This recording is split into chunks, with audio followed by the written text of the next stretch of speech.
Hey guys, welcome back to the channel. This is part 1 of our story. If you like this what if story and want to see part 2, let me know in the comments below. Before we start, don't forget to like, subscribe, and share this video with your friends. Also, check the description for more great content and my playlist.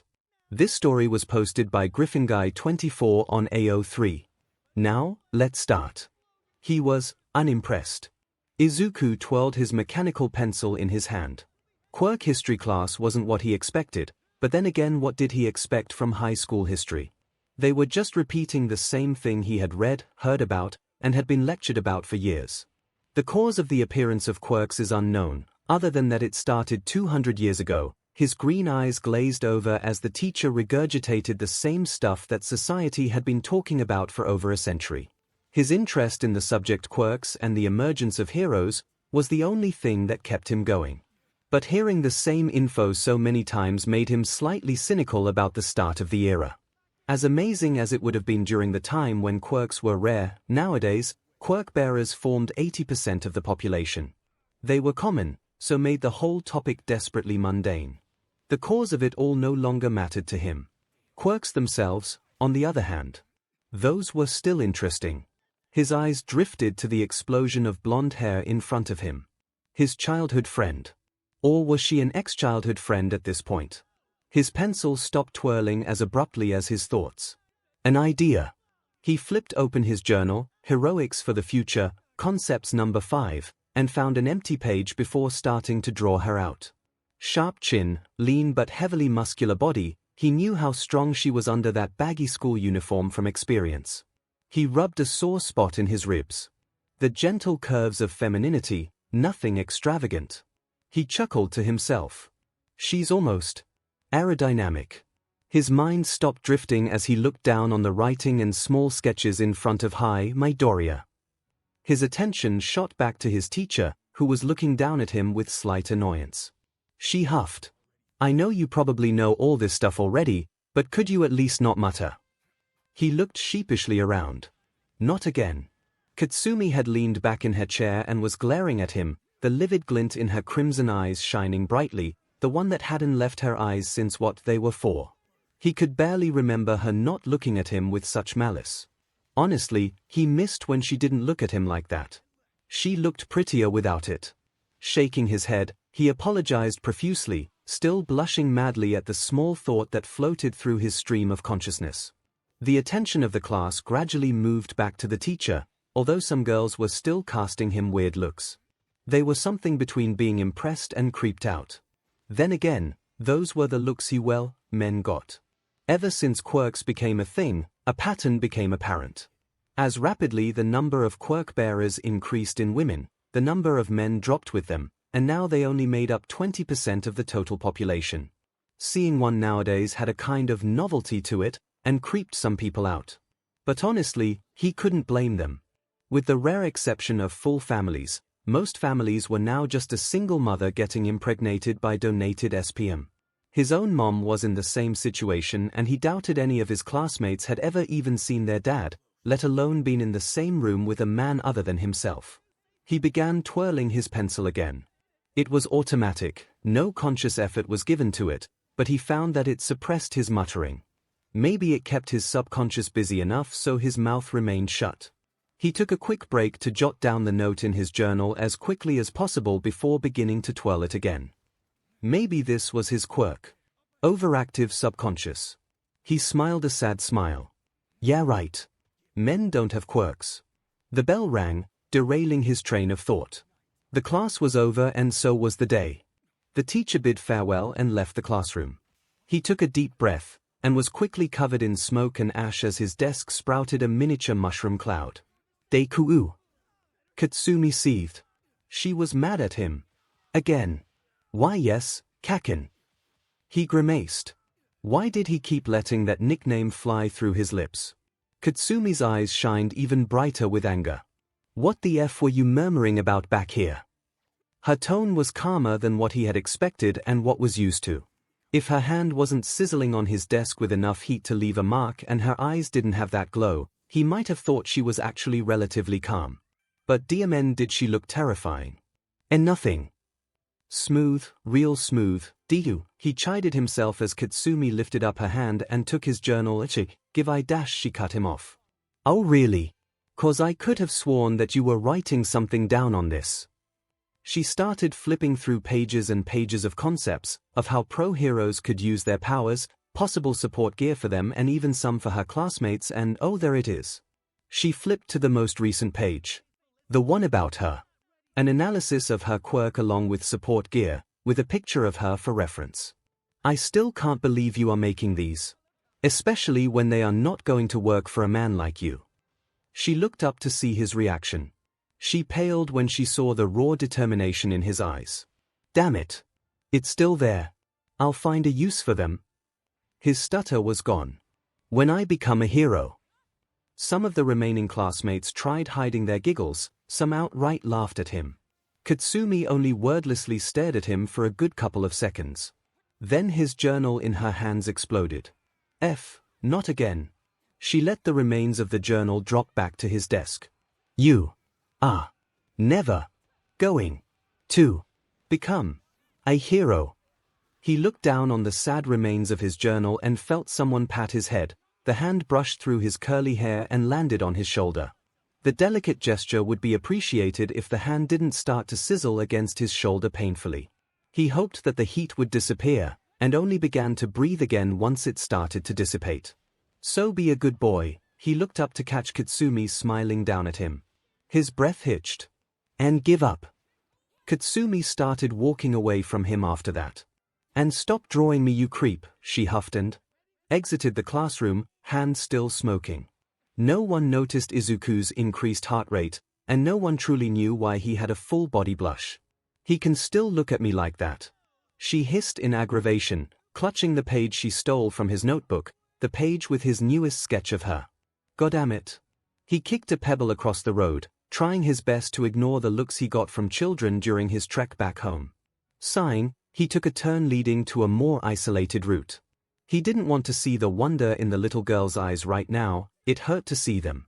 Lost in thought, he didn't notice the manhole cover shudder as he walked over it. He didn't have time to react when it flew off and his whole world suddenly turned a sickly neon green. Fa, his captor bellowed as her slimy body wrapped around him in a dangerously affectionate hug. Such a nice catch, she giggled as he grasped at her, trying to force her off of him, only for his hands to flow through her harmlessly. I would love to tease you more, but I have someone to hide from. Izuku felt his mouth get forced open, and her body start to slither in. So let me borrow your body. She tasted like lime against his throat. So this is it, here. This is how I die. He closed his eyes, the pain of her forcing her way through his throat making his eyes water. Wait, she felt like water. And she was in his thrower. Come on, stop struggling, it'll only hurt for a moment. She suddenly felt his throat tighten immensely around her tendril, enough to shear the tip off. What the hell? Izuku heaved as the tendril bubbled back out and he managed to cough out the rest, taking deep erratic breaths. His whole throat was burning and aching, but she was out, for now. He forced his legs to move under her slimy grasp until his muscles finally budged and started to move. It felt was like he was walking through cement, but he only needed to move a couple more meters. Gotta get somewhere public, then she'll be forced to run away. My, you are a feisty one, aren't you? He could hear her mockingly compassionate tone against his neck. Too bad you're gonna die. He could feel her pushing against his lips again, trying to get back in. He couldn't pull what he did last time again, his throat was already too tired. So if she got in, it would be the end. Do not fear. His eyes snapped open as his whole body twisted with shock to look at the manhole. For I am here. Before he knew what was happening, the slime villain was blown off him. He felt his insides rattle from a shockwave. She did that with just the air pressure of her punch. His internal gyroscope won over the imbalance caused by the punch and he managed to land on his feet, skidding to a halt. He slowly looked up and saw her, standing proud with her signature grin. His idol, the #1 hero. All Might, he squeaked out before promptly falling on his but unconscious. He woke up to a calloused, but slender hand slapping him softly and repeatedly. Young one, are you okay? His eyes snapped open and saw All Might looking down on him, her golden hair flowing free with two bangs in that signature gravity-defying V shape. She is gorgeous up close, wait, up close. With an undignified yelp, he scooted back away from the hero with a blush on his face. 𝐂𝐻𝐽𝐽. You saved me. He tore his eyes away from the larger-than-life stature of All Might, tall and muscular. He looked around trying to find his bag as his inner fanboy kicked in. 𝐒𝐭𝐚𝐲 he saw her holding up the backpack he was looking for. She tossed it to him with her usual gallant smile and he was awestruck to find his notebook inside. You already signed it. Thank you. He began to bow rapidly. She nodded in response and patted the bottles in her pocket, where he could see green slime flowing within them. She had caught the villain. Take it as an apology for letting her dash. Her smile faltered only an increment. Izuku barely managed to catch it. Get to you. Izuku bowed down once more. It's really no problem. Why you don't need to apologize. She looked him over and saw the redness on his throat. If that mark dash, she pointed at his throat, causing him to reach up and touch it reflexively and wince a little as he felt his throat ache again. Got on you. That's on me, so, Midoriya. Izuku answered the unspoken question. So, I am sorry, young Midoriya. The number one hero felt her time limit make itself known in the back of her head. But with that I must take my leave, more people to save. She crouched down and got ready to jump. Suddenly, Izuku's body reared back to life. Wait, All Might. Seeing her start to unleash the potential energy in her legs to jump, he reacted. And grabbed onto her leg. All Might felt off, even more than she usually did as her body broke down on her. It felt like one of her legs was heavier. But that didn't make sense. She looked down. Midoriya. What are you doing? Let go. He looked back at her with watery eyes and flappy lips as they soared through the air. Oh, right. After a graceful landing on an abandoned rooftop, All Might looked back at her unexpected passenger. Look, kid, I'm worried about you, but don't overstep it. She turned her back and started to prep up for another jump. Izuku managed to shake off his near-death experience and blurted his question out, looking down. Can a man be a hero? All Might halted and then felt her limit break. Steam started billowing from her frame as she shrank. Her muscular form ebbed away, and her skin tightened around her skeleton as her muscles deflated. Can a man save people with a fearless smile on their face, like you? It's just. Even before I could speak, I wanted to be a hero, to save people just like Y-. He looked up and saw a skeletal imposter where his hero used to be. Oh you. His mouth slammed shut. Impostoed, he raised an accusatory finger only to be silenced by said imposter raising her hand up. It's me, Midoriya. She was interrupted by BLD spewing from her mouth. I am All Might. A shape-shifting villain. No, then why would she save me? A shape-shifting hero. Why would she fake being All Might? Then all the credit would go to her. Midoriya. A shape-shifting vigilante. That's possible. Midoriya. Izuku found himself standing salute. Yes, All Might, he yelled before he caught himself. That person isn't All Might, she couldn't be. Look, kid, it's me, and since you have seen this much.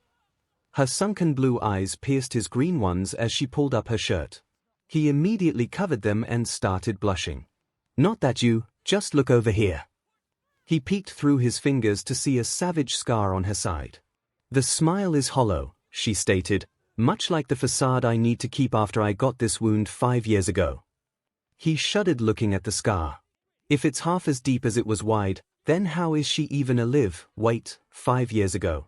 Was it in the battle with Toxic Chainsaw? All Might lost her serious look and chuckled slightly. I don't know if I should be creeped out or impressed that you know enough about me to even guess that. The smile melted away. But no. It was from an undisclosed attack. Izuku's knees started to feel weak as she continued her speech. The symbol of peace should never bow to evil, so this information stays between us. She let her shirt down, covering her wound again. And, kid, I am sorry but you can't be a hero. Izuku had a hard time breathing as All Might went on. You've seen what happened to Dash, she sighed. Even me. He could tell she didn't want to add that. I can't condone someone quirkless going after villains and endangering themselves. She rose to her feet and patted his shoulder before turning and walking away. But don't worry, Midoriya, there are many other ways to become someone's hero. Firefighting, police work, charity, she sighed again. I'm sure you will find a way, but don't obscure the facts. For your own safety. Izuku managed to whimper out an "I see" as she opened the roof access and left. He desperately grasped at his collar, trying to unbutton it and allow air into his empty lungs. I see. What the F are you doing? Katsumi snarled, glaring at one of her lackeys and grabbing the cigarette out of her elongated fingers before proceeding to stomp on it. Hey, calm down, Kaka, she yelped as an explosion went off in the ash blonde's hands.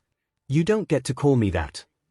Oh, the explosive teen turned around to see the source of the sound and got a mouthful of slime for her effort. Quite the quirk you got there, camouflage. Katsumi felt her body being invaded by the slime. Her cowardly lackeys already running away.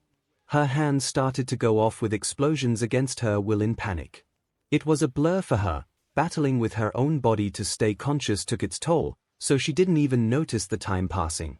In the blink of an eye, the alleyway she was in was covered in flames and the entrance was surrounded by heroes. Yet none took a step forward to actually come and help her. Why? She was feeling herself fade. Why is no one helping me? She could imagine why. Karma. She couldn't help but think of the greenish-black mop of hair that she had been friends with way back when Kaken. God, I really am dying if I'm already hearing voices. She saw the familiar black mop dashing towards her. Deku. Izuku had managed to break through the wall of civilians and heroes and was running towards her at speeds she couldn't even imagine him reaching. No. Go away. You'll get hurt. You lost your chance, boy, the villain mocked him as she lashed out with a tendril. The next few seconds were replayed in the news for a week straight. Izuku, now seemingly powered by a goddamn god, did a combat flip under the tendril, not even slowing down a little as his hand grabbed onto a decently-sized rock which he pitched hard at the villain as he got back up. There was a soft "what the F" from one of the heroes as the stone flew from his hand and stuck true in the eye of the villain. As the villain screeched in pain, the tendrils lost their grip on Katsumi, allowing her to get a well-needed gulp of air. But before she could ask what the fing hell he was doing here, he was in front of her. Red boots ground against the asphalt as Izuku pivoted his body and speared the mass of slime with his arm, grabbing hold of her waist. Katsumi hadn't felt him initiate contact in ages, but as his hand wrapped around her tightly, she felt safe. Throwing his other leg to the side, the green-eyed hero wannabe twisted his whole body fluidly and managed to pull Katsumi out of the villain's grasp. Blow her the FUP, he screamed as he pulled her to an embrace, his body between the villain and her defensively. Katsumi complied and rose her arms up to the face of her tormentor, taking some pleasure in the outright horror that was found in the villain's one good eye. And let loose an explosion. The whole street shook. Katsumi's arms dropped down over Izuku's back. It must have looked NTMT to everyone around her. But she didn't care. Why? Her eyes almost betrayed her tone. Why did you come? I didn't need your help. He flinched but didn't pull back. I couldn't just let you die, Kaken, he breathed out. I couldn't get off me. She cut him off and he complied. As the NTMT moment was broken, the rest of the world came rushing back. The crowd was cheering at the scene while the heroes were walking towards them. Apparently, the shockwave of the explosion was violent enough to blow the fires out. Izuku wasn't sure if he was having the best or the worst day of his life. His idol had rejected him, yet here he was getting cheered on by a crow. Came a sickly sweet screech from the side. How was she still one piece? The slime bubbled and reformed, towering above both Katsumi and him. He knew she was out of juice and he didn't like his chances. Regardless, his slouch disappeared as he took a defensive stance. Have no fear, for I am here.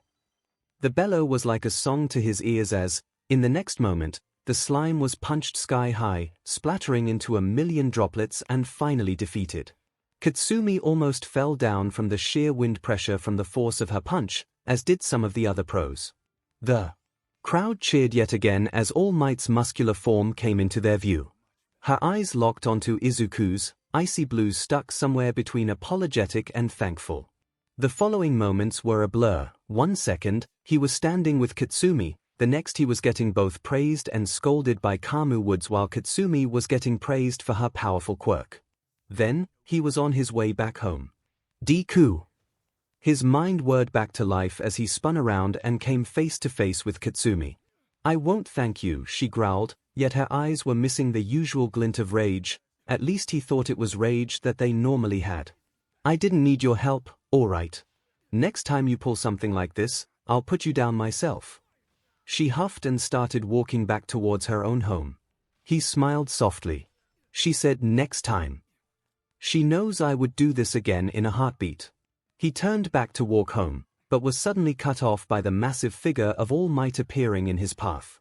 "I am here. Gah!" He couldn't help the yelp escaping his lips. "All Might. Weren't you with the reporters?" He looked up at her muscular form posturing proudly before him. "Haha, getting away from them was easy, for I am Ada." She suddenly coughed and her posture broke down, her muscles rapidly losing their girth and her skin tightening around her skeleton. "All Might." She breathed out. "Did you continue through your transfer dash?" He was cut off again. He was used to it, but today was breaking records. "Young Midoriya," she said simply, her tone having enough seriousness to shut him up. "I have to apologize yet again." He was stunned at the amount of regret in her voice. "For not reacting to your friend's time of need as I should have. And for what I said on the roof." His breath caught in his throat. "Moom, could I be a hero?" He asked his mother, big eyes glowing with hope and childhood innocence. Inko didn't know what to say to her 4-year-old son. He didn't know that he wouldn't get powers. No one had told him or Katsumi yet. "Can I be a hero like All Might?" Tears started to stream through her eyes at the pure hope he had in his voice. She couldn't respond. She didn't have the heart to crush his dreams. He dropped the subject that day. A month later was much, much worse. Her son was crying. "Kaken said only girls could be heroes." "She's wrong, alright, Mom." Tears started streaming from her eyes too. "Just say yes." He needed to hear a yes. "I'm sorry, Izuku." Her voice broke as she bent down to hug him. I'm so sorry." "Mom, no, that's not it. That's not what you should have said." It was after 14 long years, he finally heard it. "You can be a hero." Izuku's knees buckled as he dropped to the ground. He couldn't stop the tears from flowing. He grabbed his mouth before his whimpers could escape through his trembling lips. "Today, you saved your friend. You, a man, took it upon yourself to dash in to save her, no matter if it lead to certain doom." She breathed out, looking down on the prone form of the young man. "I would ask what were you thinking, but I know." She smiled. "You weren't, were you?" He hiccuped and looked up to her, tears still streaming profusely through his eyes. "All true heroes have the same anecdote." She raised her hand with finger pointed up. "My body moved before I knew it." "That's what happened to you, wasn't it?"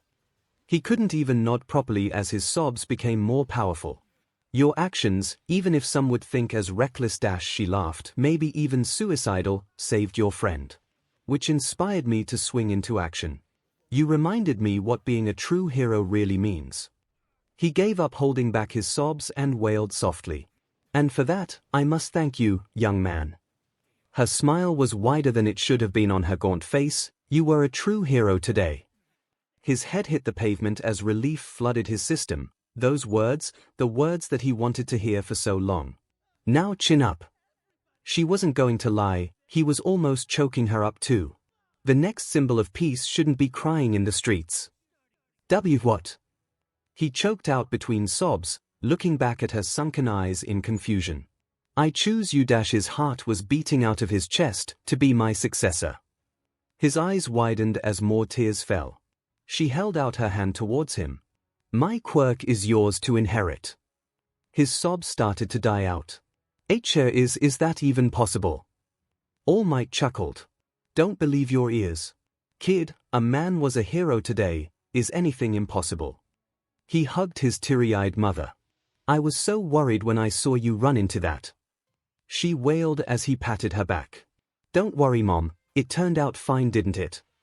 She sniffled and looked at him. "And what if it didn't hear?" She snapped, Her eyes quickly shifted into a deeply apologetic one. Sorry, 𝐒𝐻𝐽𝐲. He pulled her into a hug. I know, Mom, you were worried, but I'm fine, and will be for a long time. She looked back up to him again. Her pale green onto his emerald. For the first time in 14 years and 2 months, his eyes looked complete again. The fire he had as a kid was back. The embers of his hope were relit. The green inferno that was his determination raged inside him again. I don't like to ask you this, but could you get used to this? He mumbled. Her eyes were drying out in confusion. When I become a hero, I'll always be in trouble like that. Her eyes teared up again.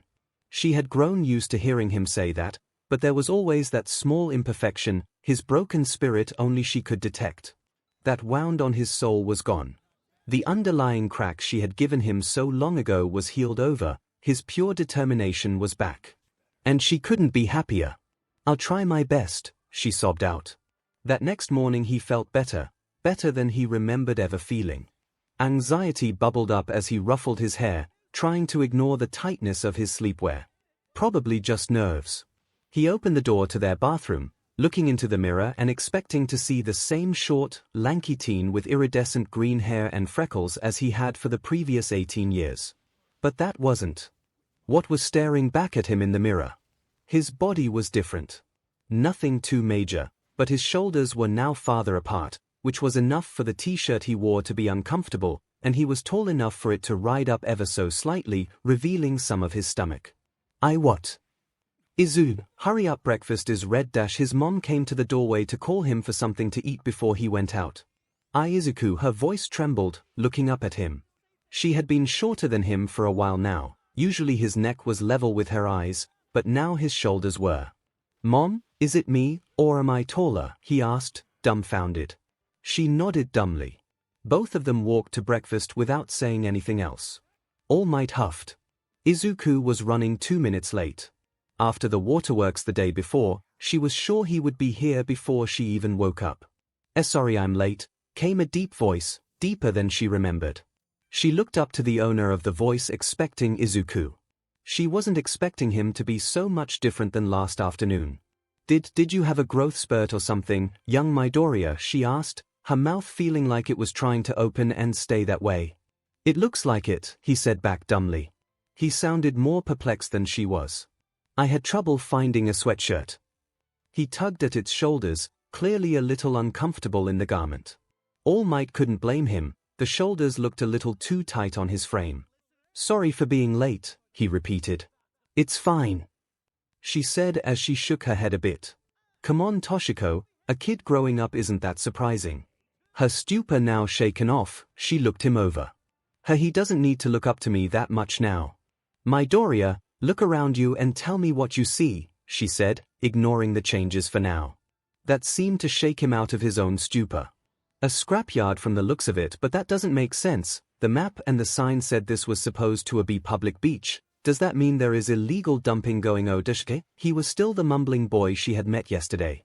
Young Midoriya, she said simply, which brought him back to reality. Oh sorry, mumbling again. He nervously rubbed the back of his neck.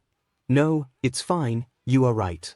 There is illegal dumping going on here, and as your second act as a hero, you are gonna clean this place up. She was expecting him to be surprised, not the resolute and immediate nod he gave in confirmation.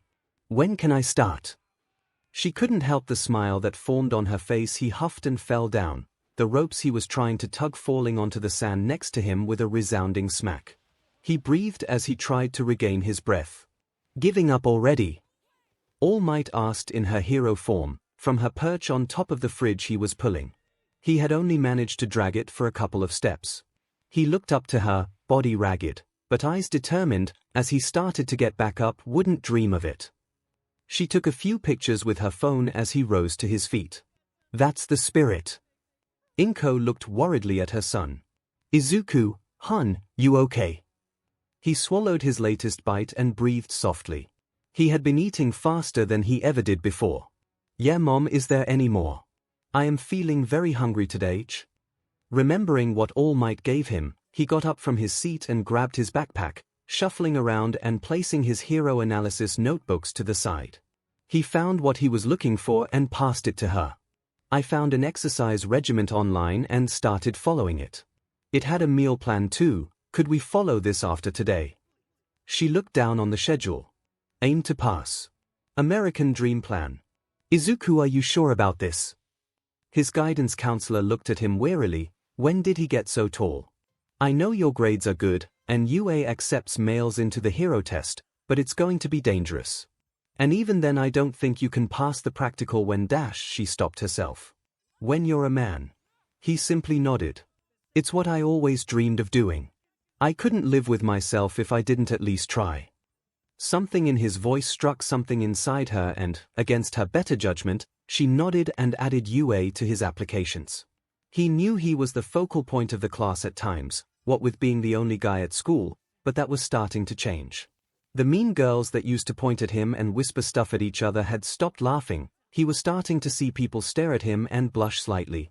What is going on? He failed to notice that it could have been because his now uncomfortably tight uniform was showing off his rapidly growing muscles. Katsumi was one of the many that were sneaking glances at him when he ducked down to take notes. Since when the hell did he start looking like that? She huffed. It was becoming harder for her to hide her blushes in class.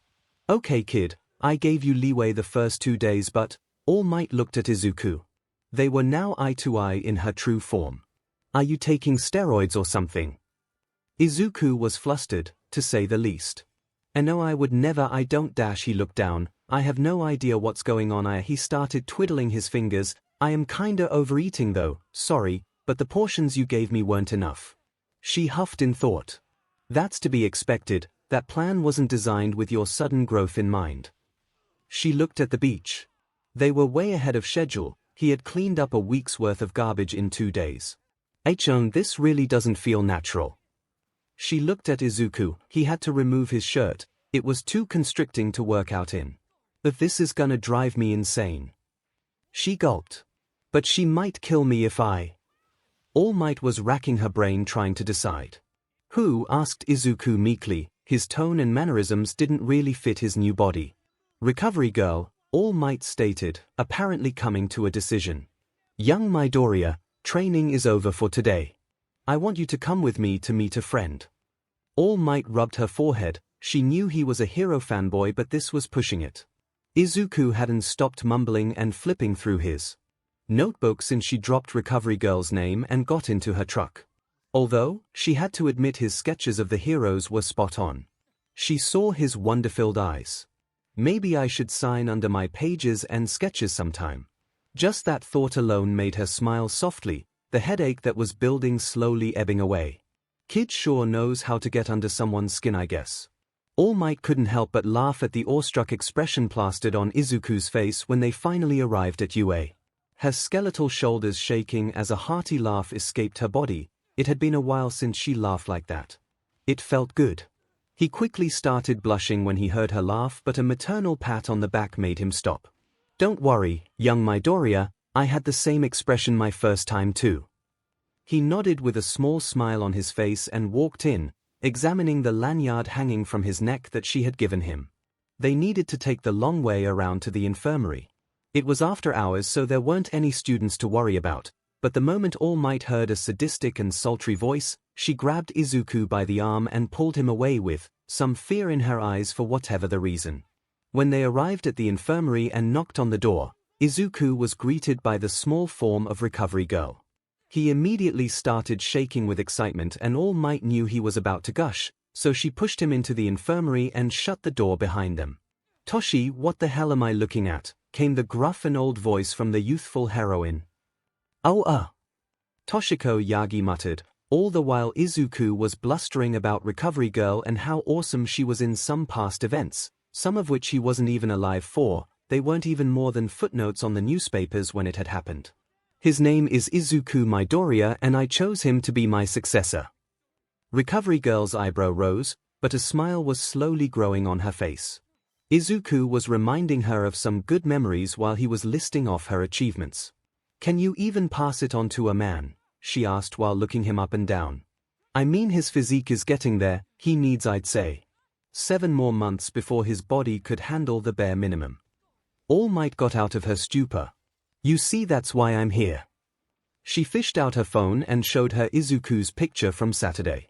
That was him 2 days ago. Recovery Girl looked at the picture and then at the still blustering Izuku, who was trying to find her page in his notebook. Young lady, it's not funny to make fun of someone my age, that's dash. She looked between the real thing and the picture again. That's too much progress in just 2 days.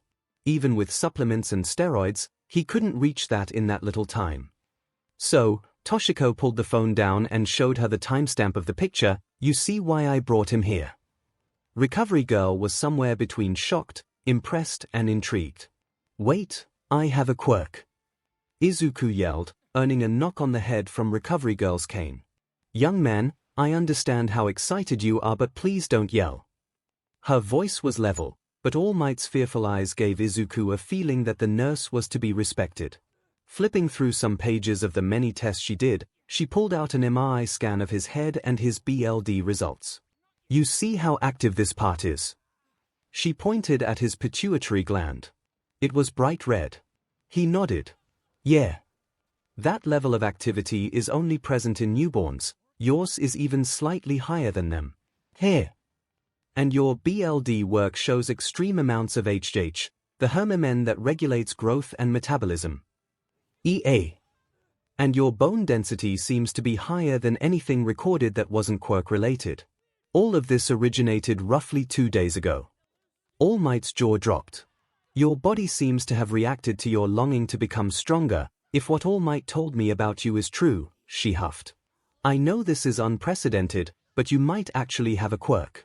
And if these tests are correct, they had to be. She did them more than 5 times each. Your brain has the ability to fully control its hormonal system, maybe even more. Izuku looked like a fish out of water as he babbled dumbly. I can't be certain if this is limited to subconscious decisions or all thoughts, or if this even is a quirk. She looked back at the tests, almost not believing them herself. The current leading theory is that a second X chromosome is required to activate your alpha plus genes, and since you don't have one, none of the tests we normally do would work on you.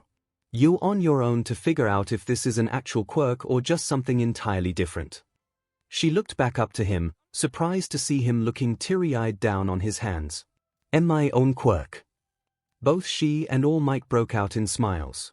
In the days after that, a lot changed. Izuku learned that he, in fact, could control most, if not all, of his bodily functions at will. His sudden burst in height stalled and his musculature started to condense at rates only seen when All Might dropped out of her hero form. The minimal baby fat on him melted away, his now denser musculature showing through fully. He stopped crashing during training as his body's stamina increasing tenfold. All Might couldn't really place how he was gaining that much in so little time, both in terms of his physical training and control of his quirk. Simple, he said shyly, yet proudly. After hearing what Recovery Girl told me, I started to notice the small things that just happened when I needed them to. He rubbed his now healed throat. Like the time when I forced that villain out of my throat, that was me taking control of my throat muscles and working them the other way around. He rubbed the back of his head. Turns out, I always had subconscious control of my whole body, so turning it conscious was easy. He poked his chest. For the stamina increase, I forced my body to produce more hemoglobin. I heard that in the past, athletes ran on mountains to force their bodies into producing more so they could carry more oxygen throughout the body. All Might just looked dumbly at him. In the past few days he had gained significant control over his quirk, where most people would have needed a month to even activate it properly. Plus it can regulate my heartbeat, so when I think about it, my heart shifts to its optimum rate instantly. He rubbed the back of his neck. It's easier than I thought, kinda feels like I'm cheating dash. Excuse me, but holy young Midoriya. All Might yelled bluntly. His optimal heartbeat. His body knows when it's at full efficiency. You are sorry. I should stop using my quirk, right?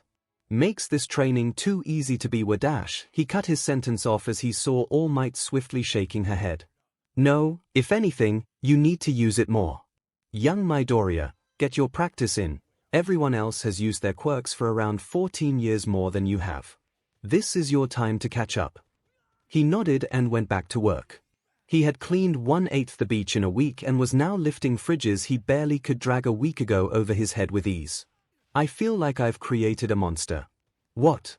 The actual F. Katsumi fumed. And blushed. After 17 years of being a lanky, scrawny boy, in 2 weeks he had changed and 𝐻𝐸 Deku was now looking like a Greek god. She shook her head and slapped her cheeks. No, it's just his growth spurt, nothing unnatural. Doesn't matter that he suddenly had a strong jaw. 𝐒𝐻𝐸, she barked, forgetting that she was in class. Katsumi, are you okay? Asked her teacher, actual worry in her eyes. I hate that look. Nothing, it's nothing, sorry, she huffed and sat back down. Stupid Seki Deku. Wait, what you? Izuku dropped the fridge he was hauling in panic and looked at the source of the sound. A woman with pink hair started dashing towards him, causing him to almost lose his nerve and run away, but instead he just hunched and looked around meekly. So you're the one stealing from my salvage, she hissed when he was in earshot.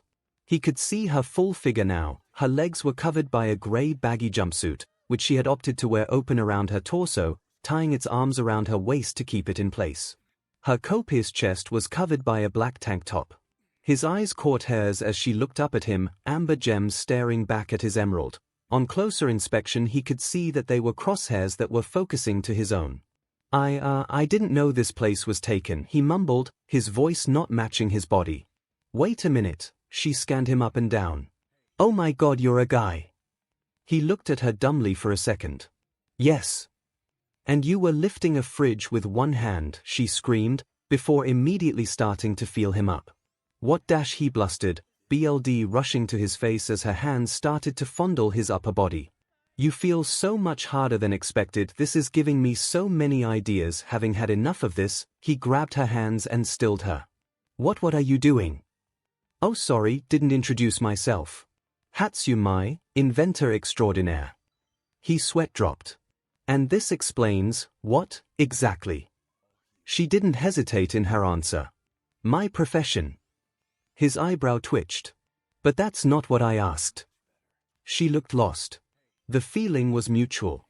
Then what did you ask? I asked why you were feeling me up.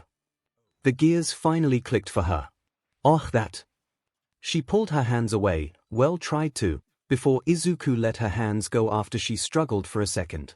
It's not every day you see someone lifting a fridge without a strength quirk, and since you're a man, the dots connected for him too. So you were curious on how it was possible for a human body to lift that much without any enhancements. Yeah, that's it, she whooped. It had been a while since someone kept up with her, let alone finish her thoughts for her. It felt nice. So I explained myself. It's your turn, Mai said, sitting on the fridge that had toppled over when Izuku dropped it. Oh, didn't I guess not, he mumbled, then sat down on the sand. I was cleaning the beach as training for when I applied to UA, now that got her full attention. UA? You applying to general studies there? She asked, almost jumping up and down. Maybe she could use him as a mannequin, now that would bring some attention to her products. Nah, the hero program. Her mouth fell open. He stared back with a somewhat hurt expression, but even with the limited interaction he had with her, he could tell that she wasn't doing that to insult him.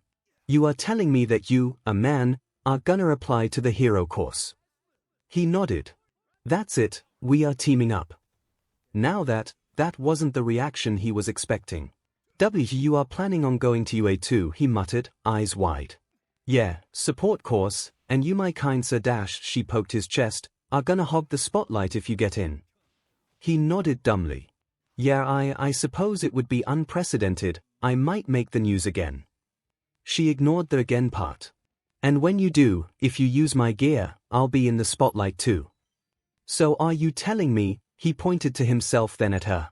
You got yourself an inventor. She gave a thumbs up. You don't even know my name, he deadpanned. Does it really matter? What do you mean I can't clean up as fast, young Midoriya? All Might asked, looking at her successor, who was sheepishly scratching the back of his head. I kinda got a friend. And she needs the materials there, I can't just dump it all in the truck. Her eyes squinted down at the boy. It's no time to be fooling around, young Midoriya, that can wait till UA. He got flustered at that. No, no, God no, that's not why it dash, he huffed, calming himself down. She's an inventor, says she wants to get into the support course in there and she was using the materials at the beach to create stuff. I can't just take that away when the tests are so soon, that's not heroic at all. All Might huffed, there was some merit to that. Plus, she can't really build out here, so I'll be carrying stuff to her workshop, that should be a good enough substitute, right? All Might nodded against her better judgment. I still want that beach. Cleared. Izuku. His mother's words brought him out of another session of deep thought. Yeah, Mom, he asked, looking at his distressed mother. Honey, are you taking something? She asked with horror in her voice. The accusation shocked Izuku enough to knock the breath out of him. It's just you have been eating so much more, are constantly zoning out, and in the past few weeks, you've grown at an incredibly rapid rate. Are you like taking steroids? He started chuckling. So that's where I got my muttering. No, Mom, it's just the new exercise regimen and the growth spurt hitting at the right time. She still looked unsure, but decided to drop it for today. If you say so, honey. Midoriya, my boy, this is pushing it. All Might hissed into her phone, I know you're a fanboy, but inviting me to dinner. That's a little too dash, I know it's just. He paused, trying to put his thoughts into the right words. My mom, she's been worried about me, and I can't get her to understand. He let out a sad breath. It might be because of all the times I said I'm okay when I wasn't, so now she isn't believing me. Could you come over and tell her it's just my training? She could feel the puppy dog eyes from over the phone. Please. This kid. She huffed. It's not like she had anything else to do after her 3 hours were done for that day. But you match my time frame, capiche? Thankfully. The villain activity surged during lunch hour and died down after 3 hours of constant defeat. Hearing about All Might being active in town made criminals wary and they had retreated into the underbelly of the town for the day, fearing the wrath of the symbol of peace. With her daily limit reached and villains disheartened, she could freely meet up with the Midoriyas for dinner. Izuku answered the door, looking at All Might, who was wearing simple black briefs with a white shirt, holding flowers in her hand. Sunflowers. How did she know my mom liked those? Did I mumble that out?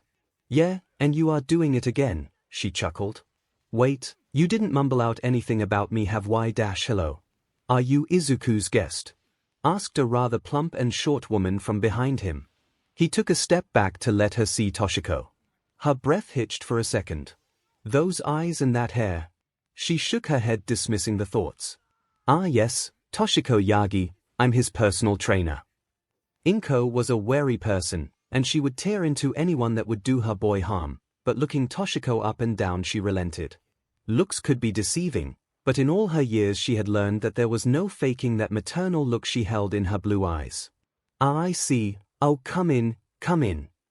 She gestured, unknowingly inviting All Might into their small, humble abode. Toshiko enjoyed the homey feel of the Midoriya household, and tried not to chuckle at the All Might-themed nameplate on what she assumed was Izuku's bedroom door. When they got to the living room, she gently raised the flowers towards Inko. Oh sorry, I forgot, she blustered and picked up the flowers from Tosh's hands. Izuku, hon, could you please grab a vase? He nodded and obeyed. Yagi-san, she started, her voice becoming intense and ominous. Do you know what mother bears do if their cubs are threatened? Toshiko gulped. I do. Do that to whoever tries to hurt him. Ay. Toshiko wasn't expecting that response.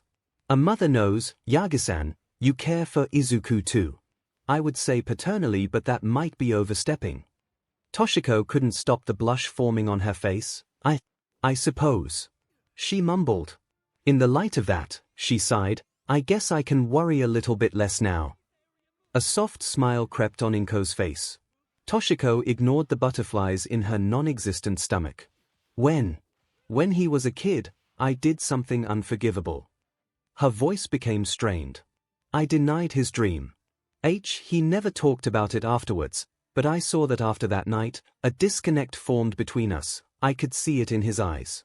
But regardless, he was a good child and did his best to try and not worry me. She gave an empty laugh. But that only served to make me even more worried. But Ever since he met you and you started training him, the fire in his eyes returned. I can't thank you enough for that. Now, please take good care of my son. Well, that was easier than expected. Hatsune, where do you want this? Izuku huffed, holding up an engine block in one hand and dragging the rest of the car on the other. Strp away everything that's not the main casing and drop it near the pile, that's gonna go into the endoskeleton build, she said over her shoulder, still messing with something on her workstation. Oh, and rip the plating off the car, gonna use that for armor plating. What are you even building this time? He asked, looking over her shoulder, only for him to immediately recoil in pain when Hatsune turned on her blowtorch. Jesus Christ, Hatsune. Warn me before you do something like that next time. He rubbed his eyes, willing the retina to heal a little bit faster. She blew a raspberry at him. He didn't get to see the signature V-shaped antenna. I thought you were gonna slow down. All Might asked, looking at the now half-cleared beach. It had only been barely more than a month since they stopped meeting there. As Mai was pestering Izuku on the premises constantly, it would have been easy for her to connect the dots and reveal All Might's secret. I did, he muttered, leaning on one leg then the other anxiously. Mai hadn't been popping up recently, so he thought it would be a good time to call All Might for a checkup of the area. Hatsune started building something big recently, so most of the salvageable material that went to her came from there. He pointed at the gaps in the trash where he had pulled the cars out. And then she told me to clear out the rest, so I started speeding up again. I should be done in a week or two. Most of the heavy lifting is done now that the cars are gone. All Might nodded. It's all right, kid, she said as she started walking away. Or should I say, it's All Might. Izuku groaned. Well, this is heavy as hell, Izuku hissed as he carried what amounted to 5 cars worth of steel mold by Mai.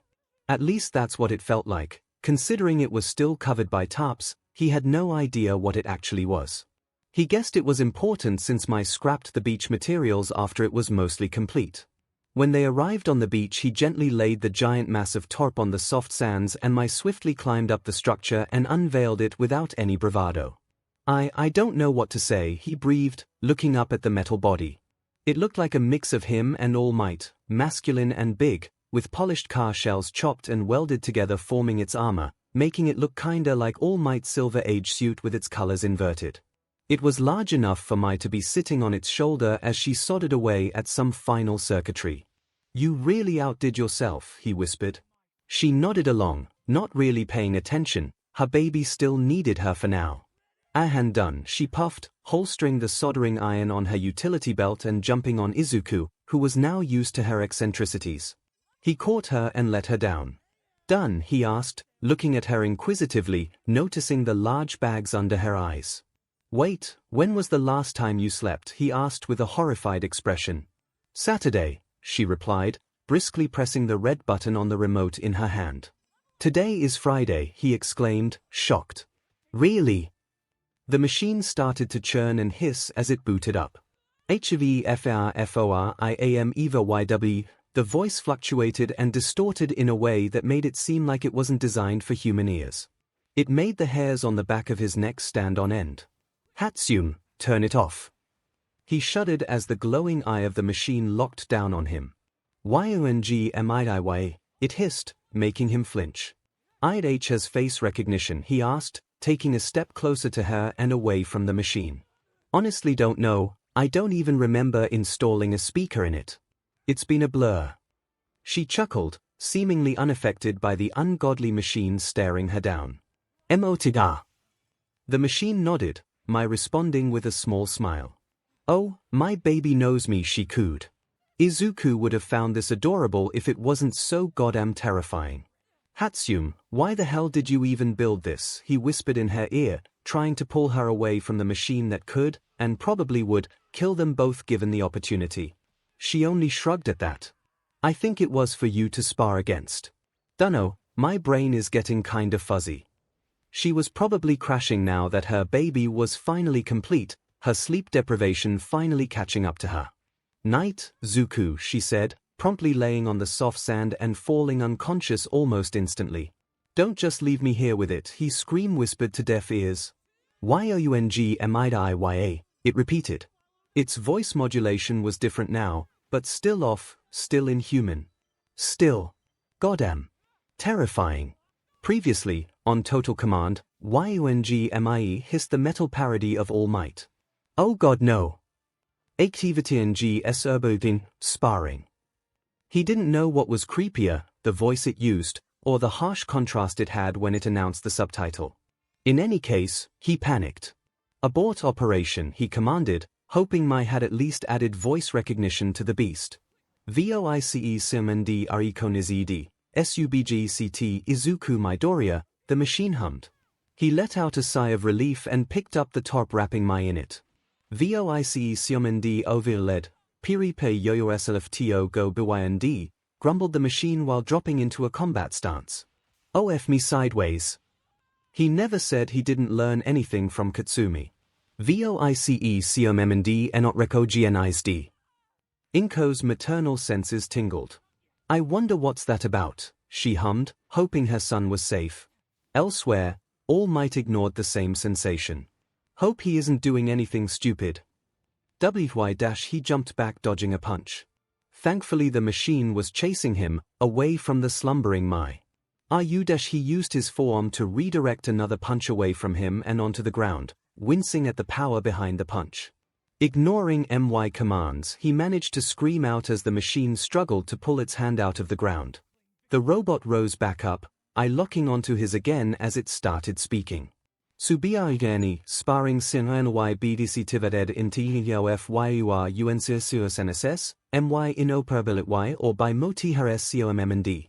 𝐂𝐸𝐽𝐽 𝐂𝐸𝐽𝐺 Duarte. That's it. I'm gonna kill my when she gets up.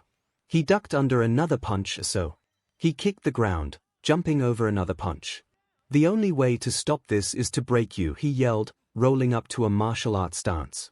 Time to learn if just watching heroes fight movies actually taught him anything. The machine roared in what he assumed was supposed to be laughter. The roar of weird tones was making him dizzy. The sound itself was triggering Izuku's fight or flight instinct enough to give him high BLD pressure. His eyebrow twitched. Mai gave this thing enough AI to be able to taunt people. This time he knew the training wheels were off. The machine hissed as the hydraulics kicked in, bounding in front of him in a simple step, arm pulled back ready to punch. Izuku barely managed to limbo under the punch, anchoring himself with an arm and kick Mechamite in what would be the ribs. He hissed and winced as Newton's three-road law reared its ugly head, the machine not budging. Go the machine taunted, grabbing his leg and slamming him to the ground, knocking the breath out of him. He kicked the hand on his ankle, managing to knock it off, standing back up instantly and taking a few steps back while gasping, catching his breath. He couldn't just break through its armor, that much was now apparent. NOW din TBD is 𝐒𝐻𝐸𝐽𝐽 𝐒𝐻𝐸𝐽𝐽. The robot laughed and ran to him again. This time when it punched, he blocked it with his own, grunting as the force pushed him back. Gotta watch its movements, the armor plating needs to have gaps in it while it moves, can't do that while dodging. He blocked another punch, then another. It wasn't a standstill, Mechamite was pushing him back one punch at a time and soon his back would be against the wall on the beach. Gummit, Mai built this thing too well, every gap is covered, the joints are even layered, he hissed as he punched again, his elbow ached loudly, wait its joints. He ducked under the next punch and punched its elbow with his other hand. He smiled as it rattled slightly. Progress. But that smile was short-lived as the machine kicked his legs under him, punching his chest as he fell down. His vision went dark. Zuku, are you there, Zuku? He grunted softly. SCNSWTWNDTNYLASTNG. His eyes burst open. I have died and gone to hell, he muttered, rolling to his side and trying to rub the sand out of his hair. 𝐒𝐸𝐴𝐴𝐸𝐴𝐸𝐴𝐸𝐴𝐸𝐴𝐸𝐴𝐸𝐴, stated the machine while Mai nodded in agreement. This baby has the 3 laws of robotics hardwired in it. It can't kill you, she said, patting the kneeling Mechamite. UNF or 2NATLY. Mai laughed. Don't say such ominous stuff when I'm still groggy, he hissed, sitting up and holding his chest. He hoped it wouldn't be bruised by next morning. Wait, he looked to the 2. What time is it? ITS 5:30 p.m. Thank you, giant toaster. My mom must be worried. He stood up and dusted himself off. I'm heading home, and you should too. I do need to be ready. Of course you do. Izuku muttered out. Oh. And Hatsune, get some proper sleep, please. I can't handle another one of. He gestured to the Mechamite with his eyes. 𝐼𝐻𝐾EOFNZ, the machine hissed. Please, he begged. Mai huffed but nodded in agreement. Fin.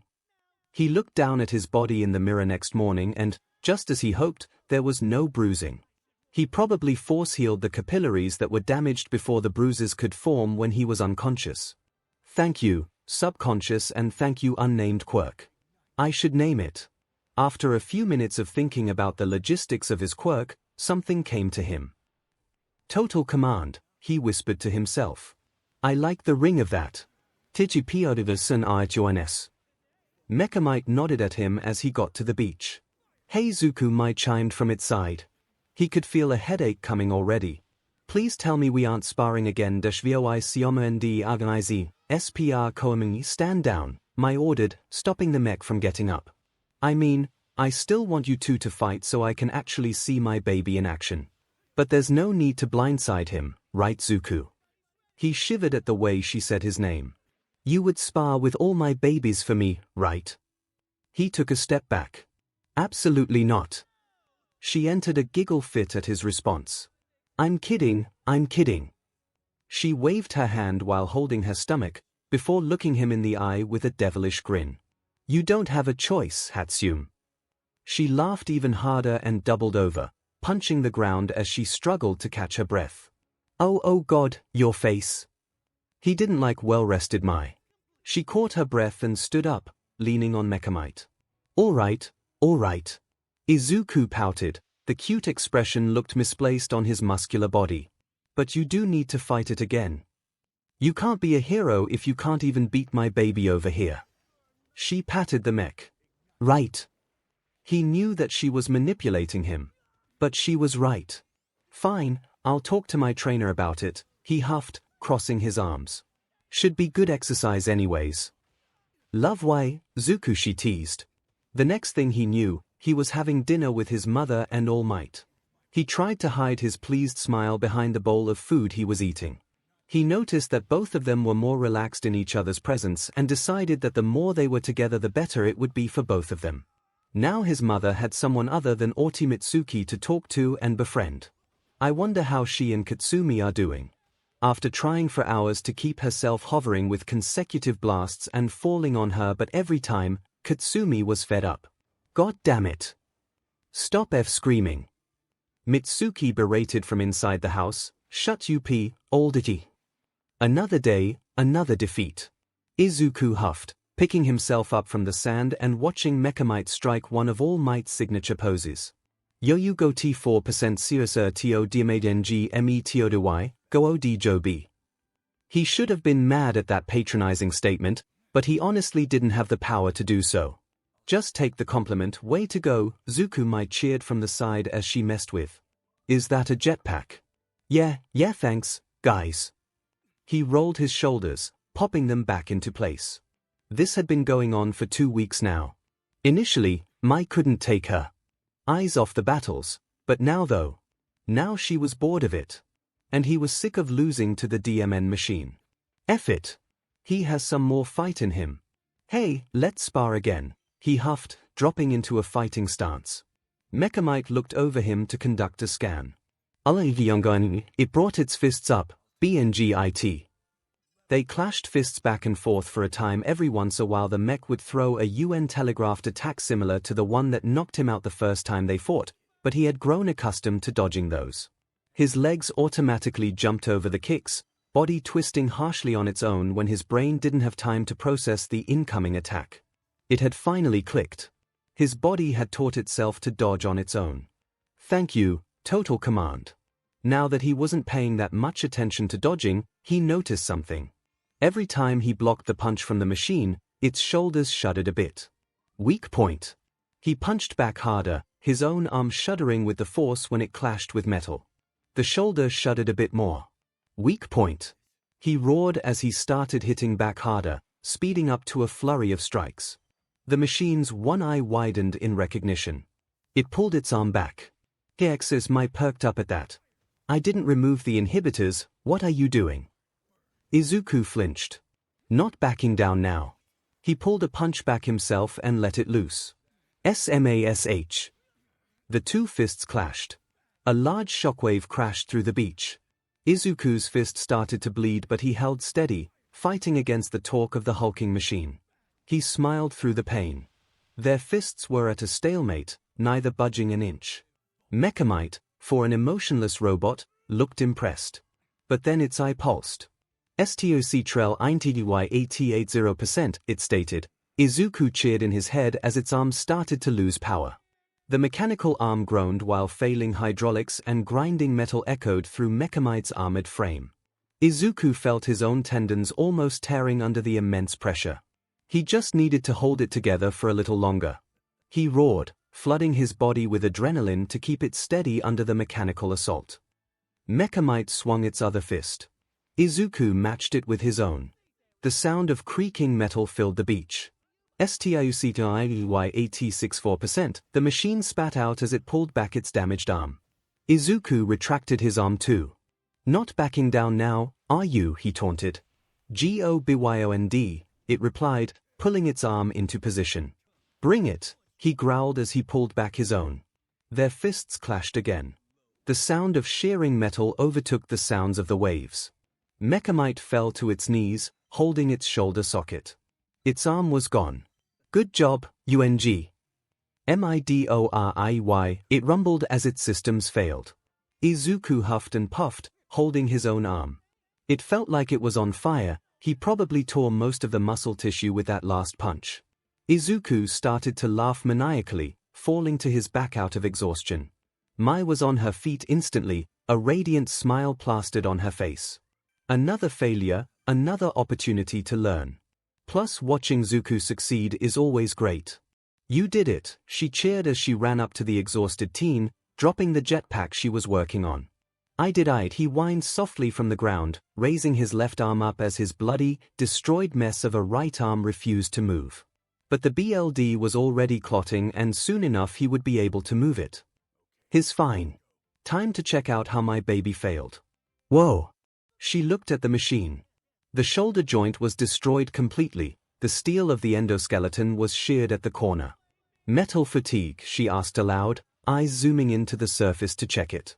Sure enough, she saw the beach marks, proof of metal fatigue. You over-endured it. She concluded. What? He asked, getting up. A good sign. He dragged the dismembered arm over to the main body and looked over her shoulder to see the damage. You beat it in a battle of attrition, she elaborated. Izuku matched her smile. Guess that's the way to beat opponents. I need to fix it and make it better for next time, she said, getting up and taking a step back, hitting against Izuku's chest in the process.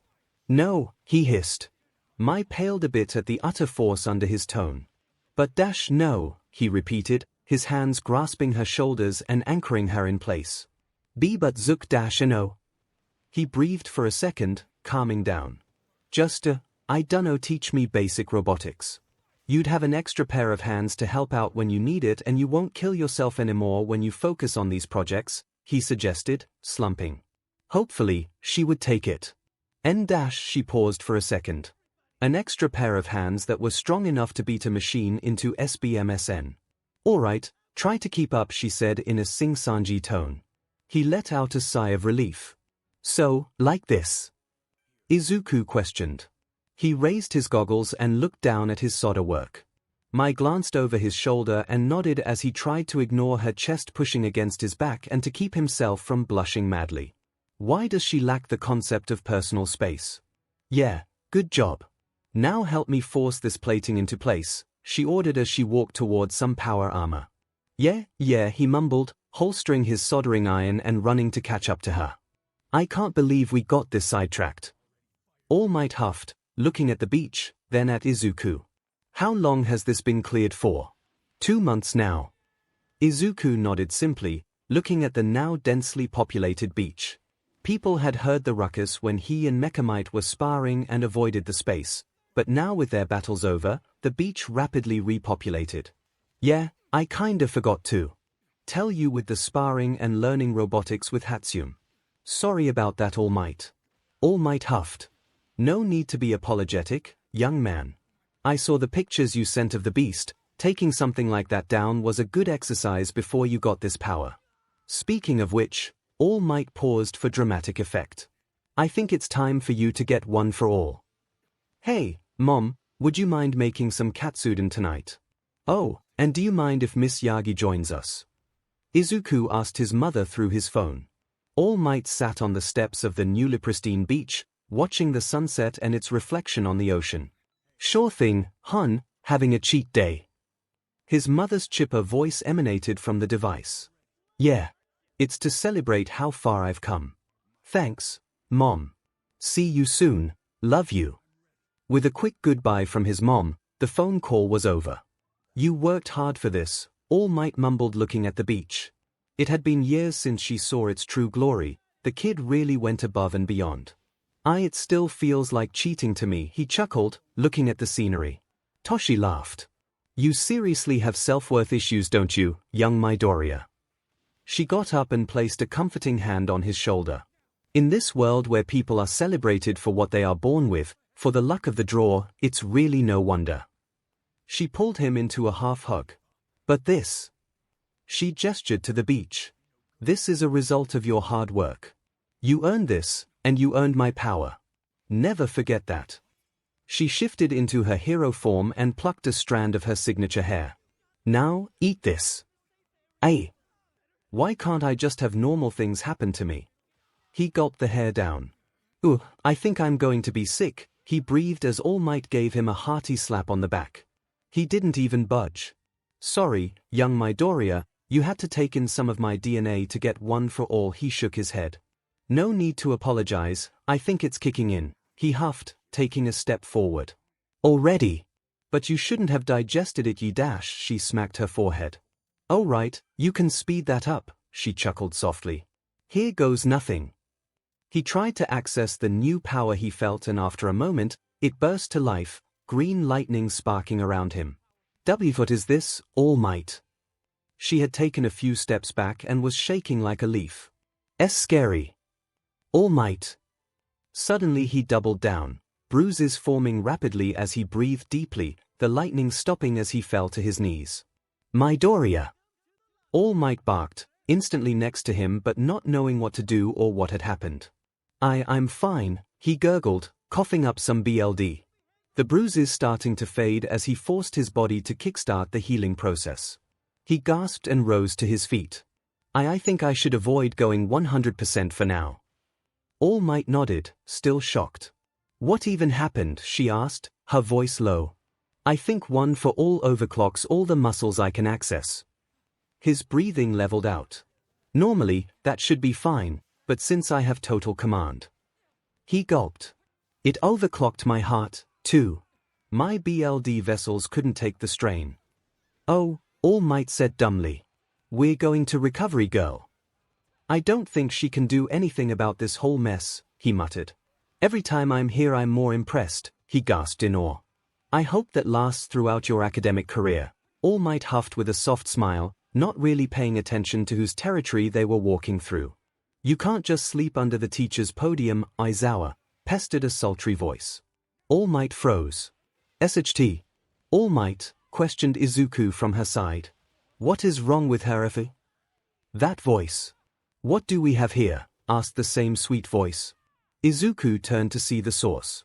A woman with pure black hair, freely flowing onto her back, entered his vision. She was clad in what he could assume to be S&M gear over a thin, extremely thin, skin-tight bodysuit that left little to imagination on her deliciously curvy body. His eyes grew with a mix of recognition and embarrassment. Midnight. All Might feared for her sanity and, more importantly, her students' chastity. Toshi. You shouldn't have. Seriously, my birthday isn't here for another 6 months. Midnight liked her lips. Where did you even find such a...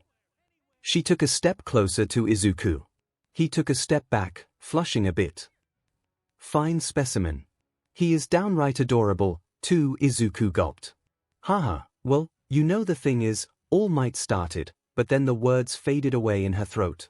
Midnight ped an eyebrow waiting for the explanation. Or the punchline. I got nothing, she muttered, then swayed to muscle form, picking Izuku up. Run back home, she commanded before tossing him through the window. Hey! I was gonna eat that. Midnight screeched as Izuku hit the ground and booked it. Hours later, All Might arrived at the Midoriya household, more frazzled than usual. Long day, Toshi, chirped 𝐒𝐿 from her side. You don't know the half of it, she grimly chuckled as 𝐒𝐿 muffled her giggles. All Might and Midoriya shared a knowing, fearful look. UA was gonna be challenging in ways they hadn't imagined. Okay, this is great. It'll be like training, infiltrate the building before Midnight sniffs me out, Izuku reasoned, looking at the colossal grounds of the school. Or we could just ask Recovery Girl to come to us. Knowing Nemirai, she's probably staking out the front security office, All Might countered from his side. Plus, there's no urgency for this. You already slept and I see no negative effects on your body. You feel fine, right? He nodded. Yeah, for the most part, I don't sense any internal bleeding, but you never can be too sure, right? Why do you want to go back there so much? All Might sighed, giving in. There was no stopping Midoriya now. I gotta be able to go through the school without fear if I want to graduate from here, All Might, he answered. And 𝐼𝐼 get an autograph from Midnight, damn it. There was no denying that he was a fanboy through and through. They were instantly caught by Midnight. Failed step 1, hissed All Might under her breath. Hey there, handsome. Gonna run away again? Asked Midnight, a predatory gleam in her eye. I hate that you left, but I loved watching you go. To Izuku's credit, he was holding his ground. Barely.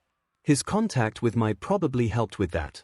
I was wondering if you could sign this, he said finally, blush becoming neon.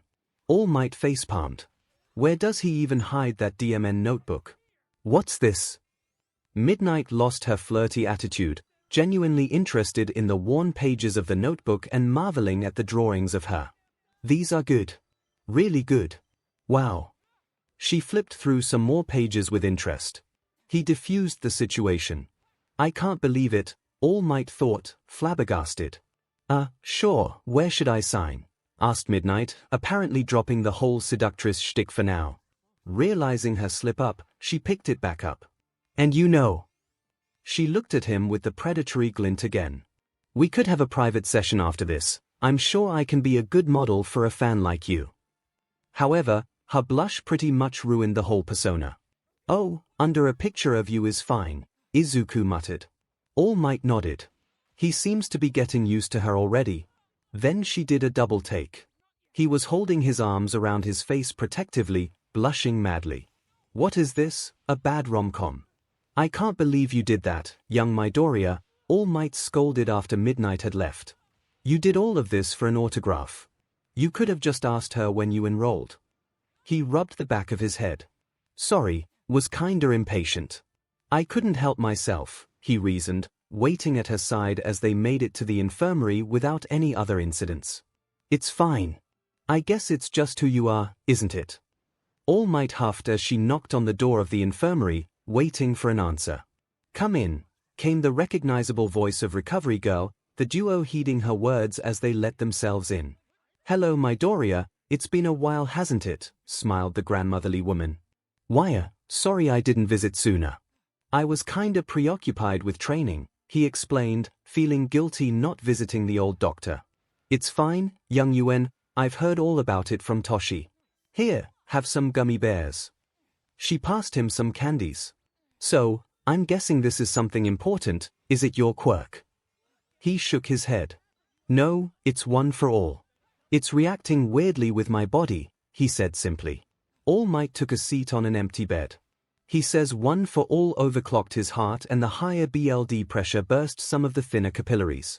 He seems fine now, but we wanted to check.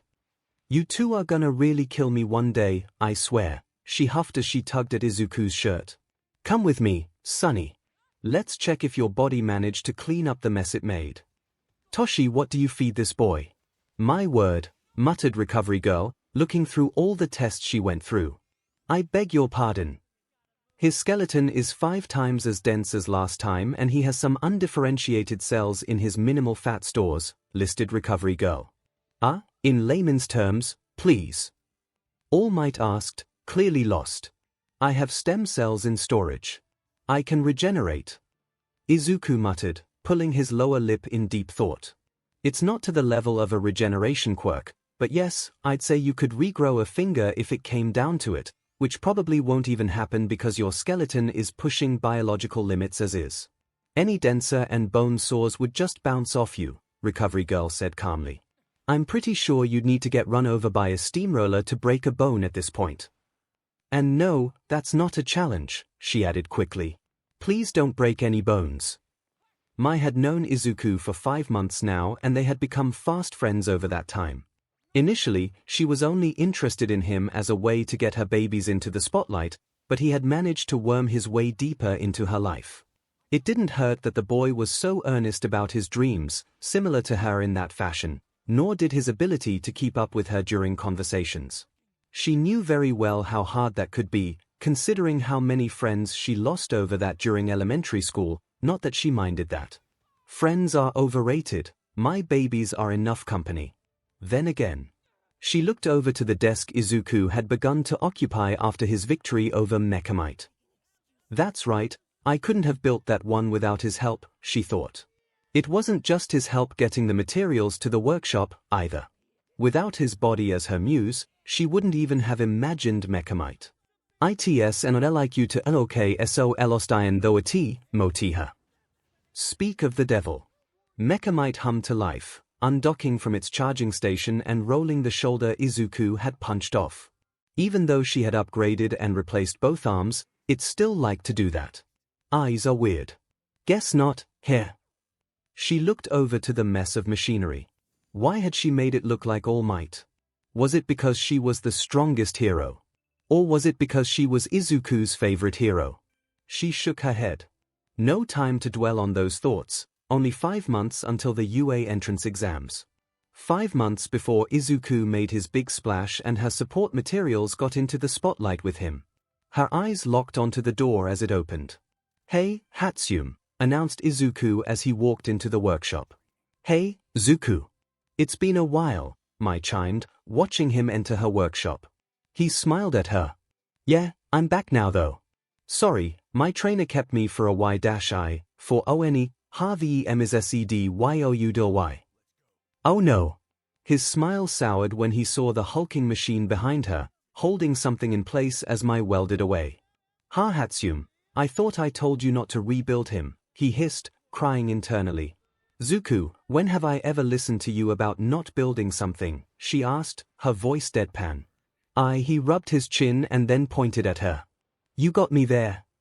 How to do this, he hummed, looking at the empty beach. It was an early Sunday morning, so the area was empty of all except him and All Might. They had a good 2 hours before anyone would arrive. So last time, I just tried accessing it full on, like flipping a SWSH, he mused, more to himself than to All Might. What if I focus on a body part instead and only overclock the muscles there? Don't you think you should wait a little bit more and reinforce your capillaries first, she asked, basking in the morning sun. It was good for her overexerted body. No, that would take too long, and I don't think I could reinforce them all, even with total command. He hummed a bit more. I probably could reinforce them a bit, enough to sustain one for all longer than, how long was it last time? 5 seconds. Yeah, I probably could extend it longer than that, but for now I need a way to access it.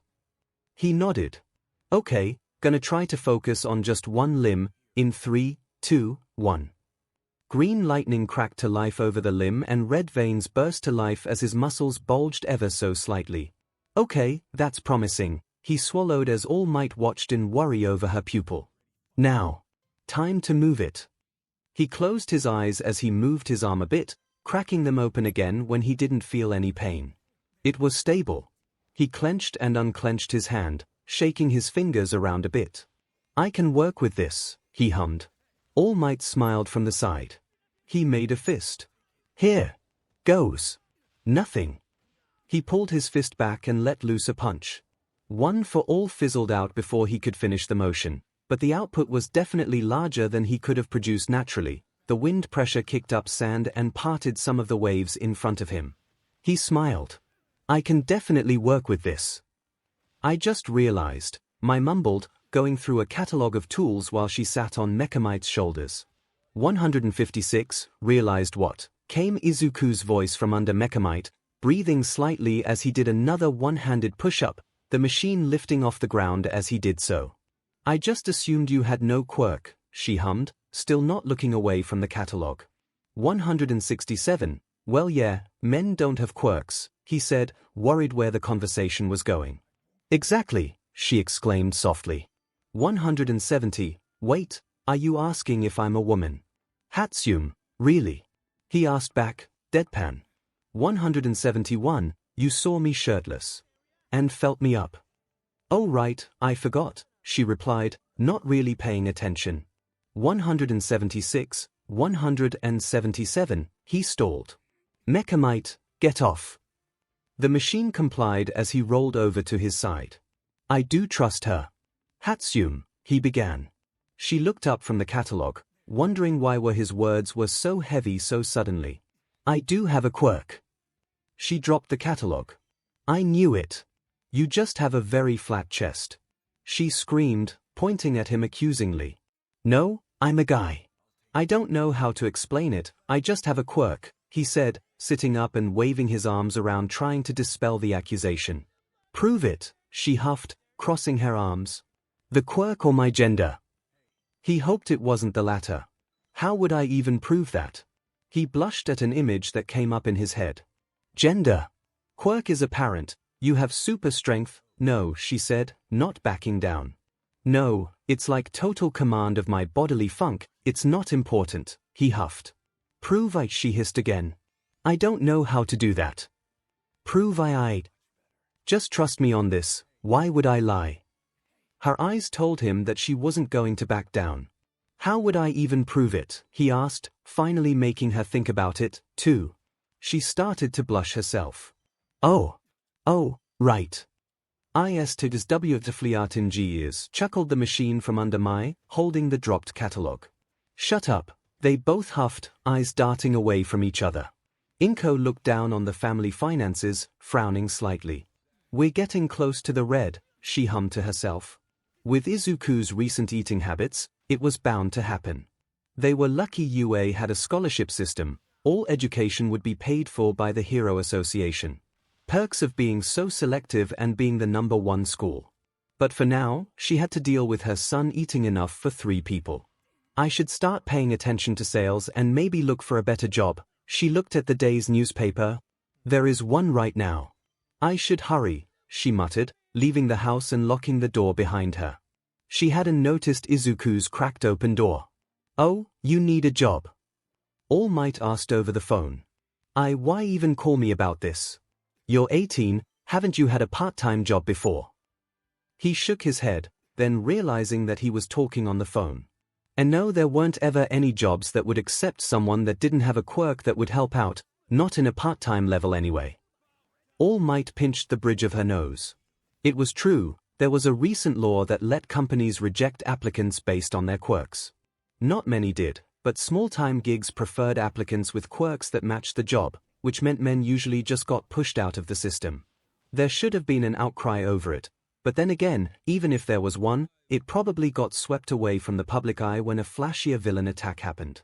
You know I could just pay you, right? She huffed, hoping he would take the offer. Being the #1 hero has its perks. Just take the offer. I can't do that, he muttered back, guess not. Fine. I'll ask around and see if anyone knows of places that would hire men. He needs a job. Recovery girl asked over her tea. Why come to me with this? All Might shifted uncomfortably. Why, you probably know better than me. True. She smiled, taking a sip. But you should probably ask Nozomi about it. I can't do that, she doesn't need to know about Izuku yet. What if she tells the words died in her decaying throat. Oh, right. She knows the pains of being a lab experiment, Toshi, she wouldn't just out him like that, she hummed. I also have enough leverage with the government and the Hero Association to keep him out of those places, said a squeaky voice from the PA system of the infirmary. All Might's eyes went wide. Bold of you to assume I wouldn't know about him already, Toshiko. All Might slowly looked around to see the camera that overlooked Recovery Girl's desk. Sorry, Principal. It's fine, I approve of your secrecy, but it won't hold out in the entrance exam. He needs all the strength he has for that one. Can't you just accept him with the other recommendations? Chio huffed, already knowing the answer. Now, where's the fun in that? Retorted the small rodent running one of the most influential and renowned universities in Japan. Not that he would accept that offer anyway, All Might thought to herself. Now about that job, Nozomi said, her voice lower than usual. Why do I have a bad feeling about this? So, came the meek voice of Izuku, looking up to the rodent that ran the place, you want to hire me as a janitor? No, Midoriya, you're going to do much more than that, such as carrying around shipments, helping with cooking, you're going to be an everyman, and in turn, UA will pay for all of your food needs, no questions asked, said Nozomi, something in her eyes making him wary. Does this mean I'm accepted into UA already? Cause I can't, that's cheating, I can't accept that, he said, still not believing his current predicament. Oh, on the contrary, young one. Her eyes sharpened. There was definitely an apex predator mixed into her genetics, he was certain of that. I would much prefer to have you remain as a full-time working employee, so if anything, you will be scored harsher during the entrance exam. Good luck. She might not be human, but she seemed to have the concept of SDSM down pat. Oh boy. Izuku, hun, what is this? Inko asked, worriedly looking at her son carrying what seemed to be a month's worth of food into the house. He gulped. I got a job, Mom, and decided to buy groceries for the house. Hope you don't mind. She was surprised, but couldn't help the motherly sense of pride bubbling in her chest. Not at all. Here, let me help you with that. You gonna get a job, brat? Mitsuki asked, no real bite in her voice. Maybe at UA, hag. Why? Answered Katsumi. Just curious. IWSPRSNG&D Mecha might hum to life. WHYDIDCJUST It showed 𝐕𝐻𝐺 on IT. Izuku slapped his forehead and my dropped her spot welder. It took you 3 weeks to come up with that, he hissed, still blushing at the memory of that day. ITWSABACKJUND Pirokes Mechamite said simply. It doesn't matter, I know he isn't lying about it, Mai said, picking up her drop tool and checking for damage. Why were you even processing that? I was BO-read, NDYNGMIEIS over lesson D leses. The machine looked down, his sculpted-on smile somehow looking sorrowful. His heart clenched a bit at that, even through the warbled voice modulator, the pure emotion was palpable in Mechamite's words. How did you program so much emotion in him, Hatsune? Don't know, I was running on concentrated coffee and less than 5 hours of sleep while building him, remember, she huffed, looking over at the mopey robot. Pretty sure was seeing sounds too, but he is right. Why are you coming over so little? She asked, one eyebrow raising as she walked up to him, still holding the welder. It was usual for him to be sporadic with his visits, but nowadays the gaps were too big to ignore. Plus, she might be missing him a little. Oh, that's cause. Well, she knows almost everything else. I got a job at UA. She pulled the trigger of the spot welder in shock. It sparked for a second, then overheated, and she dropped it before her hand got burned, but the moment it hit the floor and clattered, the lights went out. She yelped and hugged Izuku tight. Hatsune, he asked, his blush growing darker by the second. Sorry, it's just, she pushed her head against his chest. I'm afraid of the dark, she admitted, still holding on to him for dear life. Oh. He strained his eyes trying to see in the pitch black, barely managed to get the silhouettes of objects to appear. He could only force his rods and cones to detect so much in pitch black. Mechamite, can you light the place up, he asked, one arm tenderly holding Mai's back. She seemed to relax at the contact. A single red light started to illuminate the room, the single eye of the robot. 𝐂𝐲𝐚𝐼𝐲 it 𝐔𝐬𝐚𝐠𝐞 𝐀𝐠𝐲 to replaki. Of course it is. 𝐒𝐩𝐢𝐵, relax, it's fine, I am here. She flinched a little. Quoting All Might at me, a small smile tugged at her lips. That's so him. He relaxed a little, feeling her smile against him, hugging her more comfortably, one head petting her pink locks. Sorry, it was my go-to. It's fine. It's just who you are, isn't it? A sheepish smile formed on his face. 𝐔𝐬𝐽𝐽, exclaimed Mechamite as the lights flickered back on. They decoupled slowly after that, with small blushes on both of their faces. He opened the door to the teacher's lounge. It was his first day on the job. So, you're the new help. Izuku was face to face with a woman with long, unkempt black hair, tired eyes, a gray scarf around her shoulders and neck, and black, baggy clothing covering what he assumed was a lean and toned body underneath. You didn't get to be a hero with anything less, yeah, and you are. Aizawa-sensei, right? He asked, kind of intimidated by the woman. I don't know what kind of irrational decision Nozomi made when she hired you, but I can't be bothered to question it. She looked to the side, then started walking away towards a yellow sleeping bag. Bring me some jelly drinks, I'm running low on those. Shiko Aizawa huffed and got into the bag, falling asleep on the floor of the teacher's lounge. Any preferences? He asked to deaf ears. She doesn't have any. Izuku turned to see someone with blonde hair in a faux hawk, voluminous at the base and slicked back on the top. She wore a leather jacket over her slim form with tinted aviator sunglasses perched on her nose. This was present MIC, otherwise known as Hikaru Yamada. She'll drink anything as long as it has some nutritional value, she muttered quieter than usual, apparently not wanting to wake the sleeping teacher. Oh, and could you get some green tea for me? She asked, a sly grin forming on her lips. He nodded. And some berry matcha for me, hot stuff. Midnight called out from her seat. Nemurai, stop that. He's employed now, he could sue for SXL harassment, Aizawa hissed, eyes snapping open, then promptly closing again as she apparently fell back asleep. Or, you're no fun, Midnight huffed, pouting cutely. Izuku shook his head, blushing lightly. Not that I really mind the attention. All right, anything else? He asked, taking notes on his phone for the other teachers. Some sweet tea for me, partner, chimed someone with a weird accent, sounded slightly American, but his eyes searched for the source, and landed on someone wearing a cowboy hat, her visible black hair styled into dreadlocks, with the rest of her body hidden under a red cape. He could only see one arm as it crept out of the cape, messing with the lounge's TV remote. It was strong and muscular, clad in bicep-high gloves, with another pair of heavier-duty gloves on top of those. Snipe, according to the documentation given to him. I wonder what her real name is. Snipe, where is he going to find sweet tea like you want in Japan? Questioned someone with a nasally voice. His eyes drifted to the source, someone wearing a helmet that looked to be salvaged from an excavator, with frazzled orange hair spilling out from the bottom of it and wearing a bright yellow vest, akin to those worn by heavy machine operators, covering her upper torso.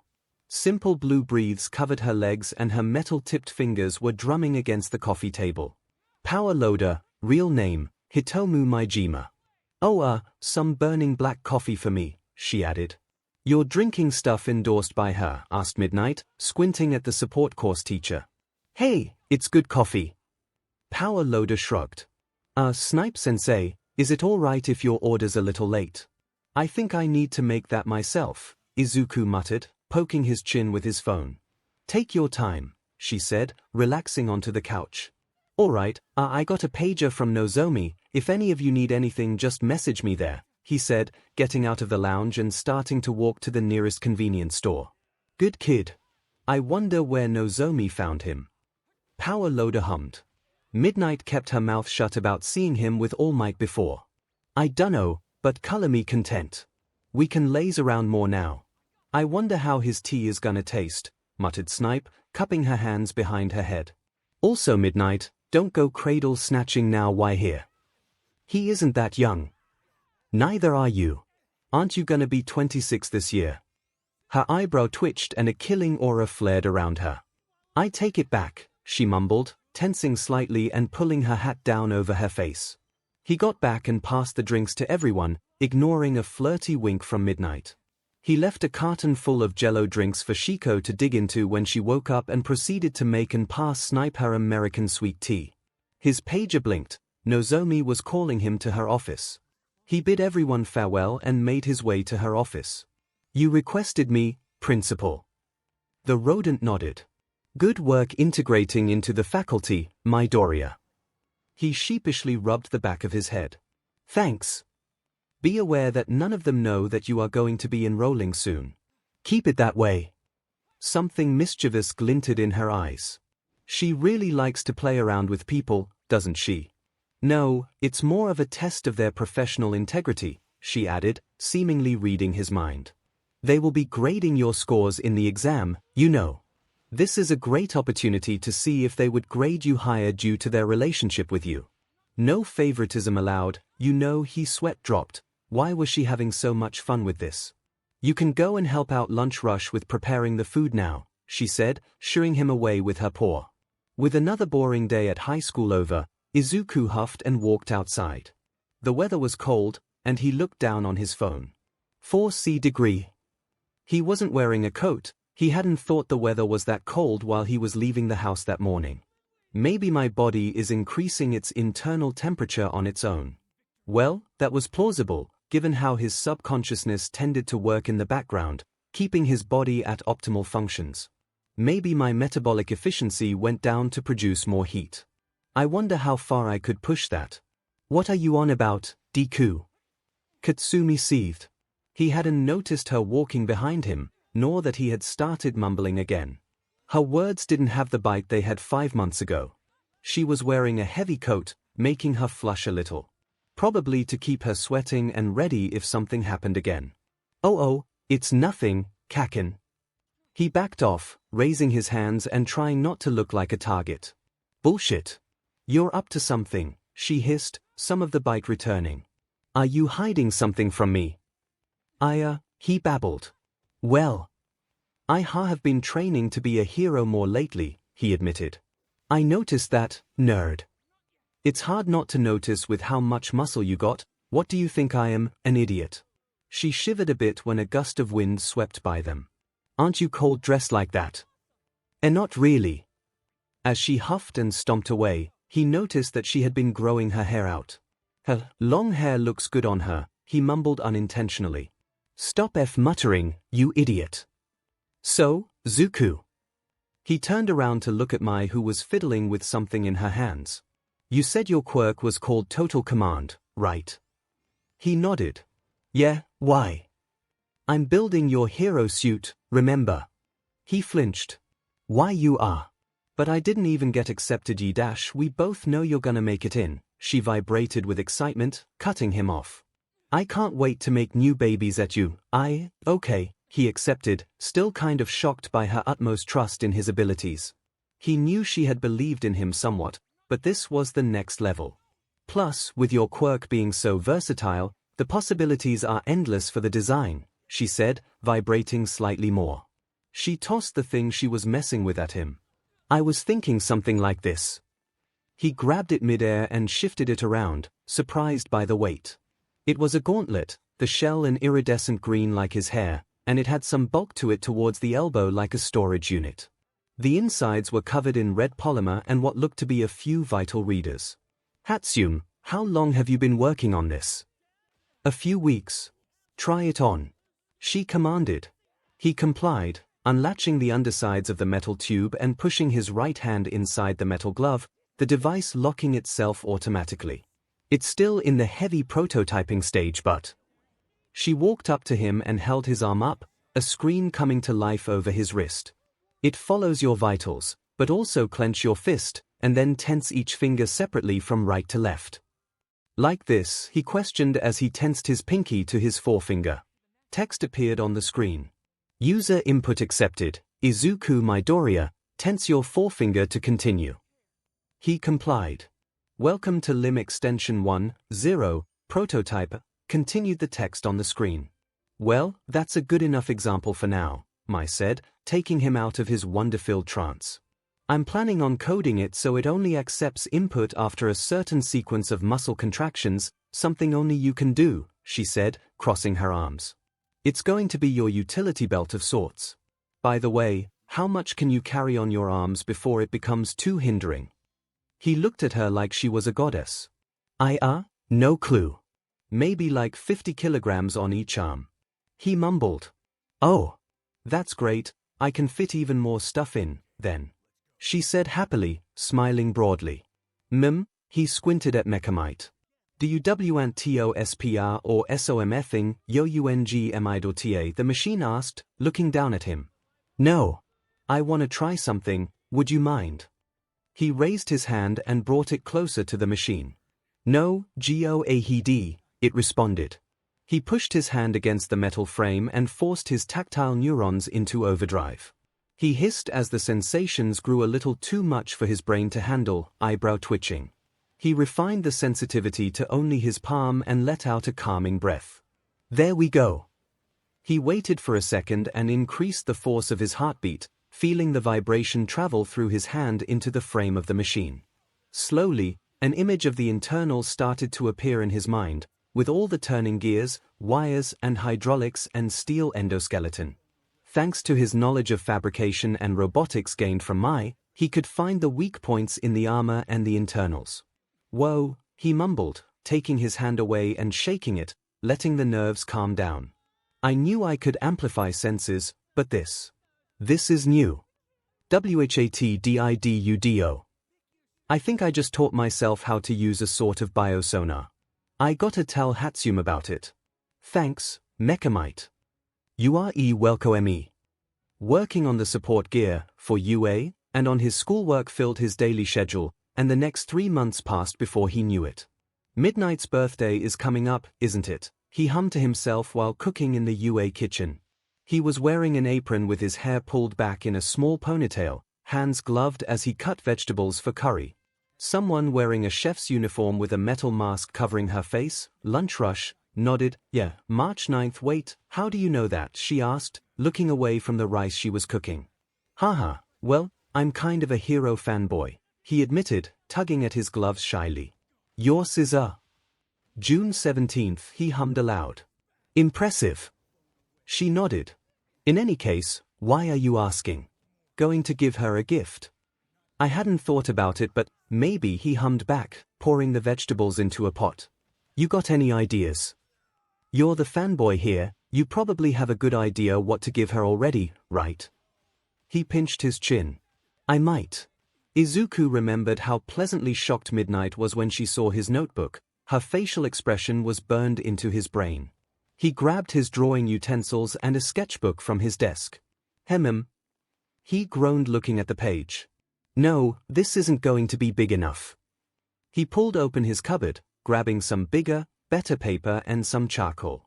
Oh God, this is gonna be hell to clean up afterwards. He looked at the empty white of the paper, and the abyss looked back. Let's just get this started, he huffed, cracking his neck and dumping some charcoal dust onto the page, spreading it evenly with a rolled-up wad of tissue paper. I hope she likes it, he muttered, grabbing the vine charcoal and starting to sketch. Okay, where did this come from? He asked himself, looking at the now finished artwork. It was Midnight in her hero costume stepping on a large, defeated villain with her thorned WHP in her hand. She was striking one of her signature poses, her eyes sharp and resolute, mouth twisted in a lopsided smile, like one would get after overcoming unbeatable odds. He looked at the clock. 6 hours had passed. Almost morning. Whoa, I zoned out.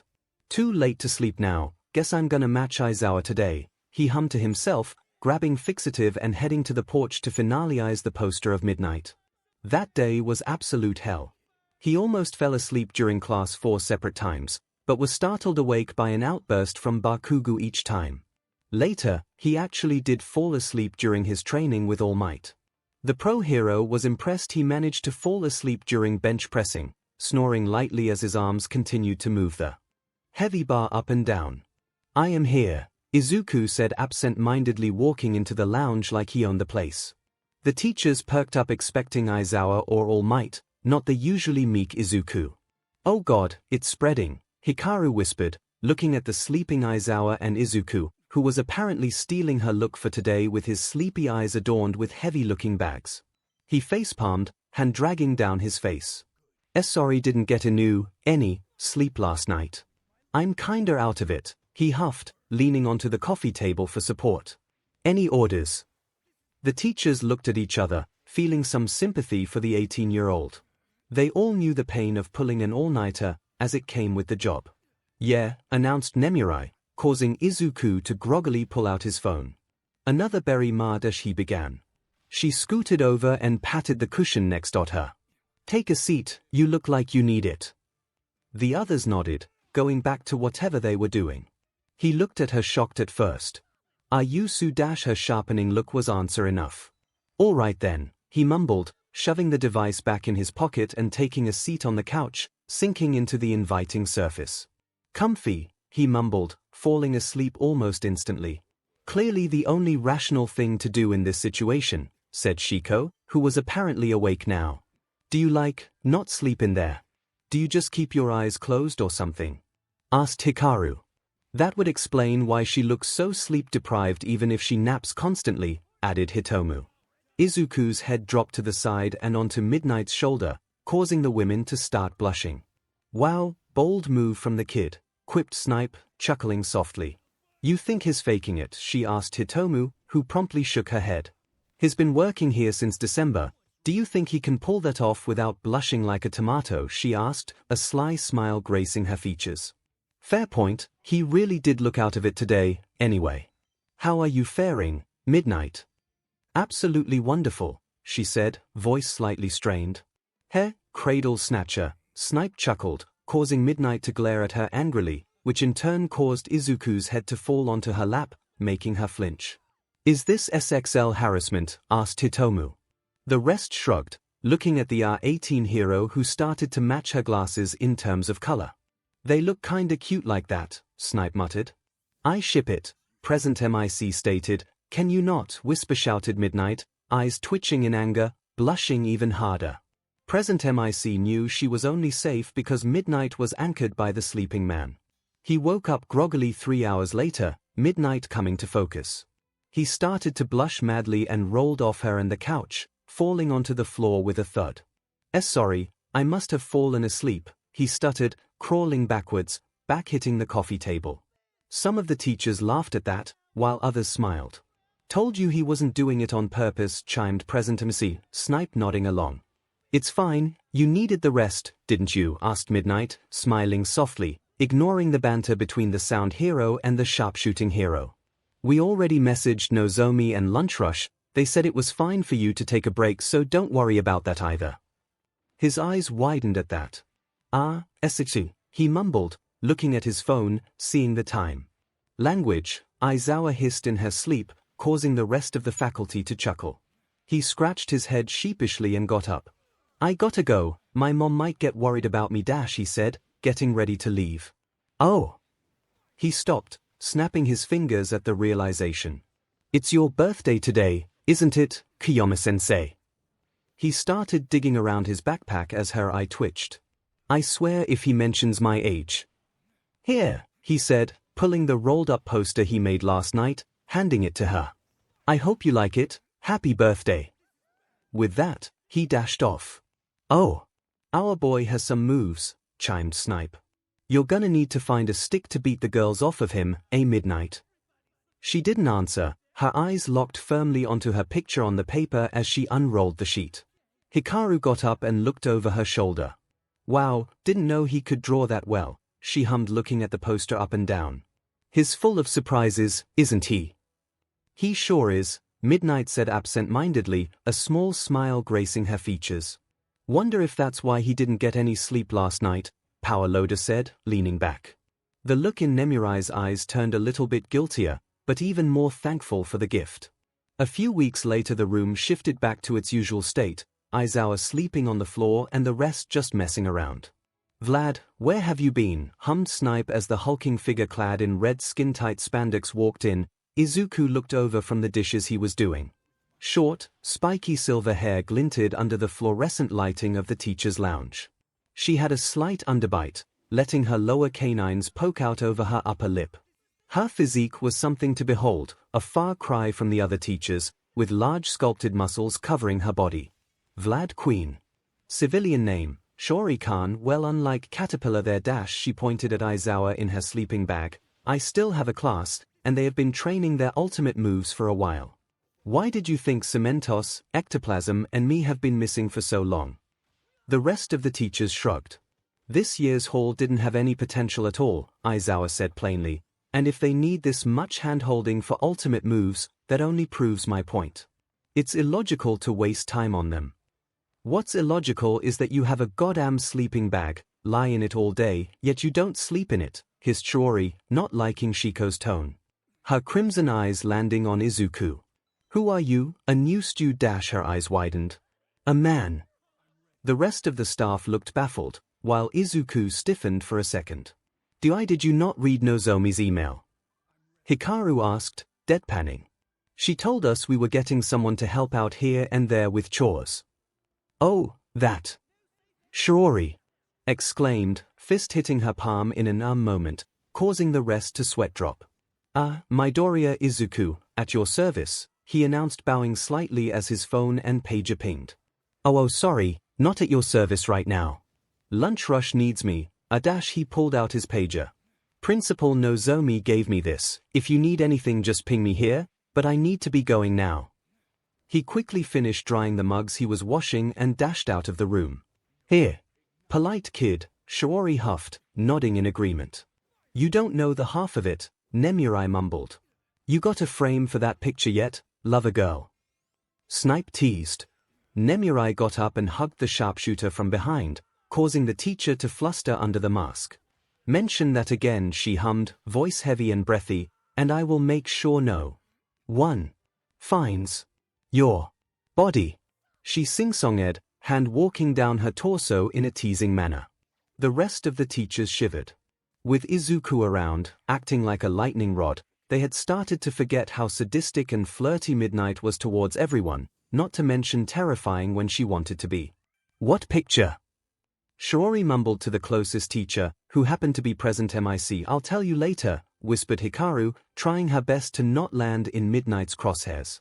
He huffed, looking over the piece he was working on in secret.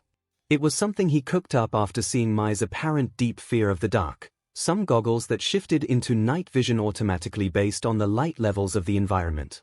He was busy making the shifter work faster, so the user wouldn't have to deal with the dark too much, nor would the light suddenly coming on be an issue. Got less than a week to finish this, he hummed, looking over the device. More than enough time. Maybe I could reinforce the lenses and add a weld cover so she can use it more often, he hummed, looking at the simple goggles. His eyes widened, remembering the minimal posters around Mai's workshop. Maybe, I swear if you blast me with that fire extinguisher when I am not on fire one more time, I'll break you worse than Izuku ever did, she hissed at Mechamite. NOPM. Hey Hatsune, Izuku said, walking through the gates of the lab, watching her stand in the middle of the workshop in her hover boots. Testing the goods. She nodded, turning the boots on and smiling in delight as she started to hover a couple centimeters over the ground. She shifted a foot and let the propulsion push her towards him. Test success, she announced proudly, not noticing her apparent lack of brakes. His eyes widened. Hatsune watched. He was cut off by her knocking into him, taking them both down to the ground. Oh right, forgot the brakes, she mumbled as an afterthought, not noticing their rather compromised positions, her chest pushing against his. Shouldn't you wear protection for this, he said, rubbing the back of his head, blushing but trying to ignore the sensation of her on top of him. I trust my babies, she said, pushing her tongue out at him. Fine, fine, he said, surrendering to that logic. But guess what day it is? You came over so Saturday? She asked, not really the best at keeping track of the dates and days. It's April 18th, he said, giving her a hint. And? She got off him and then her eyes widened. Wait, is it our anniversary? Don't phrase it like that, he said, blushing as he stood up as well. And no, it hasn't been that long since we met. Here. Feels like I've known you my entire life, she mumbled, not really thinking about it. He could agree with that. Don't get sidetracked, it's April 18th, he repeated, trying to grab her attention again. Still doesn't ring a bell, she huffed, starting to get a little annoyed. It's your birthday. Hey. She turned around to look at Mechamite. Oh, it is. Happy birthday, mother, chimed the robot, its voice getting somewhat softer. Oh, thanks, she mumbled, not really knowing what to do. It had been too long since anyone had celebrated her birthday. Some shuffling brought her attention back to Izuku, where she saw him pull out a large gift-wrapped box from his backpack. Thankfully, it wasn't damaged in their collision. He looked back up at her. Happy birthday, Hatsune, he said with a dazzling smile, passing the box to her. For a few seconds, she only looked at the box, her brain not really clicking into gear. She blabbed. Come on, open it, he said, smiling wider at her confused expression, and prompting her to finally move. I thought you might like it. She looked at the goggles with an awestruck expression. How did you dash, she mumbled, looking at the craftsmanship. Izuku had definitely built it, she would recognize his precise welding anywhere. It only added to the overall aesthetic of the structure. Large red-barreled goggles housed on a red metal band, riveted into place, with 2 pieces of tubing coming out of the sides and a valve to the side. Steampunk. Just how she loved it. She was broken out of her trance by Izuku panicking. Hatsune, is everything alright, he blustered. She looked at him in confusion, then noticed the wetness on her cheeks. Oh. She wiped her arm over her eyes. Sorry, I just love it, she nodded, smiling widely. I love it so much, Zuku, thank you. He let out a sigh of relief. Don't thank me yet, try em on first. She did as such, the leather lining inside the goggles fitting around her head like a dream. The barrels felt a little heavier than she had expected, but the added heft didn't really bother her. Okay, hit the lights, Mechamite. 𝐻𝑇NG the 𝐿IGHTS. Wait, no. Why had he forsaken her like this? When the darkness fell, she was expecting to be scared out of her mind, but instead, she was shocked by a click from inside the goggles and her vision going green. Why you added night vision, she asked, looking at Izuku, seeing him like it was daytime, albeit lacking colors other than green. I thought you might need it, he said sheepishly, looking at where he thought my was. Blinded by the dark. It also has hardened lenses so you can wear it as protective gear. The lights turned back on, she was surprised that the green night vision went away instantly. Plus, if you twist the barrels, you can engage the welding mode. She stared at him, her emotions unreadable due to the goggles blocking her upper face. I am so glad I met you, she mumbled, hugging him, new goggles digging into his side. His eyes darted away in embarrassment and patted her back awkwardly. The feeling is mutual. I forgot, he hissed, high pencil almost burning up in his hand from how fast he was sketching. I forgot her birthday while focusing on Hatsune's goggles, damn it. Whose? Asked someone at his door. Kaka his hand stilled as he looked up to see the skeletal form of All Might. The girl you saved all those months ago. The one that screamed at you after you did. She asked, leaning on the doorframe. Oh, and your mother says that the food is almost ready. He dumbly looked at her a little bit more. Can I ask you to sign something? It was her birthday. She had hoped that it would be apparent and people around her would have celebrated. Or have at least just wished her a happy birthday. She didn't get any on that. Damn it, she mumbled when she was out of earshot of everyone and almost at home. I'm back, she announced, kicking the door open and was greeted by her mom screaming back. Stop doing that. She huffed, tossing her bag to the side. No. It had gotten to her that not even Izuku had celebrated her birthday, not that she deserved it. Oh, Izuku came over a while back, out of breath. You chase him here or something? Teased Mitsuki. His here, she asked, not believing her. How'd he even beat me here? He was still in the classroom when I got out and I never saw him on the road. Nah, he said something about a job and dashed off. Why didn't you tell me he got so jacked, here? Planning on keeping him all to yourself? Teased Mitsuki again. What the F are you talking about, old hag? Katsumi tried to deadpan, but the effect was lost when she started to blush heavily, her voice cracking a bit. You sound like you know, she teased. Ah, my little girl is growing up so fast, Katsumi's hands crackled. Anything else, she huffed, growing tired of this whole maternal teasing shtick. Oh yeah, here. Her mom tossed a large tube at her, which she recognized as one of those poster packages. You got me a birthday gift, she huffed, looking at the label. Happy birthday, Kaken no Fing Wei. Why do you think he stopped over, just to see me? Her mom teased more. Katsumi ignored her and slowly went upstairs to her room. Hey, don't ignore your mother. She closed her door behind her and opened the poster as gently as she could, not wanting to damage it.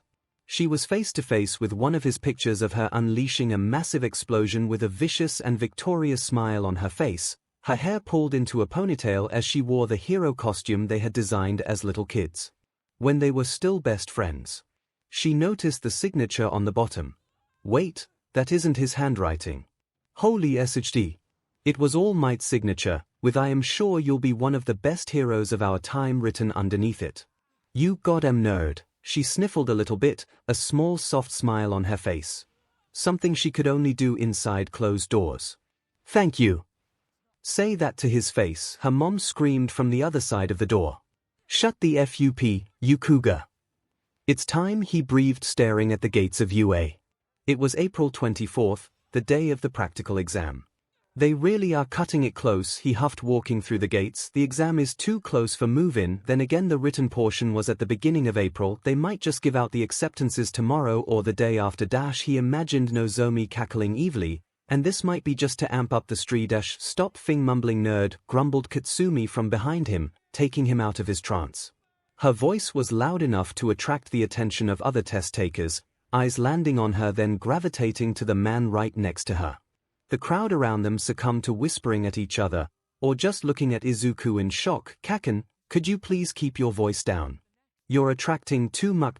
He meekly started, getting cut off. I'll keep my voice down when you stop this suicidal nonsense. Deku, she screeched. He didn't back down. Keeping his ground. She huffed and passed him by, her shoulders slamming against his, hair trailing behind her. That could have gone better, both of them thought. Izuku, now hyper-aware of all the eyes on him, decided to just ignore it and continue walking towards the main hall for the orientation on the exam. Closing his eyes as he did so. This shouldn't get to me, I am ready for this exam. More than enough, he really wasn't. His foot caught on a slightly higher brick on the pavement, causing him to trip. Oh, way to go Deku, he chided himself, preparing for a martial arts flip to not slam down on his face. Moments before his roll, something touched his shoulder, inertia flipped him forward as his weight left him, his momentum dying midway though, causing him to float upside down. Hey! Oh sorry, didn't know you were gonna do that, said a bubbly voice. He looked down. To see her face, a little round with 2 pink blush marks right on her cheekbones. Face framed by brown hair that seemed to disagree with gravity, floating at her sides with supernatural volume. He tried his best to ignore his inneris going crazy with the sudden lack of gravity throwing them off. He also tried to ignore that he could see up her skirt. Thank God she is wearing shorts under there. She grasped him by his ankle and softly rotated him back, right side up. I shouldn't have used my quirk, but it would have been bad luck if you fell down right. Her eyes were still closed, her mouth in a soft smile. Sunlight hitting her hair just at the right angle to highlight her hair like a halo. She looked angelic. She clapped her hands. He thought it was her apologizing again, but he realized it was her dispelling her quirk when he felt his weight return. Let's both do our best on the exam. She opened her eyes midway through saying that. His emerald eyes met her brown ones for the first time. She started blushing wildly, the blush marks growing to encompass all of her face. Well, that's a reaction I am not used to. Midoriya Izuku, nice to meet you, he said, reaching a hand out, blushing slightly. She was adorable. Yura, she started, blush getting even darker. Rararaj, her quirk accidentally activated, causing her to start to float upwards. Rarara, panicking, he grabbed her by the shoulder, hoping that her quirk was hand contact only. That caused her to blush harder. Rarara, his phone pinged. 5 minutes till the start of the orientation. He started sweating. Could you turn off your quirk? The orientation is about to start. It was useless. She was too caught up in her own panic to even hear the outside world. He could relate to that. Sorry about this, he said, more than to himself rather than her. and grabbed her by the wrist, starting to pull her towards the auditorium like a red balloon. No one noticed the bricks sink back onto the pavement. The general banter of the auditorium brought her out of her fluster. She poked his hand, looking away from him. Seeing that she was slightly back to her senses, he pulled her down further, letting her disengage her quirk and land on her feet safely. She muttered a soft thank you and dashed away to her seat. I should do that too, he muttered, looking down to his exam ticket. He searched for the seat in the area right next to Bakugo. Great, he took his seat next to her, causing her to huff in annoyance. He grimaced but held steady, waiting for the orientation to start.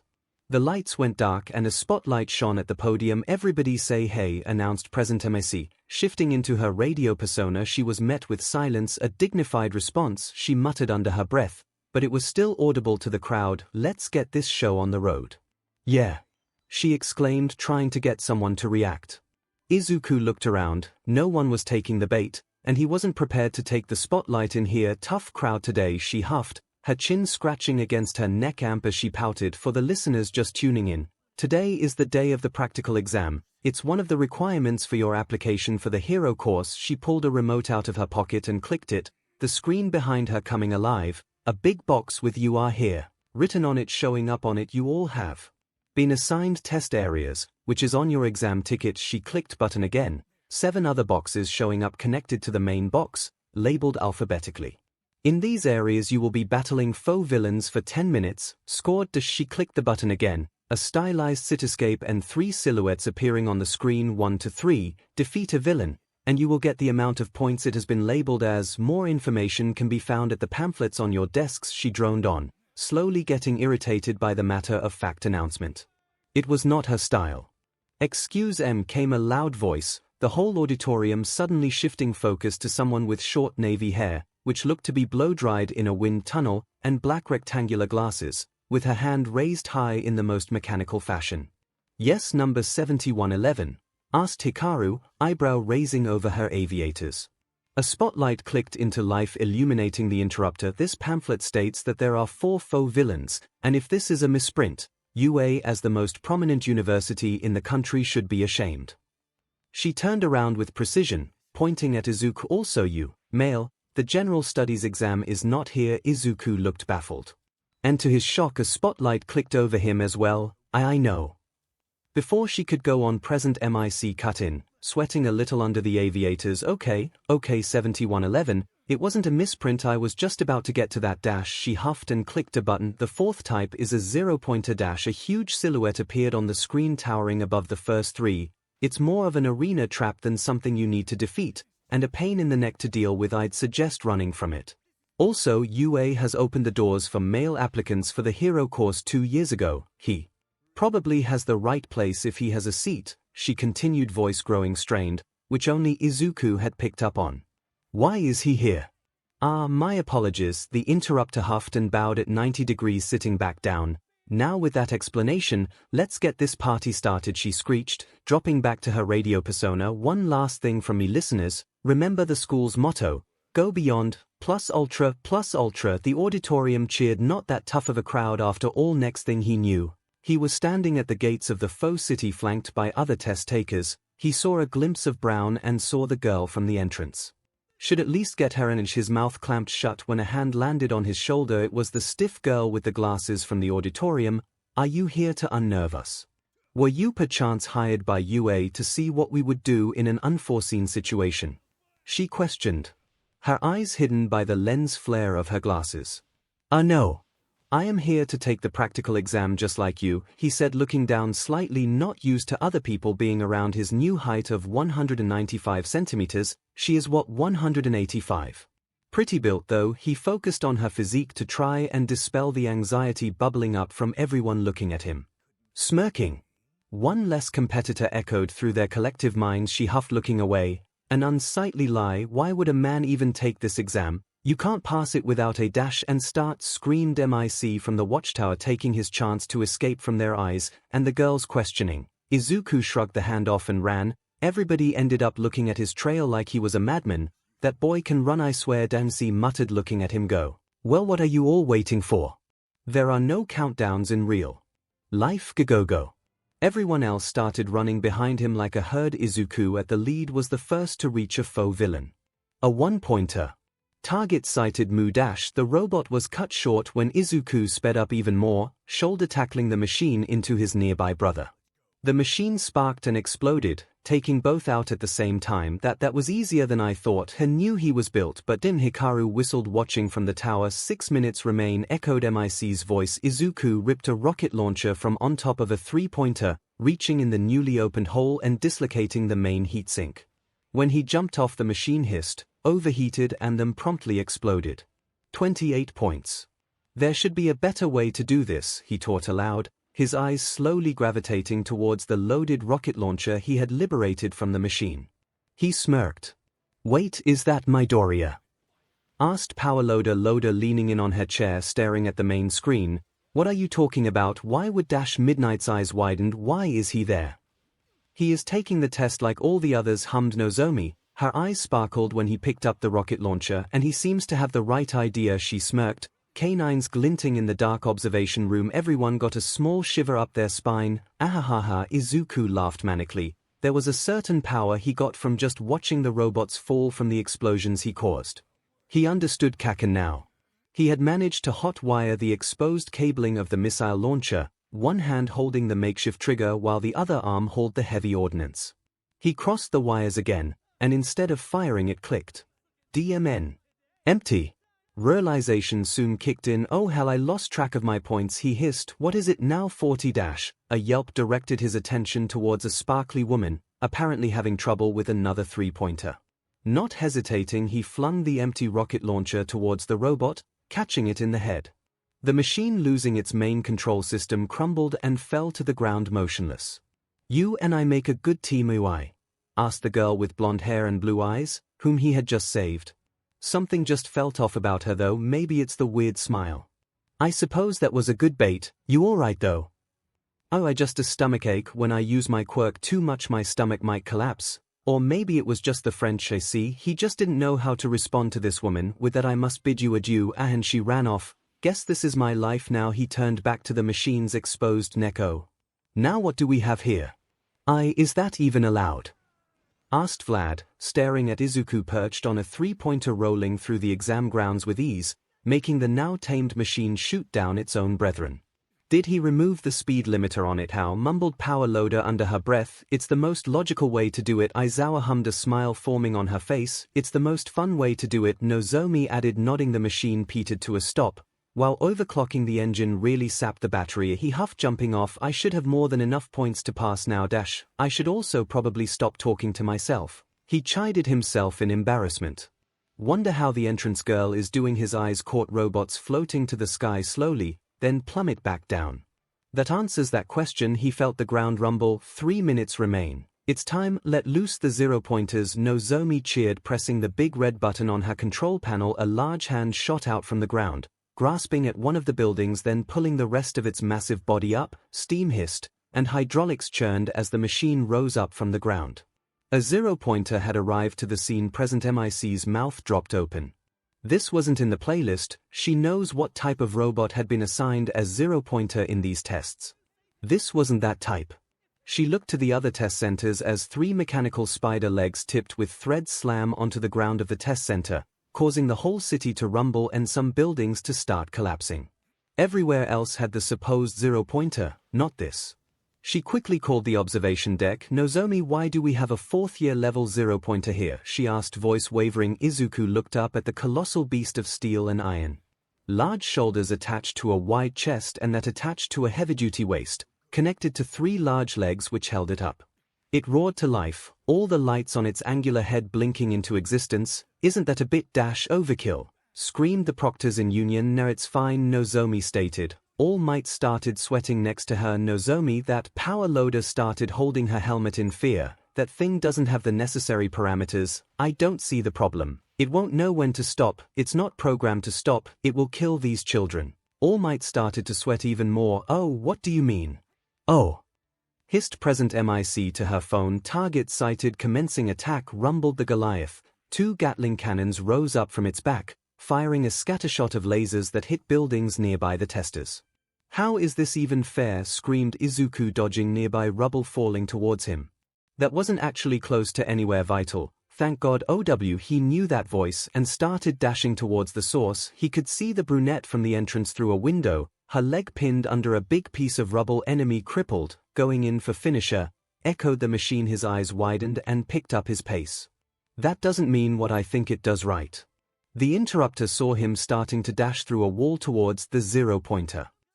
Suddenly the machine blurred over the pinned girl, hand raised ready to punch the ground. Ready to leave red paste where she was. Oh Nozomi, that's gonna kill that girl, turn it off or I'll engage, screamed Present MIC from the intercom. Stand down and... The rodent said simply. Like hell, I didn't sign up to watch hero prospects get killed by our dish. It's too late now anyway, just watch, Nozomi. Said voice monotone and steady. All other proctors looked ready to just say F it and run to the test area. Oh F that I'm getting in right dash. The punch started to fall, no way she was making it now. They all heard MIC flinch over the intercom. The fist stated to fall, blurring on screen. The teachers gasped. A green mop of hair dashed in the last second before impact. A dust cloud covered the camera as the fist hit the ground. The observation deck fell silent. What in tarnation, muttered Snipe. He grunted under the pressure, his joints creaking in protest. What dash, the girl muttered, cracking her eyes open. This didn't feel like death. Her eyes landed on Izuku. Why? She mumbled, not really believing what she was seeing. He was holding up the giant fist. She could hear the machine groaning in effort to push down harder. I made it, he grunted. Most of the teachers were awestruck at the observation deck. All Might was smiling proudly. That's my boy, the interrupter babbled, watching the machine struggle. What is going on there? He felt his body start to give in, the fist inching forward. He engaged one for all, pushing the fist back up, green lightning sparking across his left arm, back and legs. Any more and I might trigger full body and collapse. But I can't just hold this forever either. Can you move? He called out to the girl. Not looking back. She mumbled a sorry. All Might smile faltered. He can't do that any longer, can he? Mumbled Midnight, worry overcoming her. He got himself into that mess and he needs to get himself out, huffed Aizawa. Trying to hide her own anxiety over the whole mess. Let's see if he can, chimed Nozomi, the only one enjoying this. He felt the gears in the robot start to skip. Maybe I can outlast feel. He forced the neurons in his hands into overdrive again. Normally his biosonar could only detect so far. But the machine, vibrating with effort, was basically mapping it out for him. He started to smile. This thing had nothing on Mai's designs. Did he just accept death, or is he putting a brave face on? Mumbled Snipe, starting to get into denial about all of this. Just one of Nozomi's mind games, right? On the screen Izuku exclaimed there and punched with his right arm, onto what looked like a random spot, then another and another. Or he just went insane, she continued, staring at the screen. Definitely one of Nozomi's mind games. Wait dash, Power Loader's eyes widened. Holy, she mumbled in recognition. The metal groaned under his blooded fist. No time to stop. A few more to go. He could feel the endoskeleton of the machine start to creak from localized attacks he was giving. Only a few more and... He heard a crack. It's over now, Effa. He pushed hard with his left, raising the fist in a last hurrah. He poured all of one for all into his right arm. Local environ. His mind echoed for a second, his muscles bulging, ripping his shirt off in the process. And he punched upwards. The stress marks he had beaten into the skeleton of the machine sheared. The massive arm shot up like a missile above the Titan's head, its internal batteries and engines compromised. It sparked and promptly exploded mid-air, taking the machine's head along with it. The proctors stared at the screen in shock. Some gabbed their heads, trying to comprehend what just happened. Then they all started screaming in celebration of it all. A man had just beaten a 4th-gen 0-pointer. I did it, he huffed as the machine slumped to its side, grinding against buildings and falling to the ground. His arm had popped out of its socket, but that was nothing. He could still stand.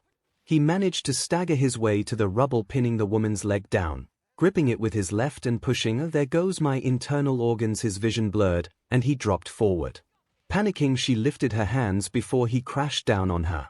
Her pads connected with his skin, and he started floating right above her. Time's up, came the ever-present voice of Present MIC. She seemed out of it. All the test takers in Area B were.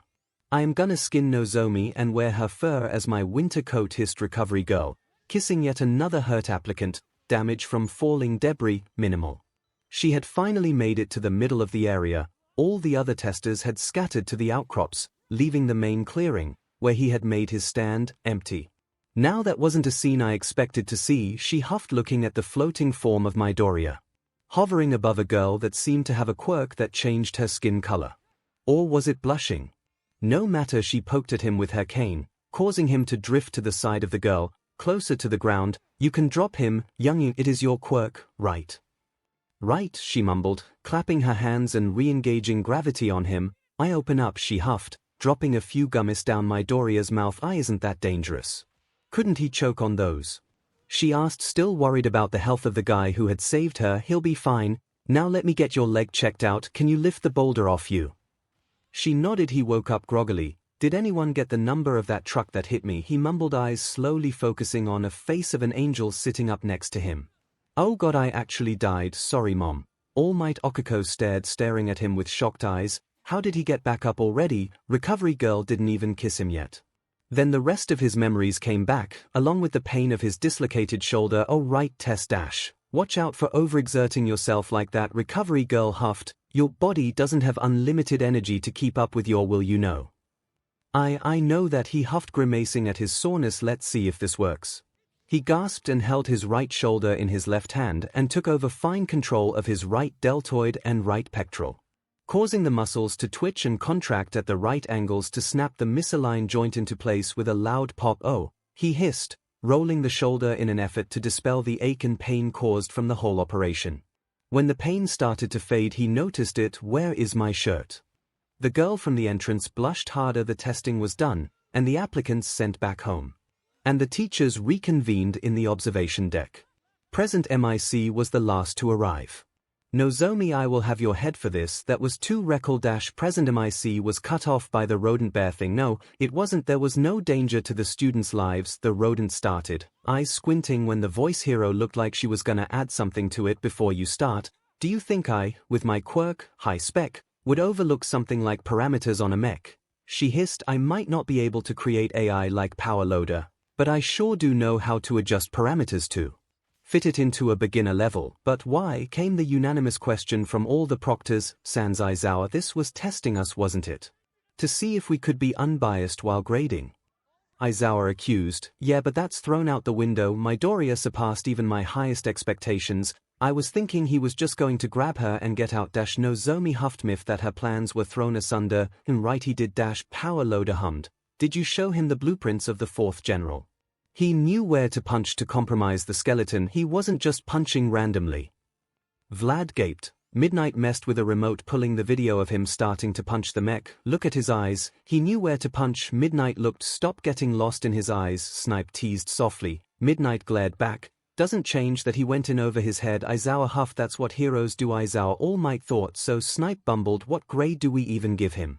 Cause I am giving him a 10 out of 10 inch. Any less would be lying. I mean, look at the kid. Vlad huffed, gesturing towards the recording. MIC was seeing the whole incident for the first time, and the moment he had punched the arm off, she screamed out a yeah. Yamada, I will use your vocal cords as dental floss, hissed Aizawa. Sorry, couldn't help it. She muttered. Nozomi nodded. Cementos, ectoplasm, what do you two think? They were the control group, as they didn't really have contact with Midoriya up to that point. I mean, Cemento started, voice heavy and full. I cannot give anything other than full points to a spectacle like that. What he did was true heroism, through and through. Ectoplasm nodded. Isn't his drive the reason you hired him to begin with? I mean, she looked at the rest of the teachers. He even managed to get under Eraser's skin. Considering her initial reaction, he has the charisma to be the next number one. And with that attack, she gestured at the moment his fist made contact with the mechanical beast. He shows that he has the power to back it up too, even without a quirk. All Might's eyes widened. Without a quirk. She looked at Nozomi, whose eyes just screamed, do not ruin this for me. She didn't even know how her animalistic eyes managed to convey that. Nozomi nodded. Guess didn't need to test you all after all. Why did you even test them? All Might spoke up, sweating a little. She wasn't part of the jury, so she had kept her mouth shut for all of the discussion up to this. Nozomi looked her dead in the eye. Dunno, I don't believe that. He rolled his right shoulder again. Riding the metro back to his home. He would have gone to Mai's workshop, but she had basically kicked him out last week till they both got their acceptances. Something about bad luck seeing his face before it was said and done. His green eyes caught brown ones. Oh dash, they both muttered looking at each other. Thank you for the save, they both said at the same time. He smiled, and she looked lost. Boo, I didn't save you though, she mumbled softly. Yeah you did, at the entrance remember, he beamed. She had to look away, he was just too bright at the moment. But you already had that covered, she mumbled. It's the thought that counts, he said. More people exited the cabin, it was now just the two of them. What's your stop? He asked, trying to break the awkward silence. The next one, she mumbled. Really? He asked. That's mine too. Where do you live? She gulped. Staying at one of the newer buildings till if I get accepted to you. Oh, you will get accepted, no worries, he said, his voice not even having an ounce of doubt. Wait, he hummed, you said the building was newly built, right? Does it have gas? She shook her head. It was her mom's latest construction project, and since she was basically squatting there for a few days at most, they hadn't set up the natural gas. Oh dash, my mom would kill me if I just let her go back home without a proper home-cooked meal after that test. Wanna swing by my home? Have something to eat?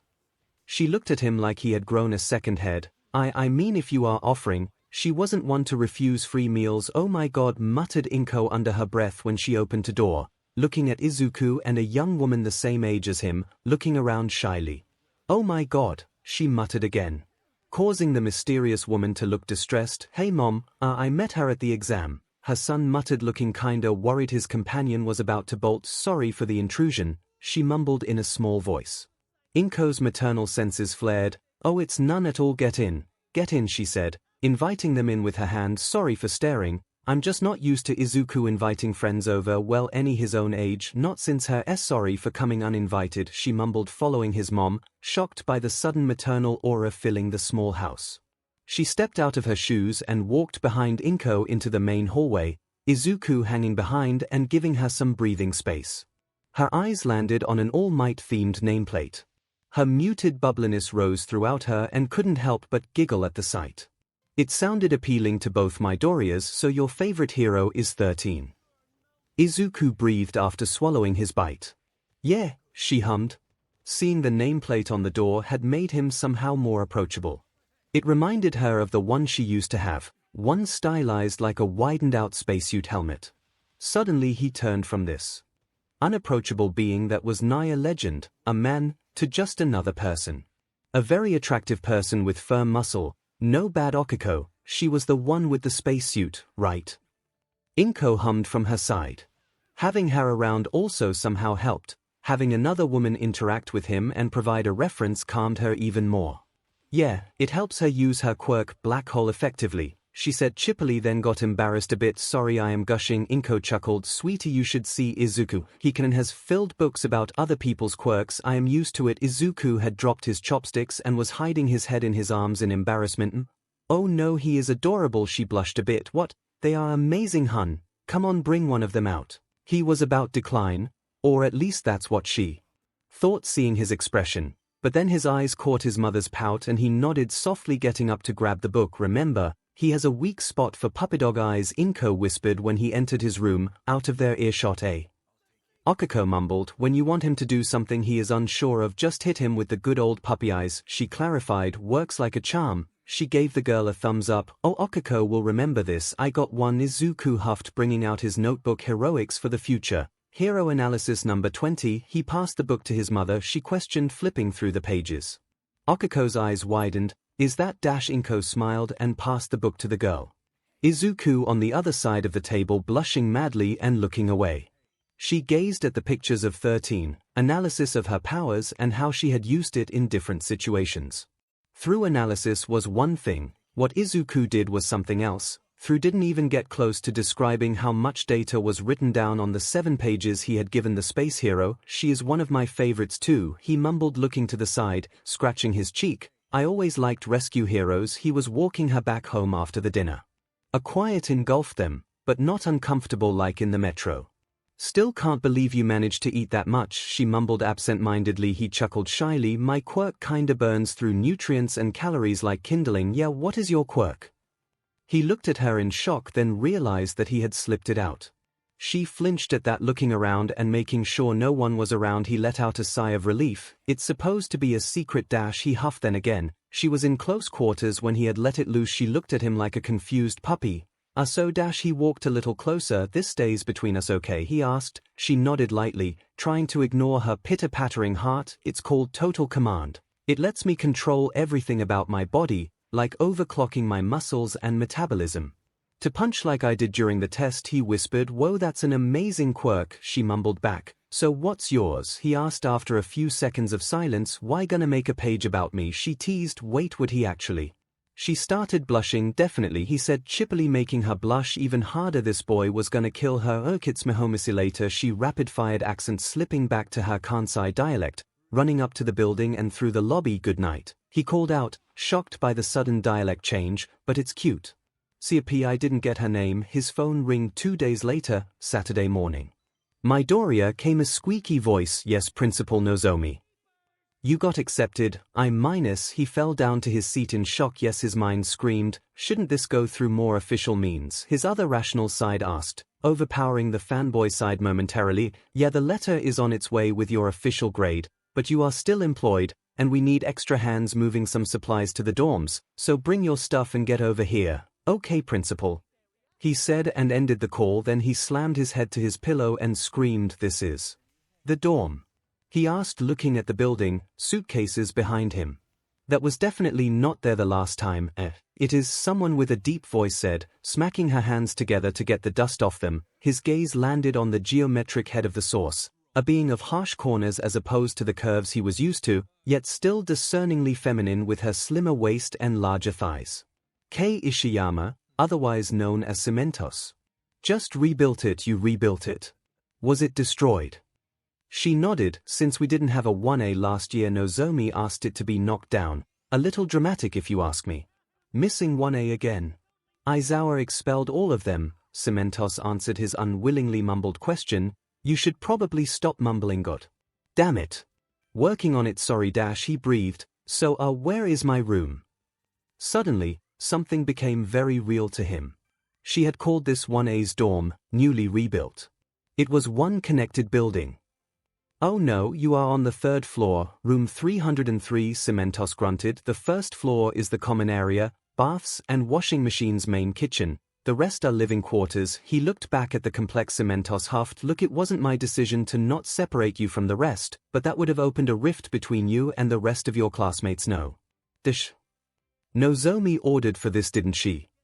Cementos nodded sheepishly. Thank you for your work, he mumbled out and started walking towards the building absent-mindedly. By the time he entered the main gates, he just accepted his fate, living with 19 girls. After hanging out with Hatsune and Kiyoma, that doesn't sound so bad. Oh god, Kaken is gonna be here. He hoped to god she wouldn't be. Wait, Nozomi oversees selecting the ledgers for the classes. She would see that she went to the same high school and middle school as me. The elevator doors opened as he was mentally screaming. He was at his floor. He hadn't even registered that he walked through the common room. I'll just focus on it next time, he huffed to himself and walked to the door labeled 303. It was unlocked. Holy 𝐒𝐻𝐽𝐽, muttered, looking at the room. It was almost the size of his old bedroom combined with the living room of his house. A large blank king-size bed against a wall opposite to a large desk and a comfy-looking office chair. A closet the size of the kitchen on the other one, and a decently sized bathroom.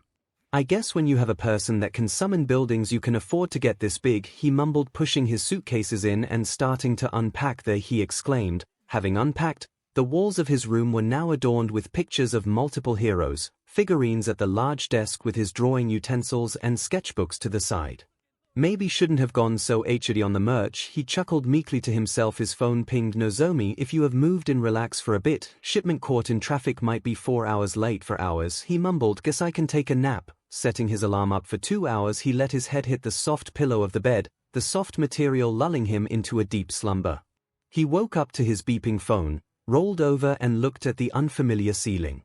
It was gonna take a while to get used to. He went down with his toiletries in hand to use the showers in peace before it got hectic. He had 2 more hours before the shipment arrived. He was pleasantly surprised to see that the common room was huge, decked out with couches that looked comfortable to sleep in or just hang out. And he thanked the heavens, or just Cementos, he wasn't sure yet, that the showers were separated into genders. He enjoyed his shower, then got back up and changed. Deciding to hang out in the common room till the shipment arrived, flicking through the giant TV. An hour later a mature and sophisticated voice chimed at the doorway of the dorm, just as he was making tea. "Is this one as dorm?" "Yeah," said Back, putting the kettle back to simmer a bit more. "Oh," the owner of the voice walked in, curious about the more masculine voice. "Who are you?" she asked when her eyes caught him in the kitchen area of the dorm. "Oh, I'm Midoriya Izuku. Nice to meet you." He looked slightly away. The owner of the voice was appealing. Only slightly shorter than himself, with long black hair, tied in a spiky ponytail. The way she carried herself was formal, telling of her possibly impressive family background. Her gray eyes had a curious glint to them as she looked at the man in the kitchen. She had a healthy bit of fat on her from what he could tell, and was not having the easiest time looking away from her. Assets. "Oh, my name is Yozumo, a pleasure to make your acquaintance," she said, smiling politely. "I am Fing Dead. I will die if this is the standard at you." Were you the one with the shipment?" he asked, trying to keep himself calm. Oh yeah, that's us. Sorry for the wait. The limo had trouble following the truck." "Are you the She blushed a bit. "They called you the help." She didn't feel comfortable calling him that, but oh well. "That's Dash." He sweat dropped. "That's Miore. Really hadn't thought of a better name to describe my job." "Want some tea while I unload your stuff?" he offered. "I'd love some," she said, walking towards the counter. Momo had panicked. She wasn't expecting to see a man in all of this, but she managed to hide her anxiety. Well, he looked like he didn't notice it anyway. It's not that she hadn't seen a man before. Her father was married to her mom, after all, one of the few complete families in this world. It's just that she didn't know they could get so big. Yue certainly was going to teach her a lot. She took a sip of the tea he had brewed. Nothing like the stuff she usually drank. But not bad at all. She watched him start bringing the boxes from the cargo truck her parents had hired for her move-in. "Which room are you?" he called out, laying the first batch down. "Room 302, she said, taking another sip of the tea. "You brew some good tea," she hummed in thanks. He smiled softly at that, picking up the boxes. "I'll brew more during the semester if you like it." She flinched. "Wait, what do you mean?" she mumbled, placing the cup back to its plate. "That I'll brew more," he said, then cringed. "Oh, right, I am going to be a student here too." She nodded absent-mindedly and took another sip, watching him lift unnatural amounts of boxes with ease and call for the elevator with his elbow. His announcement only sank in moments later. He entered the elevator and went up. "Okay, calm down, Momo. He's nice, he makes good tea. You lived with your father for years, you can get used to living under the same roof with another man." She rationalized and nodded to herself. No big deal. He came back down, and out the door. She watched him go, biting her thumb the moment he left her eyesight. "No, I can't. He is too much different than father. I can't." She tried calming herself by taking another sip of his tea. She watched him run back in, open the sliding doors to the porch and run back out. What is he doing? Her thoughts were answered when he came back, carrying her large bed frame with ease. She did a spit take. Worry overcame him when he saw her sputtering in the kitchen. He gently laid the bed down and came up to her. "Oh, you all right? Is it the tea?" he asked, panic in his voice. "And no, it's just didn't know men could do that," she said, coughing a little. He quickly reached the cabinets and pulled out a wad of paper towels and a napkin, cleaning up her mess and passing her the napkin for her face. She mumbled out a small thanks. "I am an outlier," he admitted, cleaning up the tea off the counter. "Trained a lot to get in dash. Then again, you probably did too, right?" She was silent for a second. Did she even deserve to be here? They hadn't even tested her with the rest of the recommended students, just accepted her out of her proficiency with her admittedly versatile quirk. Did she even deserve to stand in the same room as a man that probably put blood, sweat and tears into his training? "Why?" she mumbled. His hand stopped. She flinched. He knew that tone. That was the tone he had to hide for 14 years. "Don't," he softly said, softer than she could imagine his voice. "Don't doubt yourself," he repeated. His emerald eyes locked onto her gray ones and she saw the raging inferno in them, not hot and dangerous, warm and compassionate. It took her breath away. "If you got here, you deserve to be here. Don't let your own doubt say otherwise." The inferno grew larger in him, and she could finally breathe again as he looked away, his grip tightening around the counter. "If you listen to that voice, you'll only go around in circles," he hummed, voice getting quieter. "So let's do our best together this semester, alright Yorozu?" he finally said, turning and smiling at her, knocking her breath out. Once again she nodded softly, her insecurity silenced for now. Apparently, that was enough for him. He nodded back and walked back to the frame, picking it up again and walking to the stairs. It wouldn't fit the elevator. Just like one of my romance books, she thought, replaying the interaction they just had, a blush blossoming on her cheeks. Oh no, he was done faster than she had expected, and Momo had said a small thank you, shutting herself in her room soon after that, still flustered by the connotations of her latest train of thought. She couldn't help imagining all the romantic stories she had read as a kid, ones depicting the older days where romance bloomed between men and women. Something her generation didn't even get to see anymore, let alone experience it. But all of those thoughts were unfit for an academic environment. Not like he would even want that. Right. She is just pushing her old childish dreams onto him and the real world. Stop overthinking, she hissed at herself, leaning on her door, deciding to start to unpack to clear her head. He was back at the common room, waiting. Nozomi had messaged him about a secondary move-in. And he apparently had more work to do than moving a bed upstairs this time. A girl walked in unannounced, two-tone hair flowing behind her as she did so. I was told there was someone to help with the move-in. Her hair was white and red, parted right at the middle. That would be me, he said, getting up and walking towards the girl. Her hair was down to her hips, body rugged but still undeniably attractive. Her eyes were heterochromatic, just like her hair, left an icy blue, right as steely gray. They looked off. And it wasn't due to the damage done to her left side. She looked like she was staring through him rather at him, not even registering his presence in a meaningful way. It was a surprising change to the normal reactions he got, to say the least.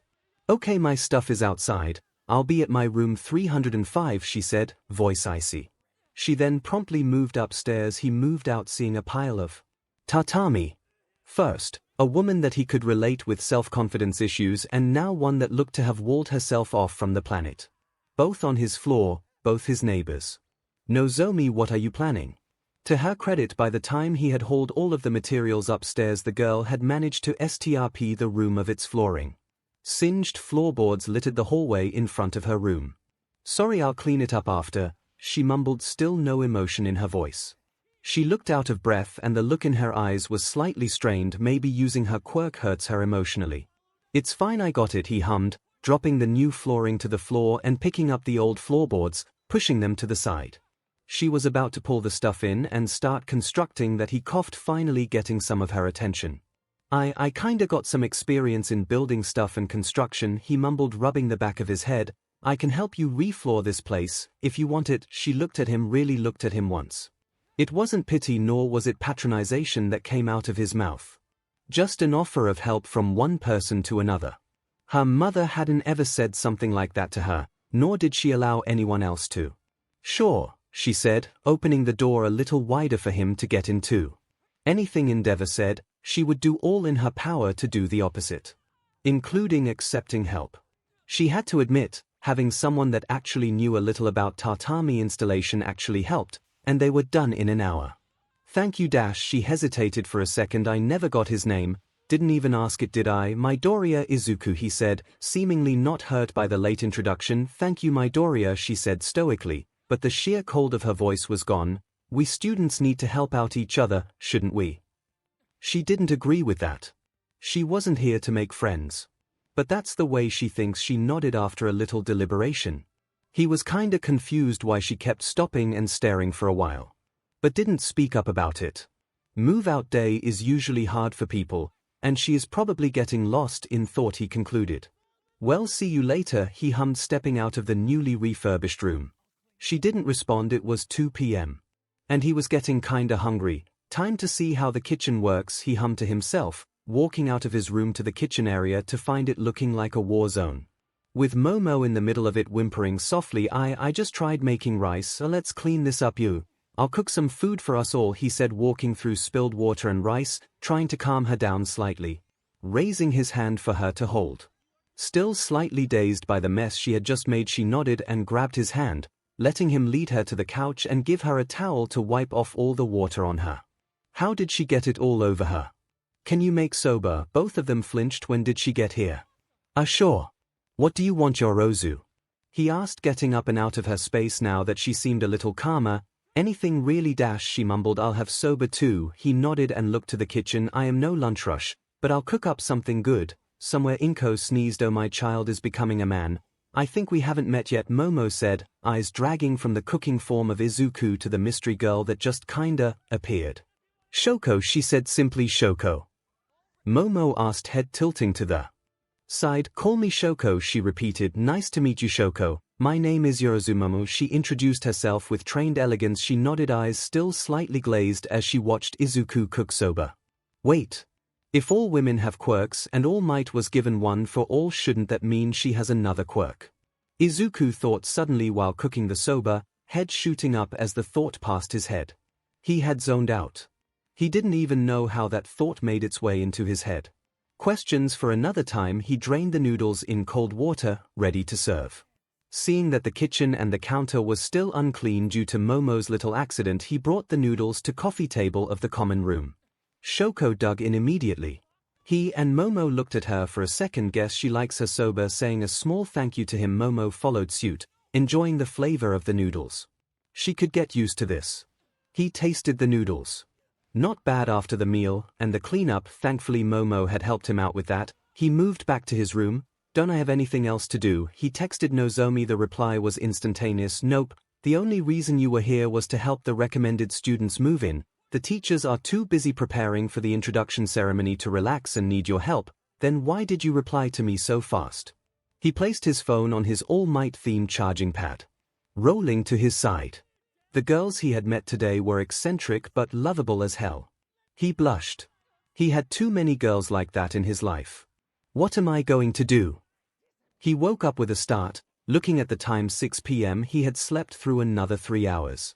He groggily walked down to the common room. The heterochromatic girl was there, eating some of the soba he had put in the fridge to eat later.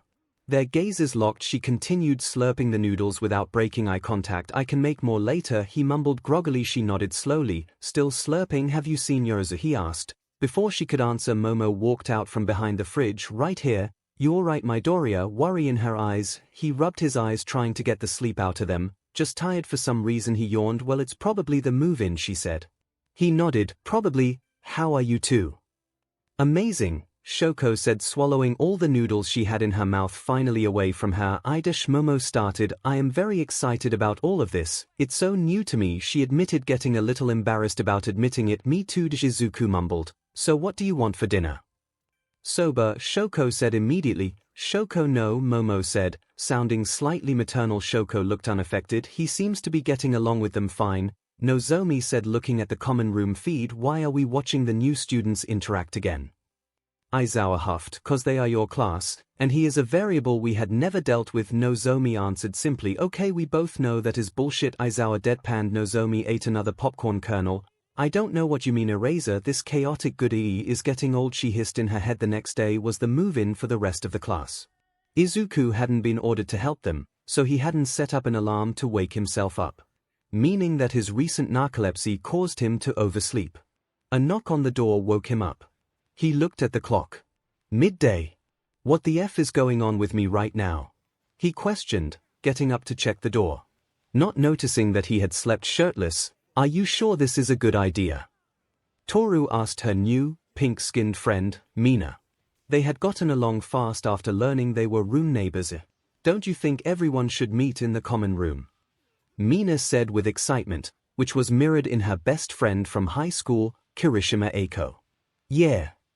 The door opened. Hey, we were calling everyone to the common room to dash. All three of them stopped. They were face to chest with. Yeah, asked the owner of the chest, still slightly groggy. They all looked up to see his iridescent green hair and emerald eyes. Weedish, Toru babbled. Mina looked frozen and Eiko looked ready to die right there.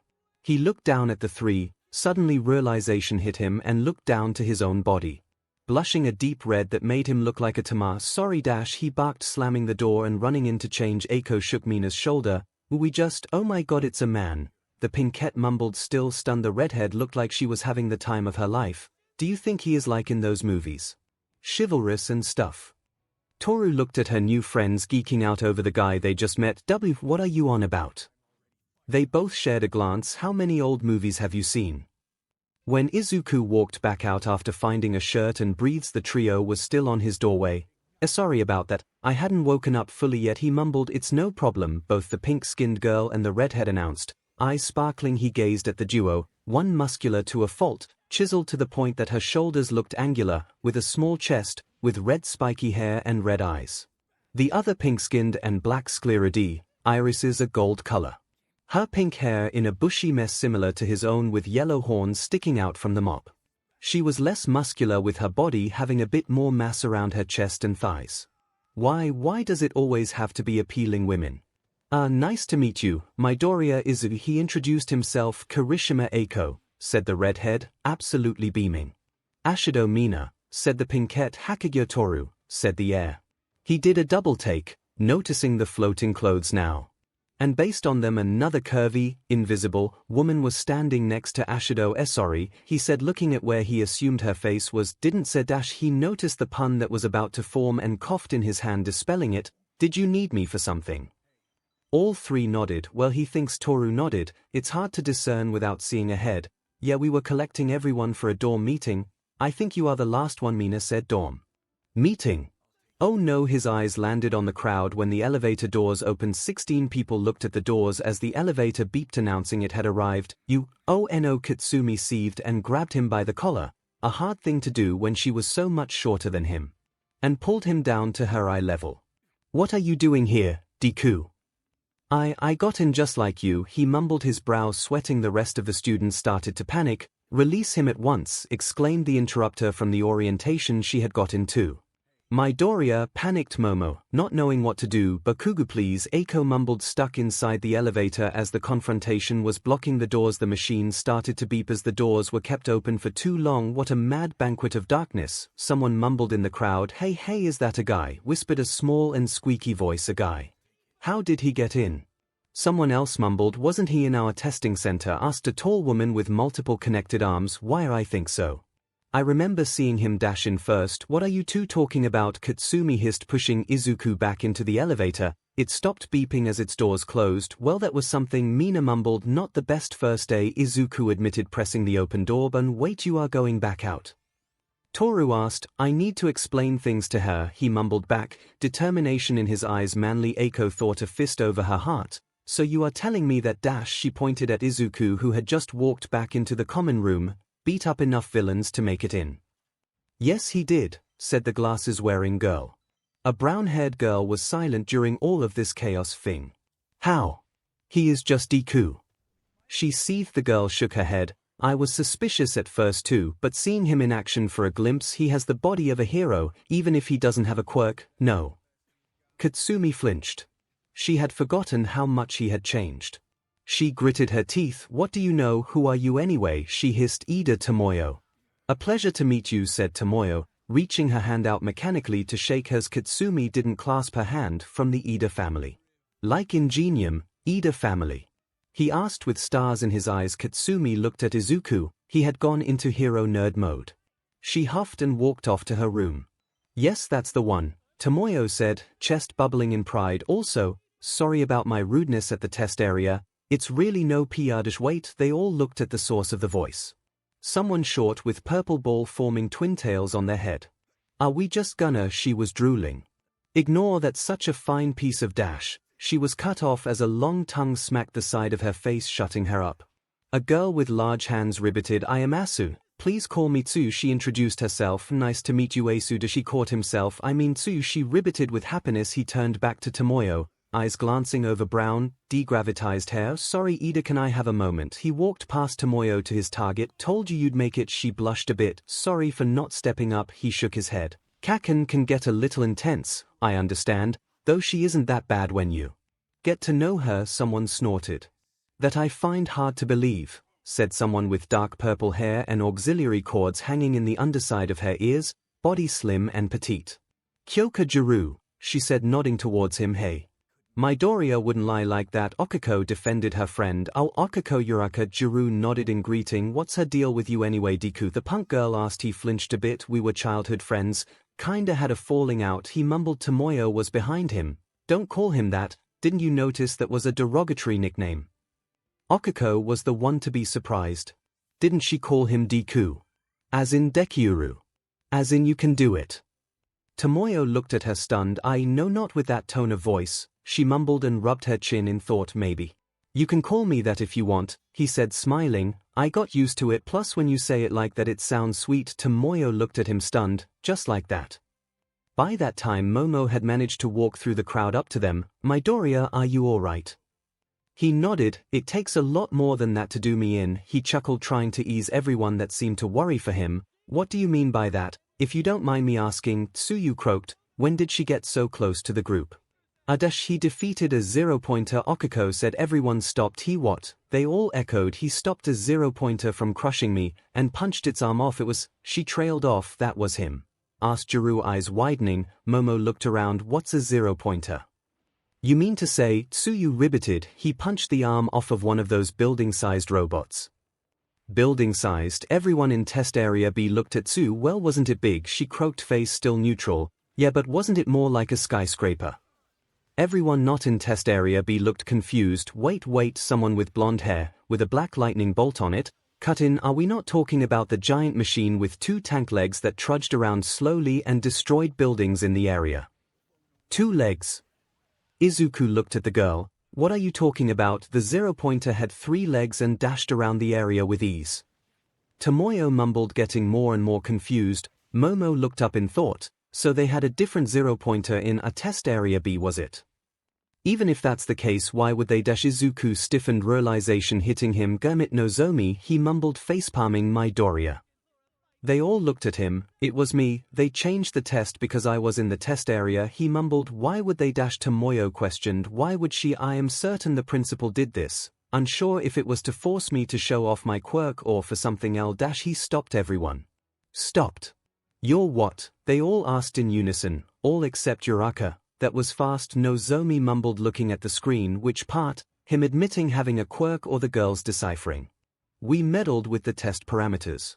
Aizawa huffed in her sleeping bag, not paying attention to what was happening. Really? Both really? Nozomi chuckled, eating more popcorn. He took a seat on a couch as all of his new classmates interrogated him. You have a quirk? I thought you were a Eiko mumbled, dejected out of her mind. The rest had similar looks of confusion on their faces, except Okuko, who had seen and talked to his mom and knew nigh everything about him, Shoko, who really didn't care, and Momo, who was certain he couldn't make that speech if he hadn't been truthful about being a guy. I am a guy, it's just apparently I have a quirk, he mumbled, looking down. That doesn't make sense, males don't get quirks, Tomoyo said, looking somewhere between apologetic and mad as she realized she had assumed her gender in the orientation, yet she was still lying to them all. Well, I did. I don't know why or how, I just did, he huffed, not looking back up. Only one way to prove you aren't lying, said the squeaky voice. Show us your dash. She was cut off by a tongue slapping her and a hand grabbing her over the head. She floated above everyone, knocked out. I would prefer if you didn't pester the guy that saved my life, Okuko said, smiling. Her tone was different than usual, causing everyone to take a step back in fear. Seeing her, he got even more apologetic, landing on his knees and getting into a dejiza.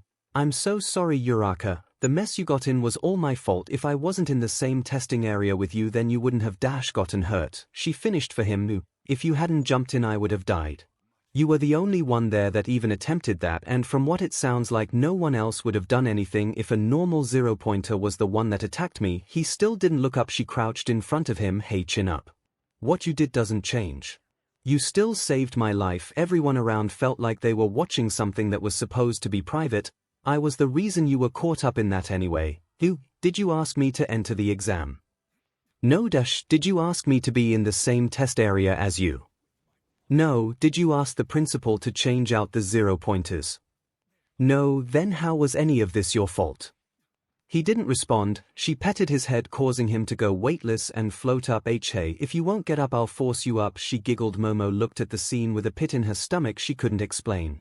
Uraraka and Midoriya looked so close. Eiko was stunned, such manliness, holding up against a 0-pointer, then apologizing for it. Wow. The rest dropped the topic after that, Uraraka releasing Izuku, who landed gracefully on the floor. The grapehead, not so much. The rest of the girls had dispersed to unpack the rest of their stuff, excluding the multi-armed Myheroacademia, who had little to unpack, and Shoko, who already unpacked the day before. Both preferred staying in their rooms instead of staying in the common room. Momo, on the other hand, had told him that she had to study. Izuku, after seeing Jiru struggle carrying the multiple amplifiers, had offered to help her, which she took, and thanks to that they were one of the first to finish. Now she was sitting by the counter of the kitchen, watching him cook.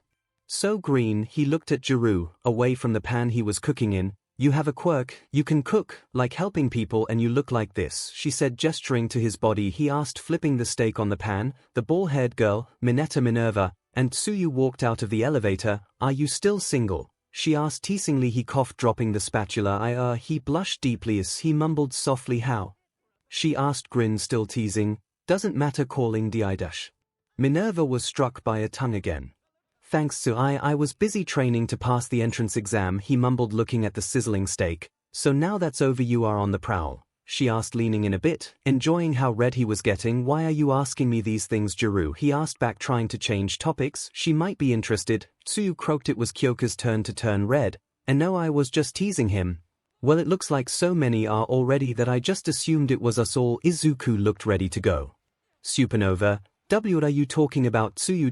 he blustered. She looked at him with a blank expression. "Don't tell me you aren't seeing it." He didn't respond. His brain was in full denial, and thanks to total command, he stopped hearing the rest of the conversation as his ears shut down. Is he ignoring you?" Kyoka asked, looking at the now catatonic Izuku, who was barely moving now and then to cook the steak on the pan. "I think so," Tsuyu croaked. "Don't know if his denial is cute or annoying. Why are you so open about this?" Kyoka mumbled, blushing a bit. "It was definitely cute. I just say what comes to mind, can't help it," she ribeted. "Plus it's not like you weren't obvious." She blushed deeper. "I wasn't interested really, Jiru," she ribeted. "Shut up," she said, looking away. "Can you stop whipping me with your tongue?" Minerva hissed, coming out of her daze. "Can you stop sexually harassing my Doria?" Tsuyu asked. "Like you two are any better," Minerva huffed. "I mean, my first words weren't show me your jeans." Jiru defended herself. "No such thing shall be done in here," Tomoyo said, walking into the room. She had finally placed all her glasses. "Oh, here comes Mrs. Buzzkill," huffed Minerva. "Such words, they do not befit a hero candidate," Tomoyo said, waving her arms in chopping motions. "Hush, prude, the women are talking." Minerva snapped back. "Shut the F up, all of you," announced Katsumi, walking to the room. She was hungry. "How vulgar," Tomoyo muttered as Katsumi shoved past them all onto the fridge. Izuku noticed her and his hearing returned. "Oh, Kaken, here I made food, spicy like you like it." He passed her a plate with a large steak and some hot sauce with a side of rice. She glared at him, then the plate. She clicked her tongue but took the plate, going back up the stairs. "Not gonna lie, I thought that was gonna spiral into a fight," Jiru mumbled. Tsuyu nodded along. "My Doria, are you cooking for us all?" Tomoyo asked. He nodded. "Worked under lunch rush for 5 months. I'm not as good as her, but it's better than nothing, right?" All 4 girls looked at him. "Right?" he asked again, looking back at them. "You know you didn't have to, right?" Tsuyu croaked, her index finger on her chin. Yeah, I know I didn't have to. I just thought it might dash. Yeah, no, I'm definitely interested now," she hummed, nodding. He tried to ignore the connotations. "So, Jiru, how do you like your steak?" he said, hoping the conversation would move past this hurdle. Medium well," she said. He nodded, continuing to cook the latest one on the pan. "I like my meat raw," Minerva announced in a pervy tone. "Desist, please," Tomoyo begged. Minerva was thankfully shut down after Izuku gave her something to eat, her mother apparently teaching her proper table manners at least. The other 3 enjoying their own meals with idle chatter as Izuku continued to cook. He looked to the side, catching Uraraka's eye. "You are cooking. But we didn't even set up the chores yet. Felt like doing it. Plus it helps me clear my mind," he hummed. "You liked yours medium, right?" "My steak?" She looked around, rousing a curious glance from the small assembly downstairs. "I never had that before," she mumbled in a soft tone. He looked surprised, but didn't really change the look in his eyes. "Oh, guess I'll be your first then." Minerva choked on her meal. So did Kyoka. Tsuyu just croaked a bit. Tomoyo looked at them weirdly. Was it something he said without a pervy tone to hint her the implications were lost on her? It wasn't lost to Izuku, however, causing him to blush hard enough for him to look naive. I didn't mean it that way." Okako was sporting a similar blush. "Mean it what way?" Tomoyo asked, lost and confused. Minerva coughed more, slamming on the table to steady herself. I know," Okako mumbled, trying to calm down. Izuku nodded in acknowledgement and went back to cooking, trying his best to calm himself. She joined the small group of meal havers, the group and grown to encompass all the class soon after, except Bakugo, who had come back down to leave her plate and went back up immediately.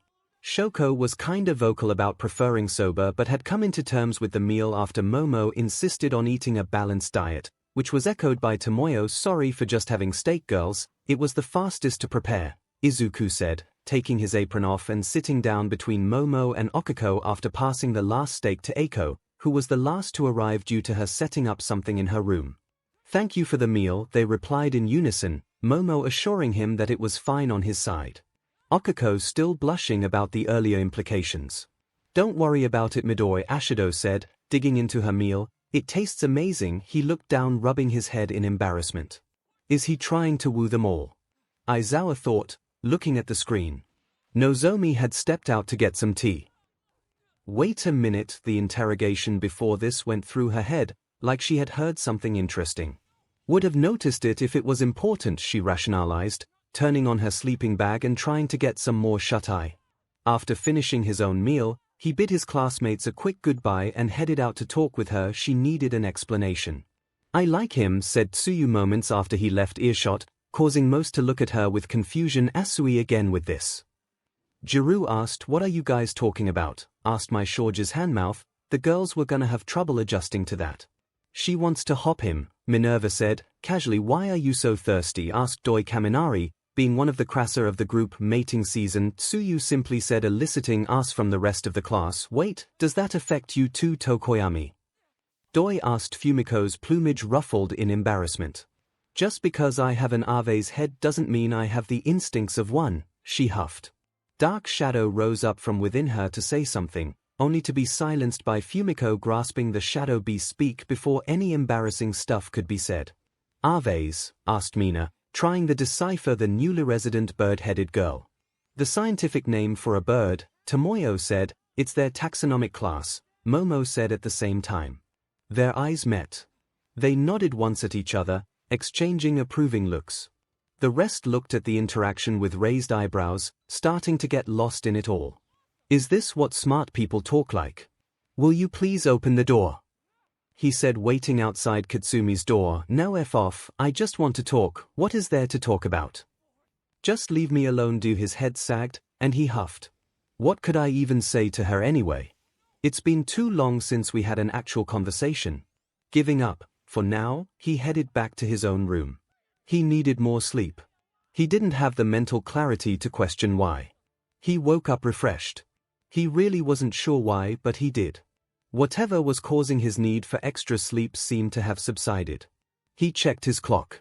6 a.m. Well, it's not anything physical, not that I can see or feel the change. He walked into his bathroom to check just to be sure. Yep, no growth spurts. He stared back to his reflection. What are you doing? He mumbled, absent-mindedly dressing up. He left his room. Hungry for breakfast, he found Minerva taped to the ceiling right above his door. All right then, he mumbled softly, trying not to wake up the cocooned pervert. More questions for later. He waited patiently for the elevator, his nose catching the scent of something with vanilla and sugar. Was someone making something? When the elevator doors opened, he was greeted by a small group of early risers. Tomoyo, who was gonna train if her tracksuit was something to go by, Momo, who was drinking tea and lightly nibbling on a piece of pancake, and Riko Soto, was it. He was never properly introduced to the hulking female, whose muscles challenged Vlad's by their sheer volume, less refined than someone like Eiko, but that only exaggerated her strong woman-like qualities. She turned to face him as he got closer to the kitchen, as did the rest of the girls. She has large lips. Good morning, Midoriya, Tomoyo said. Good to see you are ready for the day. He nodded in acknowledgement. You got enough rest? Momo asked, worry in her voice intended or not. Yeah, I think my body adjusted to the dorms, or whatever it was having trouble dealing with, he said, walking behind the counter, only to be stopped by Riku. And where do you think you are going? To help you with cooking. Nah. You already made dinner last night. Breakfast is on me. He looked down at her. She was as tall as Momo, yet that was still shorter than him by 5 centimeters. She looked like she was having fun cooking. I'll be here if you need help, he said finally, smiling slightly and sitting next to Momo. Want some tea? She asked as he settled down, and passed him a cup after his nod. "Did you make this?" he asked after taking a sip. It tasted divine. She blushed a bit at his awestruck expression. I can't cook, but I was taught how to make tea," she mumbled, looking away. "A gap in homekeeping skills is not fit for a hero, Yorozu," Tomoyo said earnestly. "I know," she huffed, looking down. "I can teach you how to cook," Izuku offered, not liking the expression that Momo had gotten. I would like that," she mumbled, looking back at him, her forlorn expression melting away. The moment was broken when Riku passed a plate full of pancakes to him. He looked down on the portion size. "How did you know you eat that much?" Riku smirked. "Baker's secret." "I can get used to this, Zuko." He almost choked on his last pancake as the voice echoed through the common room. It was just him, Momo, and Riku. "Hatsume." He turned, the excitable ball of inventing slamming against him before he realized what was going on. And considering he was on a stool, he couldn't brace for impact. So he tripped backwards, onto Momo, on his chest. While the three of them fell, something triggered in him. Before he knew it, he twisted with an arm around grabbed a hold of Momo and continued his spin in the air, landing on his back, letting his body take the brunt of the fall instead of the girls. "That's new," he mumbled, still dazed. "Maybe that was what was off with me so far. My brain installing new reflexes." Momo started blushing madly. Didn't even look fazed. "You got in. I told you, you would." He looked down at his eyes drifted towards Momo and he started panicking. Sorry Yozu," he muttered. He was used to this with but this was new. "Thank you for catching me," she mumbled back, and just dashed off. "What's her problem?" Mai asked. "What's with you tackling me constantly?" Izuku asked, hoping he hadn't touched anywhere sensitive on Momo during his maneuver to alter their fall. "Affection," Mai just stated. Riku looked down at the two. "You two know each other?" "Yeah, he is my SLV," he froze. Riku nodded, then did a double take. "Didn't know you were that Kenwai Midoriya." "I am not, she is just a friend," Mai pouted inwardly. She didn't know why, but she did. Momo slid down her door after closing it shut behind her. His hands were so gentle. Mai got off him, looked around and took a seat on the couch, patting it for him to follow. Rolling to his side and sighing, he did so. "Wanna hear how I got in?" she asked, vibrating almost. He couldn't say no to that. "Sure, so yesterday they held the support class interviews, right?" He nodded along. "And there was this one, robot-looking woman, power loader?" He asked, trying to get her to clarify. "I am bad with names - of course you are." Yellow helmet, looks like an excavator's scoop. Orange hair." "Why, that's the one - she exclaimed and went on with her story. "So she just asked me to get in the room and I did right." He nodded again. "And then she asked me, 'What can you build?'" His brow started sweating. "She didn't, did she?" "And I went, 'Let my baby show you,'" she giggled, "and then our baby broke down the ceiling carrying my hover boots." "You're what, now?" somebody snarled. Both turned to see the source of the voice. "Katsumi." He was cut off by an explosion against his face, the shockwave sending him backwards onto the ground. Mai, for the first time in her life, panicked. "Don't you cacken me," she seethed. Unrivaled rage building up inside her. He got up slowly. "So this is what a concussion feels like." His emerald eyes met her crimson ones. He had thought he had seen Katsumi angry before. He was wrong. "This explains everything. You probably slept with some of the teachers to get in, didn't you, Deku?" Explosions were sparking off in her hands. This was the first time he felt like he was in genuine peril by her hands. He wouldn't. "I'm sorry, I was talking about the robot we built together," Mai mumbled. The explosion stopped. His wobbly eyes landed on Mai. She looked scared for him. The explosion started again. "What the hell are you talking about, you whore - She didn't get to finish that. "Katsumi." His voice was unsteady due to the concussion, but that only added more weight to it. Katsumi flinched. "Why would any of this concern you?" She didn't have an answer to give to that, but her rage just grew.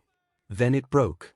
Grumbling loudly, she walked past him, shoulders slamming him again, towards the training grounds. She needed to blow up something. Several things. Izuku's shoulders slumped as she left. "Hatsume, are you alright?" His voice was back to normal, the concussion had passed. Healing neural damage was apparently part of Total Command's arsenal. She didn't respond. Hatsum. I'm sorry, she mumbled and ran out of the dorm. Hey! Wait, Izuku caught up to her just outside the dorms, grabbing her shoulder. Why are you apologizing? He asked, voice strained.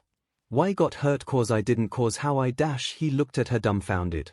You built a robot to beat me up before, how's this any dash? Cause I was scared, I wasn't in control, she admitted looking down. You know how much I love the things I create.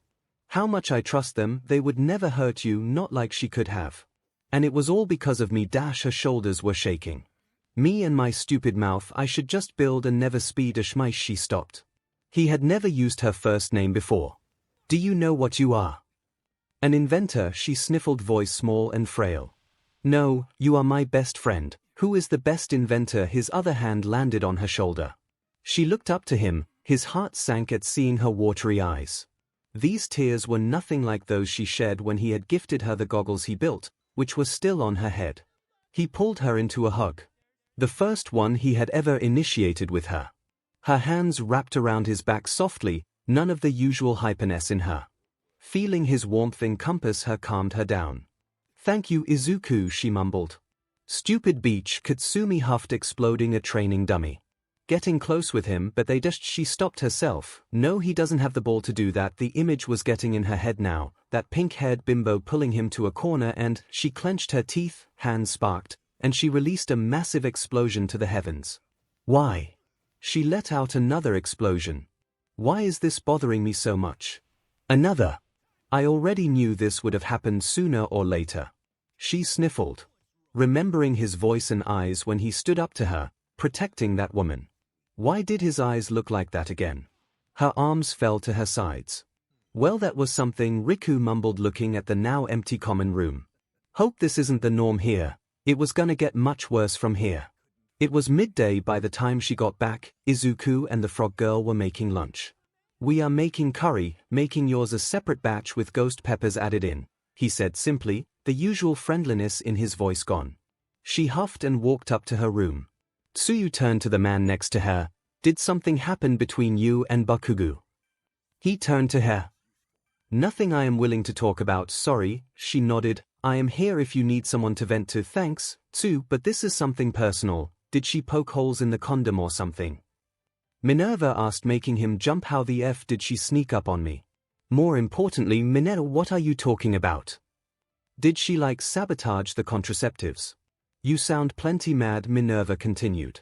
Excuse me, but what? He asked, knife stilling. Are you implying that we dash? Yes, oh my god, the SXL tension is almost visible. That lucky slew dashed the knife in his hand, slamming down on the cutting board with enough force to crack the wood. Stopped her. Mineta. One more thing like this. His voice was strained, he was overcome with, not embarrassment, but rage. Tsuyu shrunk in fear, she was too close to the immense killing aura flooding Izuku. Minerva, who was the focus of it all, almost emptied her bladder. And I will make sure no one finds the body. What be body? Yours? She ran off after that. Am I Doria? Tsuyu asked, honestly scared from him currently. Sorry about yesterday. What are you talking about, Tsuyu? He asked, his voice was back to normal. I was very forward dash, it's fine. I'm used to that, he said simply, and it was true with Nemirai, he had grown to get used to it all.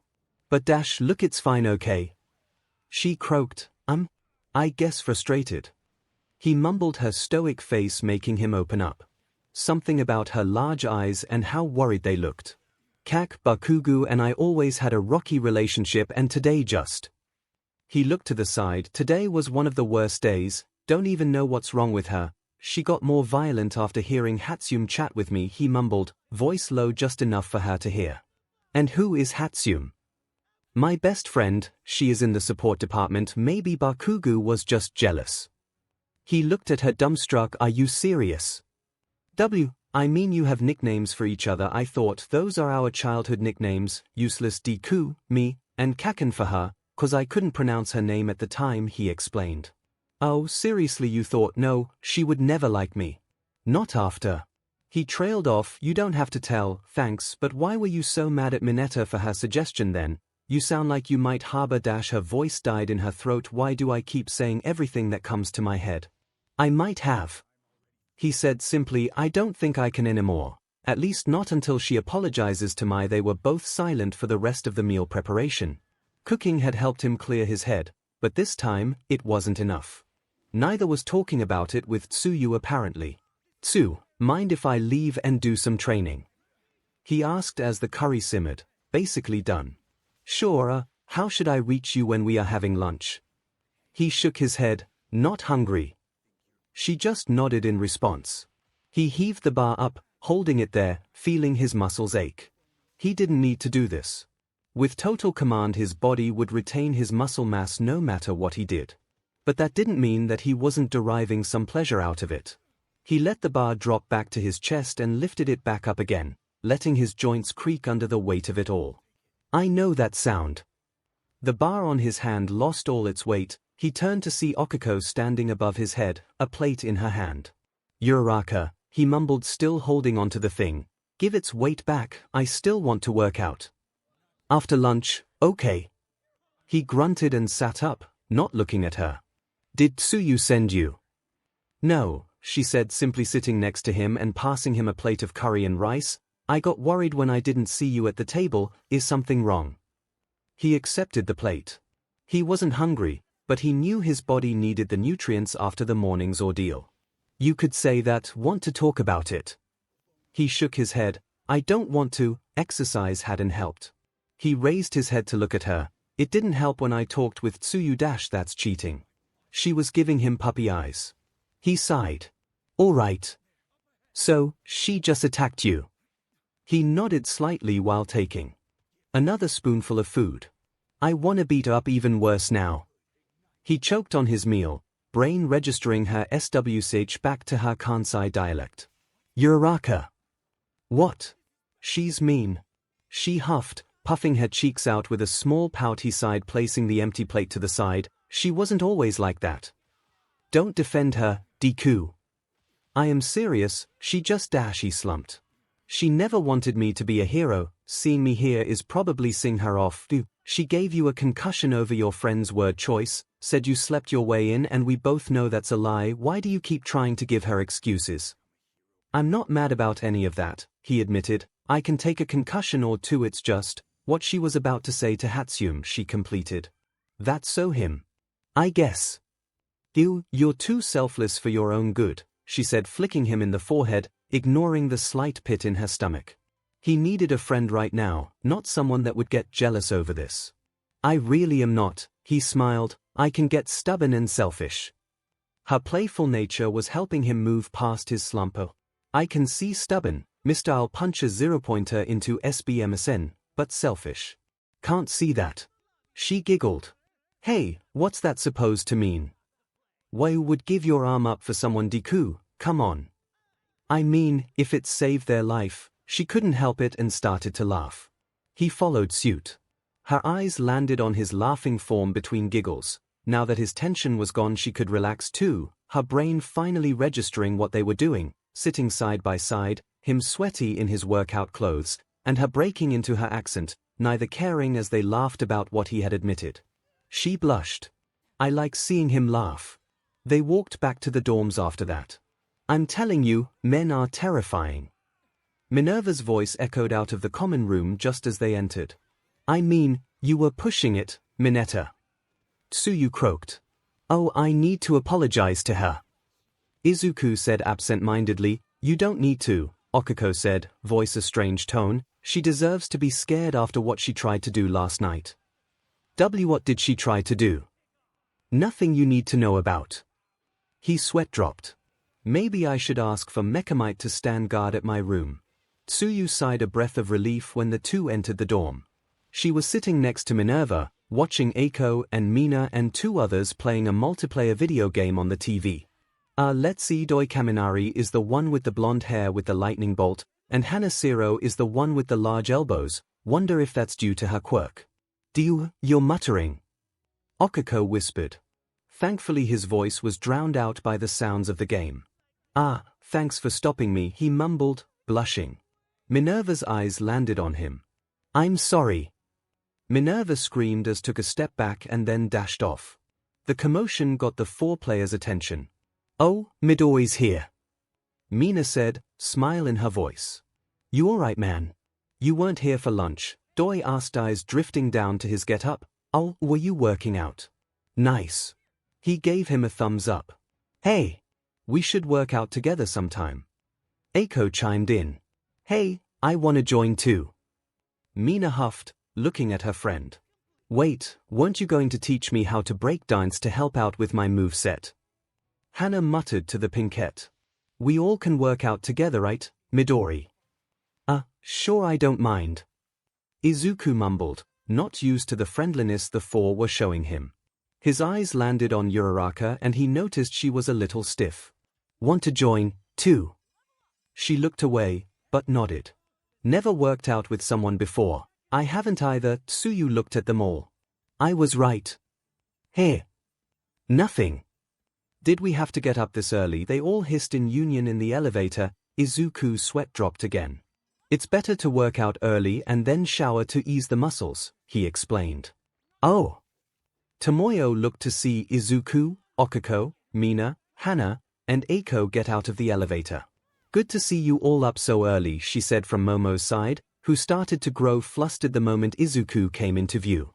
The shirt he was wearing wasn't leaving much to the imagination, and his shorts clung to his thighs a little tightly. Momo was having trouble not looking at him. Tomoyo noticed his get-up too and the rest of their clothes. Are you all going out for a run? She asked, glad to see the rest of the class were taking keeping their bodies in top shape seriously. Nah, working out, Okako yawned, still too groggy to even register Izuku's state of dress, right, Deku? He nodded. Well, we might start with a run to warm your bodies up, he hummed, something he didn't need to do since Total Command triggered that without the need of jogging. Alright, I'm all fired UP. 𝐒𝐿 screamed out of nowhere, waking the rest of the group up, possibly some of their classmates too. Let's go, and dashed off. Kirishima, wait. Izuku chased after her, the rest following suit, including Tomoyo, leaving Momo alone. He is going to kill me, she mumbled, fantasies overtaking her mind. Are you joining our workout too, Ida? Izuku asked as they jogged another lap around the gym and training ground. Only the two of them weren't out of breath. I am interested in your regiment, so if you wouldn't mind I would like to join too. Yes, she answered. You monsters, the rest of the girls huffed in their heads. After 5 laps, the group stopped, Tomoyo taking a swig of orange juice, the other 4 girls breathing heavily. Izuku didn't even look fazed. All right, now stretching. The tired ones groaned. Easy for you to say. Just let us breathe for a second. Mina huffed. 𝐒𝐿 echoed. You need to stretch before you rest or you might pull a muscle, or worse, be sore tomorrow, he said, clicking into training mode, his voice slightly hollow. Maybe he was trying to ignore that he had 4 breathing and flushed girls around him, or maybe this was just automatic for him. He didn't know, he was too busy not thinking. Whining, they agreed to just do it, and Izuku was surprised to see that. Tomoyo was one of the most flexible ones, along with Mina, 𝐒𝐿, and with Okako the least. You not stretching? Hana muttered, getting up from the ground, her stretches complete. Oh, I don't need to, my quirk does it for me, he muttered, rubbing the back of his head. Cheetah, Mina huffed. 𝐒𝐿 glared at him. Midoriya, it's not very manly to make girls do something and not do it yourself. Fine, he muttered and got down, bending in ways someone with his musculature shouldn't be able to. You are more flexible than you look, Tomoyo admitted, Okako and the rest trying not to have a heart attack about it all. How is Ida so calm about this? Yeah, quirk helps out with that, the reason why I don't need to stretch really, he said, head on his knees as he stretched forward, grabbing his shoes with ease. Actually, what is your quirk? Tomoyo asked. They had accepted its presence but never talked about what it actually was. That brought Okako out of her fluster. Total control was it, she trailed off, trying to remember that day. She only remembered him smiling at her after announcing he was gonna make a page about her. Her face got red again. Total command dash, he corrected, getting up, but it's the same really, allows me to command every organ, tissue, and cell in my body. How is that any different than the rest of us? Mina asked, looking around not getting it. Ida looked disturbed by her question. Going by that description, he could speed up his metabolism for a jump in power as if he has the necessary fuel in his body, start healing early and so much more. If his control includes his hormonal functions, then there are no limits. There are so many natural limits human bodies usually have, in theory none of them would apply to him, she started explaining. The girls looked back at her with awe. Truly a versatile power fit for a hero, Midoriya. He looked at her with shock, and just a little bit of pride. Thanks, Ida. Oh, my apologies, I asked about yours without giving mine first. She hiked up her sweatpants a bit, showing the engines on her calves. I call it engine. My body has internal engines located on my calves which run on citric acid, giving me a speed boost whenever I activate them. Interesting, he hummed, fingers moving as if he was turning pages. Any drawbacks? It can stall if I use it too much, or misfire if I consume the wrong stuff. Man, you two's quirks are awesome, 𝐒𝐭 whined. Mina looked at her with sympathy. Mine is just this. She flexed her arm and the muscles got even more geometric until they sharpened and looked crystalline. I call it hardening, it's what it is. Oh. Izuku was on her immediately, looking at her arm with keen interest. 𝐒𝐭 never got a reaction like this from anyone else, causing her to blush softly. That's amazing, Kirishima, you can save so many people with this. She blushed and looked to the side. Thanks, I told you it was useful, Kiri. Mina cheered, bringing Izuku's attention to her. She almost cooed at his eyes. He looked like a kid in a candy store. Mine is acid. She let her hands drip with some of it, the droplets sizzling on the ground. I can secrete a powerful acid from basically anywhere, dilute or concentrate it as much as I need to, and even change its viscosity. But my skin is only resistant to it, so if I use it too much, he nodded in understanding. Still a powerful quirk. Tape, Hannah said, tugging at her elbows, some tape coming out. I can shoot it off when I need it or pull it back. Neat, right? Yeah, he nodded. Akiko stiffened when eyes landed on her. Oh. Mine is zero gravity. She pulled her hands up, showing the pads on the tips. Anything that makes contact with 5 or more of these pads become weightless. If I try to make something that's too heavy weightless, I get very nauseous. Her wonder if it's due to mental limiters or something physical, like the inner ears failing as they too become degravitized, like her hair that might give her car sickness as her body thinks she had ingested neurotoxin. But then again, how does her body produce the effect of removing gravity? Maybe removing the effects of the Higgs field. The girls looked at him, muttering up a storm. Akiko starting to blush and raise off the ground as her quirk activated, which brought him out of his thoughts. Ah! Uraraka. The rest noticed her floating form. I got her! Hannah announced, not noticing that Izuku was also preparing to jump. He jumped. She shot out her tape. He grabbed her. The tape wrapped around them both, forcing her against his body. Zero. Whoops. Sorry, Uraraka, he mumbled. His arms were around her, her hands forced to his chest. Thankfully they were made into fists, so they weren't in danger of floating off. Both weren't able to look at each other as the rest tried to remove the tape. What is this stuff even made out of? 𝐒𝐭 grumbled. Her hardened fingers weren't even breaking the tape. It's usually as strong as steel, Hannah mumbled. That's it, I'm just melting it. Mina growled, starting to secrete some acid already. Wait, Ashido, no. 𝐒𝐭 held her friend back. Kiri, let me go, it'll be so easy, just a little drop. Ashido, please, Hannah said, joining 𝐒𝐭 on holding the pinkette back. You'll hurt them if you try doing that. Tomoyo said, also giving up on the removal on the tape and instead lecturing Mina on when using quirks is acceptable. Akiko looked at him. Deku, can you get us out? She asked shyly. If he can defeat a 0-pointer, then I might be able to. But we are tied together, so if I put pressure on the tape it might hurt you. She shook her head. I'll be fine, try it. He nodded. Tell me if anything hurts. Here goes nothing. He tried to force his arms apart, the tape stretching but not giving. He added more power to it. The tape still didn't break. He gave up, hands pushing against her again. Just like Zero said, tough as steel, I'm going to try something else. She nodded again, getting comfortable in the forced embrace. Is it bad that I'm enjoying feeling his muscles against me? He let one for all flow through his arms, green. Lightning arcing on them both. Just as he was about to put pressure on the tape, an arc hit her shoulder. He knew it wasn't actually electricity, he would have never used in close quarters if that was the case, but he still panicked when an arc hit her shoulder. She 𝐵𝐺. His heart stopped for a beat. The other four looked at the tied-up two. Did you just 𝐴𝐵𝐵? Mina asked. Both young adults blushed neon. Sorry, I didn't know it was gonna do that, he muttered. I didn't expect it, I'm so sorry, she muttered back at the same time. That felt so good, she muttered deep within her. The moment the arc contacted her skin, it had felt like he was caressing the location gently, easing all worries. Should I dash? She nodded, and he tried it again, this time snapping the tape before another arc landed on her. She tried to hide the fact that she was disappointed by that. They quickly took a step back from each other. As the air became more and more awkward, 𝐼𝐻𝐼𝐻 cut in. We should start exercising now, shouldn't we?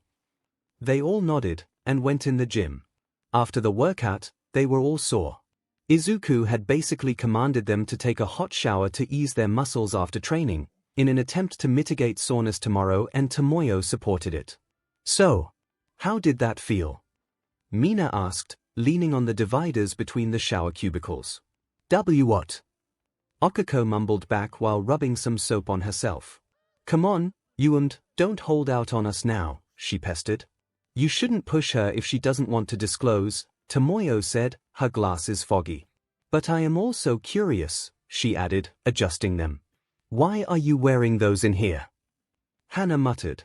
It didn't feel like anything, I was just shocked, okay?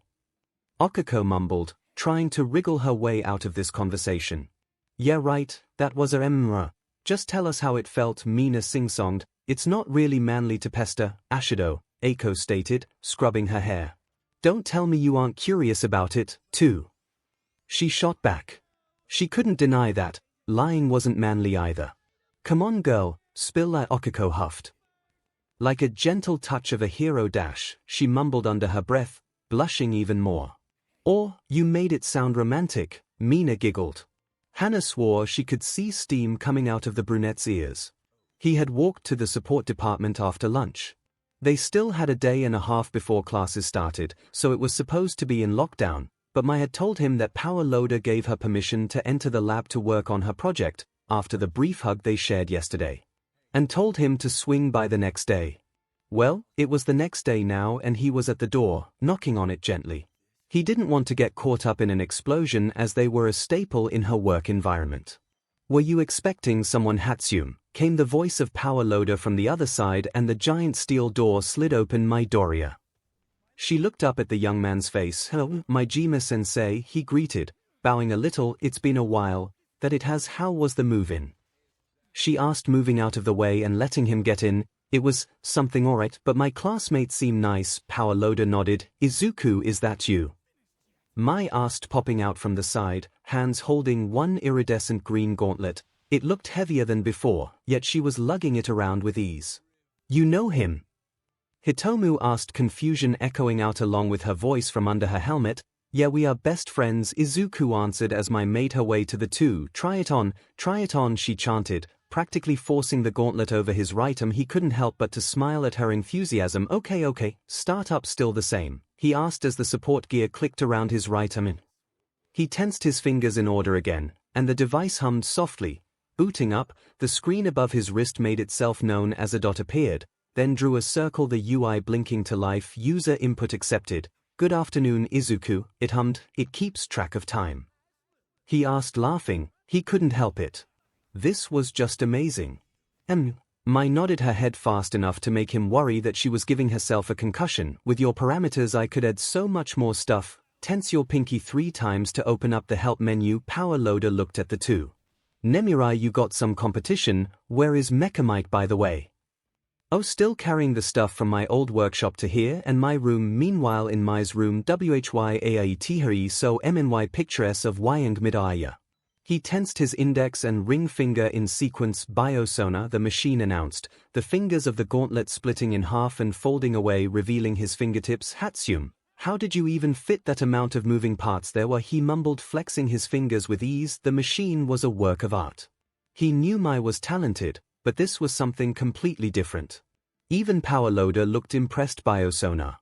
She kept her questions to herself for now. She is gonna become one of my best students if I can still teach her something that is. My just got more hyper with the praise smiling wider. The announcements are just to guide you for the first few uses. You can turn it off whenever you want. Switching it to icons on the main screen, she muttered in excitement, "Come on, try the grenade launcher." "The what?" He looked at her. "She is joking, right?" Middle finger 3 times, then pinky and pointer. "Kmoon." Power loader took a step back. He coughed as he stepped out of the lab, smoke exiting out of the door along with him, a wide smile on his face. Mai's enthusiasm about this all helped him to get in an even better mood. She had told him that the full suit would be complete by the first, no problem. He had told her not to worry about it and take as much time as she needed. He knew of her habit of hyper-focusing on the current project and skipping out on the sleep. Plus, both gauntlets were done. That was more than enough. His smile didn't waver till he got to the dorms. The students were clumped in the common room, missing the 2 recommended students. "Oh, Midoriya, you finally joined us," Tomoyo greeted. "Hey, what's going on?" "They are announcing the rankings of the accepted students," Mai answered from her dupla mouth. "It wasn't released with your grades?" he asked, looking at the full multi-armed woman. "We just got the grade we got, our class, and our temporary ID card," Kyoka answered for her. "Now shush, they are about to show the rankings." She hushed him. His eyes landed on the common room TV. "Do the rankings even matter?" "We all got a..." The screen flashed with the rankings. He saw the top of the list: Midoriya Izuku, 86 villain points, 100 rescue points. "What?" Nozomi was laughing. Squeaks mixed in with human laughter was admittedly cute. Shiko rolled over to see what the commotion was about. "Wait, you are releasing the rankings now? Didn't we add that to the video acceptance the girls got?" The principal shook her head. "God, no, that would ruin the moment. Look at their faces," she said between cackles. Aizawa smirked too. "Well, their expressions are worth the logical ruse." Katsumi was still mad about yesterday. Coming in second with 93 villain points didn't help. Neither did the girls flocking around him, praising him for his success. Her hands formed into fists. No explosions formed. She let them relax, and walked back up the stairs to her room, shoulders sagging. No one noticed her leave. No one noticed her eyes slightly teary. "He never needed me." He was caught up in the moment, his own eyes tearing up a little. He never expected to be the #1 entrance batch. He didn't even dream of it. But now here he was, accepted into All Might's alma mater with the top score. Ecstatic didn't even cover half of what he was feeling. "Midoriya, are you alright?" someone asked. He didn't register who the voice belonged to. He just hugged them. "Okay. Are you kidding? This is the best day of my life." He cheered. Eiko was having the best day of her life too. In between his arms the girls looked at the scene. Minerva was scared that he was going to just tear Eiko in half and was hiding behind Tsuyu's leg. Mina glomped on his side. "I want a hug too." He didn't even think twice before adding her into it all. Toru soon joined, then Doi, and so forth. He was in the middle of his classmates, holding 5 in a bear hug. Kyoka was pulled in at one point and was internally screaming, mind stuck in a battle between enjoying the contact and not. Okiko knew she was getting jealous in there somewhere, but her inner psyche was silenced by the pure happiness Izuku was projecting at the moment. Soon the hug pile disbanded as Izuku came to his senses, blushing and apologizing profusely for the contact. They all waved him off, saying they enjoyed it too, all except Kyoka, who had itched with a red dusting on her cheeks, and stabbed Doi in the thigh when she tried teasing her about it. "God, it's hot that he can lift us all with ease," Tsuyu croaked softly. Only Minerva and Okiko heard her, as they were the closest. "All the more power to snap us in half." Minerva shuddered, still scared of the man after yesterday's events. "That's even hotter," Tsuyu mumbled, lightly blushing. Okiko looked at the two in part disbelief and part understanding. She wanted to tell them he was too gentle to do that, but keeping Minerva terrified of him was the best plan of action for now. Plus, she was too busy trying not to burst into flames with the amount of blushing she was trying and failing to suppress. Dinner, upon their insistence, wasn't prepared by him. Something about spoiling them. Mai had taken over the cooking, making an octopus dish. He tried to ignore the slight cannibalistic implications, considering her quirk. Can't believe the classes start tomorrow," Mina huffed from his side. He turned to face her. "Really? I am excited for it, aren't you?" he said simply, causing her to sag a little bit more. "I mean, yeah, but all the academics and all, it's going to be such a pain in the butt," she hissed. "Not the most academic." Doi mumbled from the floor. She was gaming while Izuku and Mina watched on from the couch. I know I ain't. God yeah, I don't get classes at all, she continued to vent, Izuku listening impatiently. None noticed Kyoka walk into the common room. We don't even need half the stuff they crammed into the course schedule. Modern Lit. Hero Art History. Whoa, whoa, whoa. Hero art history is important, Ashido. It's to help us come up with hero names and costumes. And Modern Lit is for the speeches we are going to have to give. He started, not being able to stop himself. Both Doi and Mina looked at him, causing Doi to get a game over. Kyoka started laughing. Didn't know you were such a nerd. Green. She managed to jab between fits of giggles. He blushed a bit. I guess I am. But he looked back to Mina and Doi. I can help you study if you need it. I'll take you on that offer, Doi said, smirking. Mina nodded along. His eyes drifted at the giggling form of Kyoka. She looks cute when she laughs. She grew deathly quiet and walked away with a huge blush. Oh, did I say that out loud? He asked, looking at Mina. She started giggling herself, nodding as an answer. Say, you are quite the lady killer, aren't you, Midoriya? Doi teased. Got Jiru there all hot and both. She didn't get to finish as one of Kyoka's auxiliary cords sank into her ear, blasting Kyoka's now accelerated heartbeat straight into the sensory organ. She doubled in pain, screaming apologies. Did not know those things could extend that far. It was the next morning, the final day before the classes started. For the first time, the whole class was at the breakfast table, eating omelets Izuku had cooked upon his awakening. Even Katsumi was in the group, looking blankly at the meal. Eiko seemed to be trying to cheer her up with minimal success. Midoriya, your cooking is great as always, Tomoko hummed, taking another bite of her omelet, nodding with pleasure as she did so. Didn't we tell you not to cook? Kyoka hissed, taking another bite of hers. God, if I get hooked on this it's over. Sorry, woke up early and had nothing better to do. He answered meekly. Plus it clears my mind. Oh right, talking about that. Tsuyu butted in. I just realized you said didn't you get the rankings with the letter? Did you not get a letter, Midoriya? He stopped for a beat. He had never gone back to get the letter, if it even was sent to his home. Oh, Momo turned to him. He never told the rest, did he? Well, I was hired here, I think to keep track of me since, you know, he started, omitting just enough to keep his relationship with All Might hidden, so I already had an ID to go through the gates. They just messaged me about getting accepted and told me to move in. Katsumi's grip on her fork tightened. She huffed under her breath and got up, leaving the plate in the sink and going back upstairs. Thanks for the meal. The rest of the class looked at her leave, Izuku's own mood dropping along. What's up with her?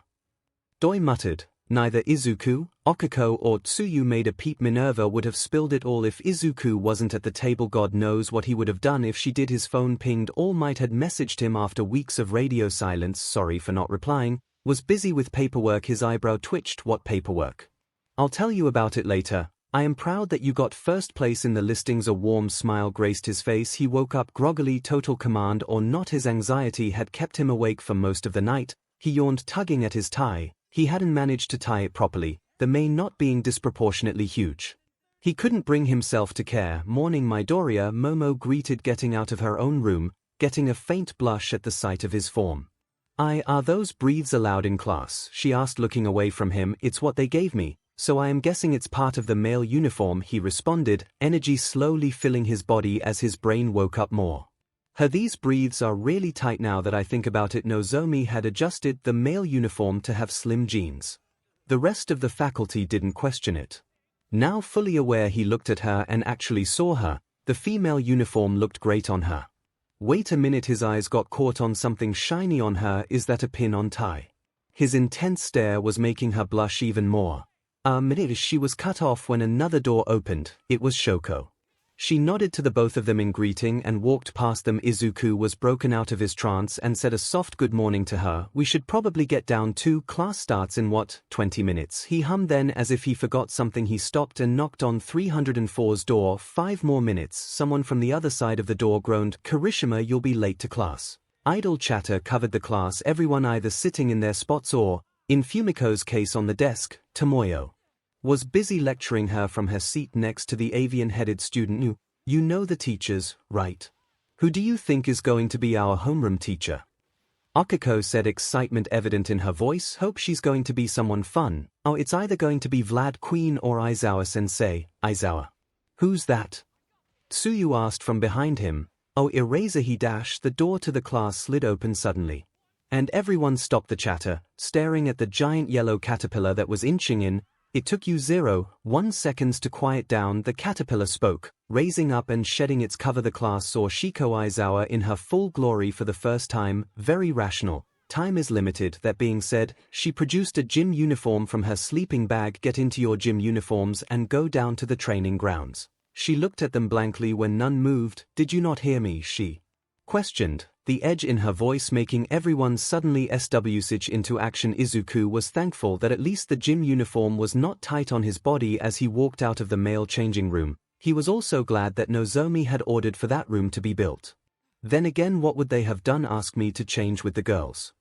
Well, I can see that happening with Nozomi's track record. He was the first to the field. Shiko nodded. Good to see you are still logical, Midoriya. He rubbed the back of his head. Thanks. The rest of the class soon joined them, the girls bubbling with excitement. Guesses about the activity were being thrown around. Shiko cut in by tossing a ball at Katsumi, who caught it with ease. Step into the circle and toss it as hard as you can when I tell you to. You can use your quirk. She nodded and walked up. Today we are doing a quirk apprehension test. You have all done these exercises in middle school. Yet this is the first time you'll be allowed to use your quirks. She droned on. It's illogical to not have these exercises without using your quirks. Messes with the baseline in your head. It's a flaw in the education system that we keep on ignoring. Today we mitigate this flaw. She is oddly passionate about this, isn't she? Starting with Bakugo, with the highest villain points. She nodded at her. Katsumi reeled her arm back, hand slightly twitching. This was going to be her outlet. Die, she screamed, tossing the ball and adding a massive explosion behind it. She never changes, does she? Shiko looked down on the small tablet in her hands. The numbers kept on going. 1 kilometer, she announced, letting the students see the tablet. Katsumi smiled with pride. Hatsune Hitomu hummed, looking at the young inventor building up a storm. I was meaning to ask. She looked up from the green suit in her hands. Yeah. What was that biosonar thing about? 1 kilometer. Eiko screamed. Mina, having a similar expression. Well, she was the second place in the practical. Tomoyo mumbled as if it was a precedent for the second place to be this powerful. Katsumi didn't pay any mind to that comment. She hadn't even registered it, gloating on a job well done. This looks so fun, Toru cheered. Izuku's eyes widened. Wait, no, aho. Shiko's hair borrowed a page from Okuko's book and started floating. Yet unlike hers, it didn't frame her face. It kept on going, the ruffled and unkempt hair raising up with the sheer pressure was a sight that made everyone's blood run cold. Fun, you say? Her eyes began to shine dimly, to the point that they looked like they were glowing. Then let's add a new rule, shall we? Izuku gulped. This was the plan all along, wasn't it? Eraserhead. The one that's at the bottom of the rankings will be labeled hopeless and expelled promptly. Her tone of voice left no room to argue. She can't really do that, can she? Okuko asked him during the first test, 50-meter dash. Tsuyu and Tomoyo were competing. They are really free in this university. Remember the 0-pointer? He asked, eyes focused on the test takers. Ida said something about being stuck on third gear in this shorter distance. Okuko started to sweat. He let his heart rate increase. It was his turn for the 50-meter dash. Katsumi was stretching next to him. Time to show him how futile this all is. Once and for all, they both crouched at the starting line. The starting gun clicked. She shot out with successive explosions. Expecting for him to fall behind, he burst through the smokescreen her explosions caused and powered ahead. 2 seconds, the robot at the end announced as he passed the line, crouched down and gasped, taking stabilizing breaths as his heart rate plummeted back. Katsumi barely made it in 4. He raised his head and looked at the class and Shiko. They were looking at him awestruck. What?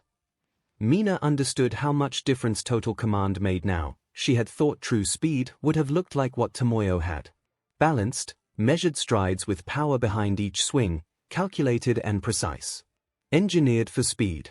Izuku had proved her false with 1 second of exposure. His stride wasn't calculated or precise. Chaotic fit better as a description. His whole body was lurching forward, each muscle adding to his momentum, not just his legs. Her mind was still convinced that she didn't see Izuku for the 1 second it had glimpsed him, but a force of nature, ready to knock down anything on its path. That revelation about Total Command went over the head of anyone that wasn't in the little workout group. I knew he was strong, but while Momo mumbled I'll say, Jiru mumbled along as the two test takers rejoined the group. Katsumi was busy scowling at the ground. This doesn't make sense. He was supposed to be. Tomoyo had proved herself the fastest during the long-distance run. Even with total command he couldn't keep up with her fifth gear. Finishing second, he was the only one that wasn't breathing by the end of it. Aizawa's eyebrow twitched. Is he not pushing himself to the limits? Seated toe touch, tie between him, Mai and Fumiko, Dark Shadow had pushed the avian-headed student over her limits, and the measuring plate. For Mai, it was easy to just use her dupliarms to reach past the plate. He was the only one that was flexible enough to reach past it, seemingly, without the use of a quirk. Eiko felt like her face was on fire, something that was reflected in most of the class. She wasn't sure why Katsumi was so mad at this, considering the small fireworks at her hands. Wait, is that a blush? Infinity, Aizawa said plainly as Okuko's ball disappeared in a twinkle. She cheered in relief. That should put her somewhere safe in the rankings. It was his turn now. He took a step towards the ring and picked up a new ball. Aizawa's eyes glanced up at him. He was ranking quite well, and his conditioning is letting him overtake people with quirks, but that wouldn't be enough for the world. He would be the first male hero. And no villain would pass up the chance to be the one that killed the first. He needed to be stronger than his peers. She needed to end this right now if he couldn't rise to the challenge. Midoriya, she said as he wound up, making him stop. If you don't take the first place on this one, you'll be leaving along with the lowest ranker. Everyone froze. But that's not fair, Okuko blustered from the crowd. He can't beat mine. My quirk was practically built for this. The rest nodded. Katsumi smirked finally, before he hurts himself in the field. The world is unfair, he said simply, looking down slightly. He knew that. He had lived that for so long, ostracized for something beyond his control. He might have power now, but that couldn't make him forget the years he had lived. Every day someone innocent gets hurt in the crossfire, every day someone loses their life to an accident. He droned on, then looked straight at Aizawa. Hero's duty is to overcome that unfairness and mandate it, isn't it? She didn't respond, her poker face not cracking even under his determined glare. I take you up on your challenge, Eraser. This kid. He grabbed the zipper of his tracksuit and hesitated. It'll get ripped off like last time if I don't.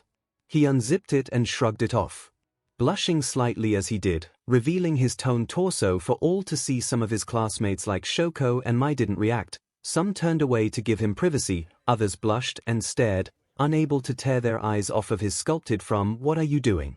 Aizawa questioned, one of the few unaffected by the action. Winding up, he said simply, pulling his arm back and tensing every muscle fiber he had on the limb, causing it to bulge and its joints to crack. His bicep and latissimus muscles had locked his arm in place, and his triceps and pectoral were tensing harder and harder, just like pulling on a slingshot. I suggest you all take a step back, he added, as his arm pulsed once, then started getting redder. He had opened all the capillaries and flooding the limb with all the blood it needed. This might cause some kickback. Lightning started cracking as he engaged. One for all, two. Local environ, his mind echoed again. Upper body bulging asymmetrically like last time. Katsumi's eyes widened, so did Aizawa's. Is that a 𝐒𝐲𝐻? The explosive tempered woman's words were cut off by a sonic boom, followed by another. Izuku had let the ball loose. The class had heeded his warnings, except Katsumi, and took a few steps back, but they couldn't be prepared for that. A few screamed in shock and Kyoka in pain as the ball reached Mach 2. The shockwave kicked up a dust cloud that covered up the epicenter of the blast, hiding Izuku away. Katsumi was the first to recover. Her quirk had made her nigh immune to shockwaves. Deku, she screamed, anger and betrayal in her voice. Explain yourself. She dispersed the dust cloud between he and her using a few explosions. You had a quirk all this time.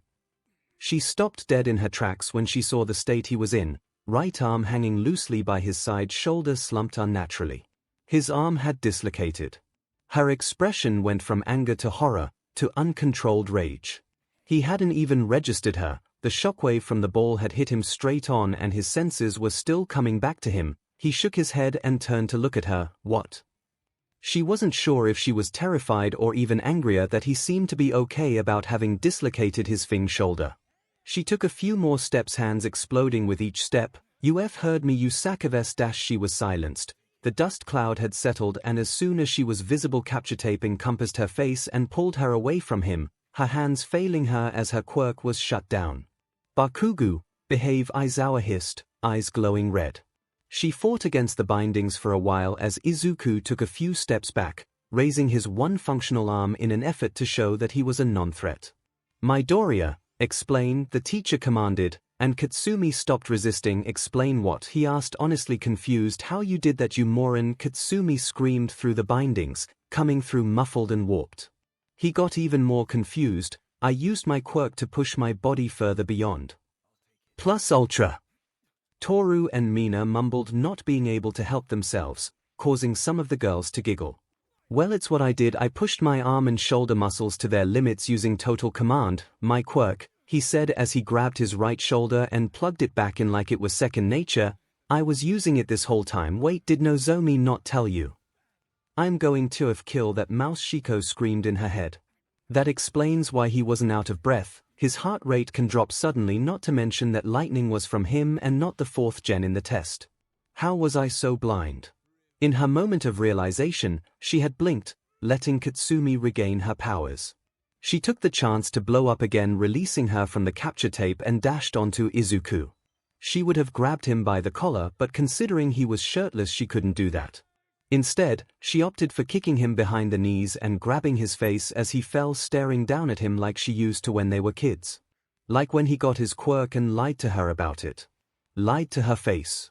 Why didn't you tell me yourself? She screamed in his face and he panicked. I didn't know I had one till very recently. He defended himself. She wasn't buying that bullshit. How did you not? 𝐭𝐲𝐽 Tomoyo was by her side, a hand on her shoulder, Momo pointing a steel staff at her other, Okako in front, hand outstretched to touch her if she moved. When did they get there? Bakugo, your actions do not fit a class environment. Please cease your contact with Midoriya. Tomoyo spoke, voice monotone. It's fine. Izuku said, I should have told her the moment I knew she deserved to know. He took a breath, her grip on his face loosened. That's enough out of all of you. Aizawa cut in. Bakugo, if you don't let go now you'll be the one expelled, and you three settle down or you'll be joining her. The three didn't budge until Katsumi dropped her hands, yes sensei, and walked back to the rest of the class. Momo dropped her staff, and Tomoyo's hand that was on Katsumi reached out to help Izuku up. He took it. The tablet pinged as the three departed from the area. Izuku rolled his right shoulder and turned to Aizawa. I still have 2 more tosses left, right? She looked up at him, puzzled. What are you talking about? That toss wasn't infinity, was it? I want to try again to not get expelled, he explained. Oh right, that. She looked down to the tablet and flinched. 36.7 kilometers, she mumbled under her breath.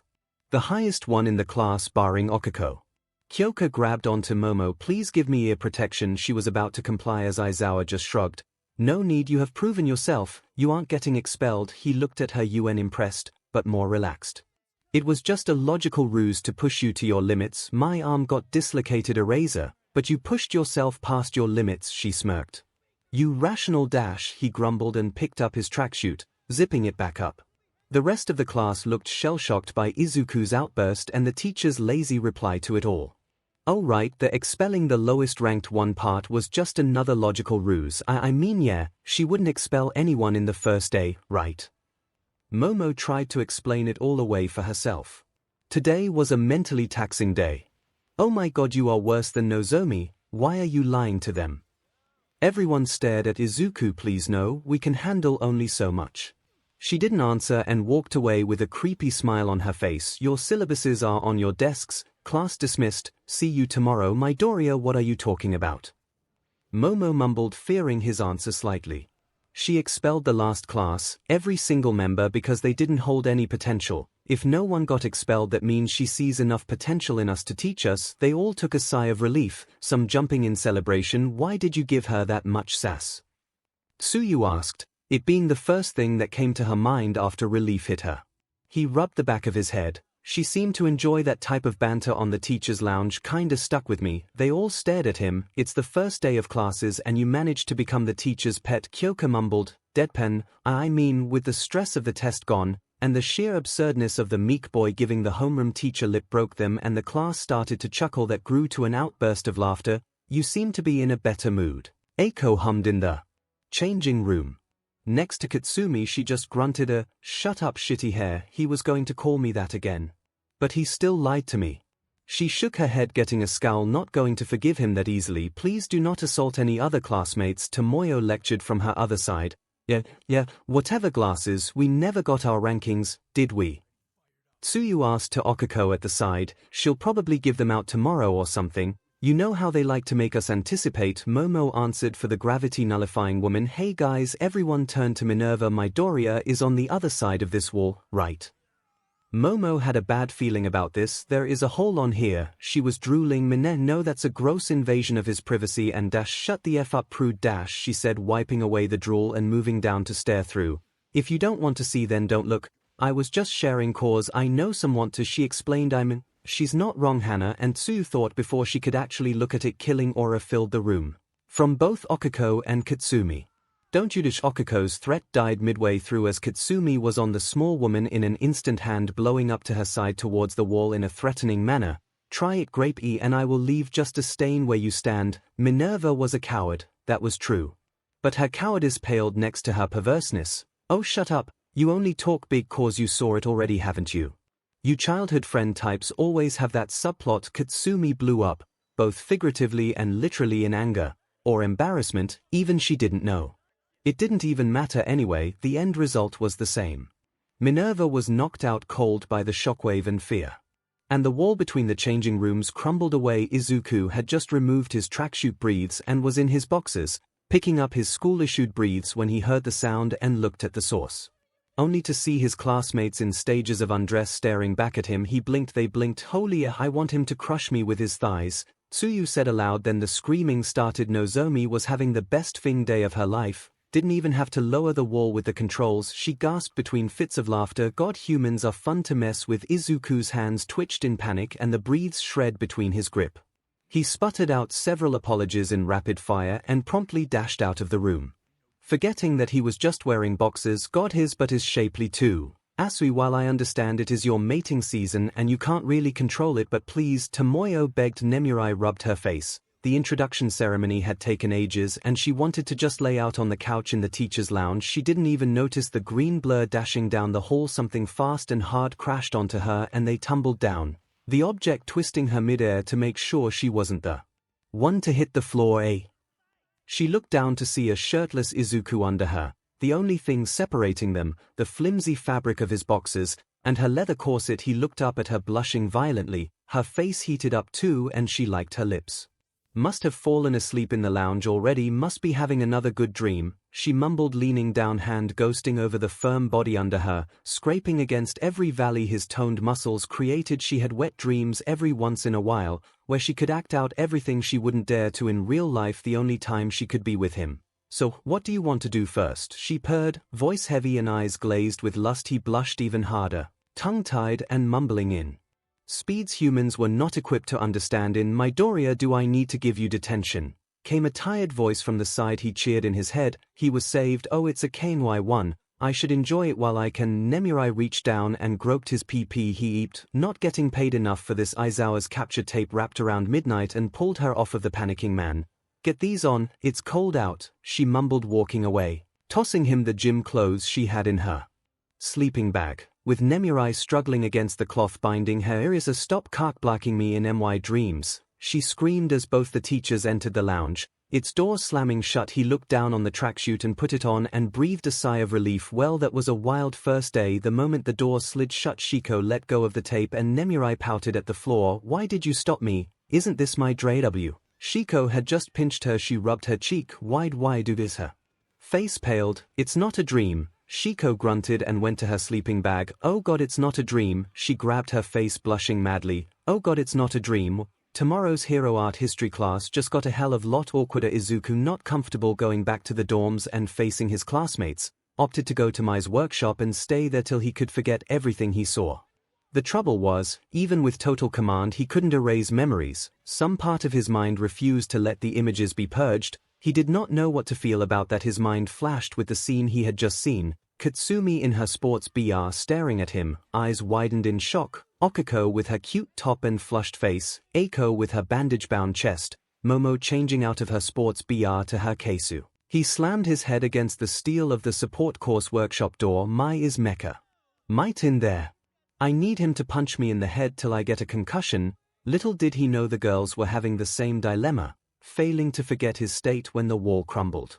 The silence that occurred after Tomoyo's plea hadn't faded and it was getting to all of them. He was a guy after all here. Mina mumbled, trying to get the group to lighten up. Well, some mumbled back. Katsumi was silent. Well, he seems to have grown down there. She slammed her head against the lockers. Well, are you alright?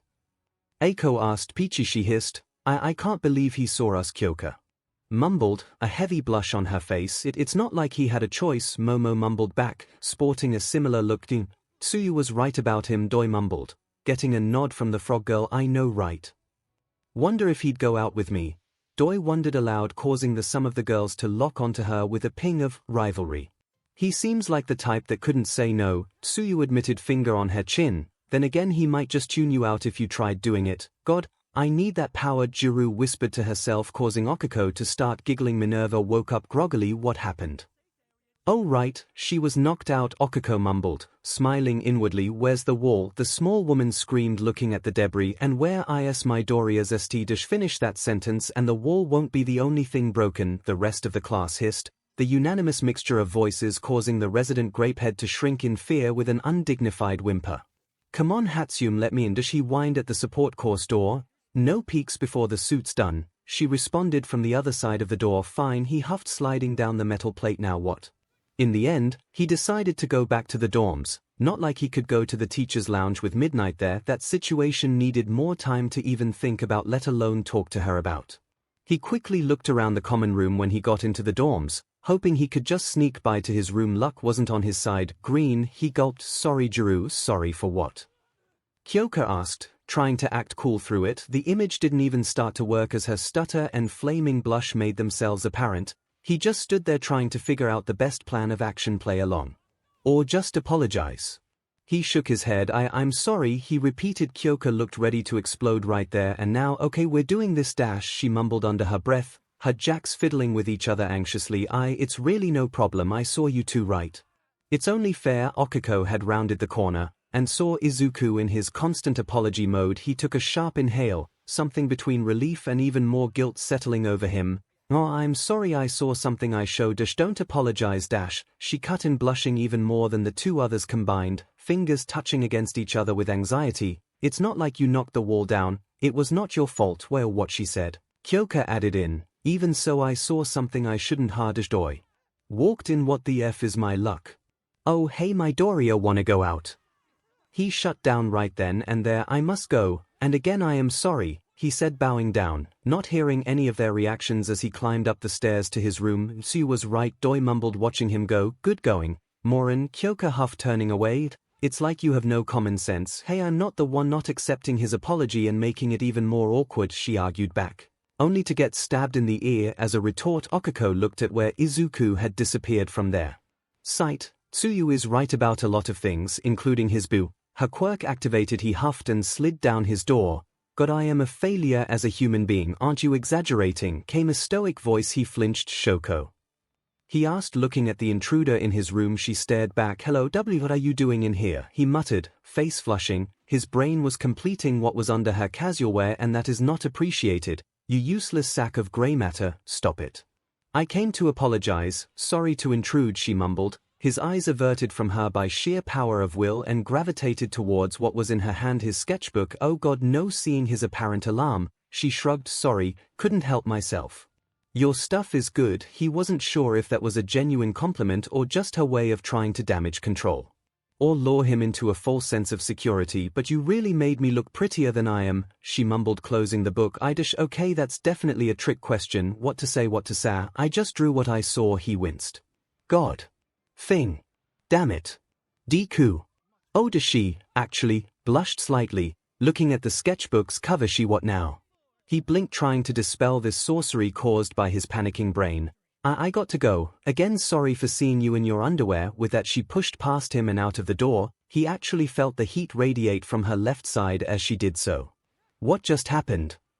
He was laying in bed trying to comprehend the day's events. Okay, so Kaken actually behaved somewhat civilly during the ending of the test. I accidentally saw everyone almost naked, got groped by Midnight, and just saw Shoko of all people blushing. He recounted. Yeah, no, I definitely killed myself with the thing I attempted at the ball throw.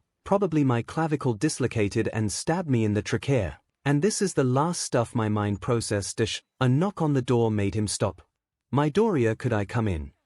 That was Mo. He couldn't handle seeing her. Not right now. Show off everything I stand for. He groaned inside his mind. I brought you something to eat. She mumbled, getting in. He sat up in his bed in greetings. Sorry. They both mumbled simultaneously. Oh, again in sync. He shrugged. Getting used to the awkwardness of this all. Wasn't really in our control, was it? He asked, getting up. It really wasn't, she mumbled in reply, averting her eyes. Her mind was playing pin the naked image with his body, making her unable to look at him. Here, she announced, passing him some soup, and katsudon. How did you Baku? She said quickly, still not looking at him, his eyebrows furrowed. She told you guys. She made it to apologize. She was the one that knocked down the wall after all. He stood there in shock. I'm definitely dead. She remained in his room as he ate his meal on his desk, looking at all the posters of the heroes. He is really a huge hero fan, isn't he? She mumbled. He choked on his pork. Oh God, it's spreading. She panicked.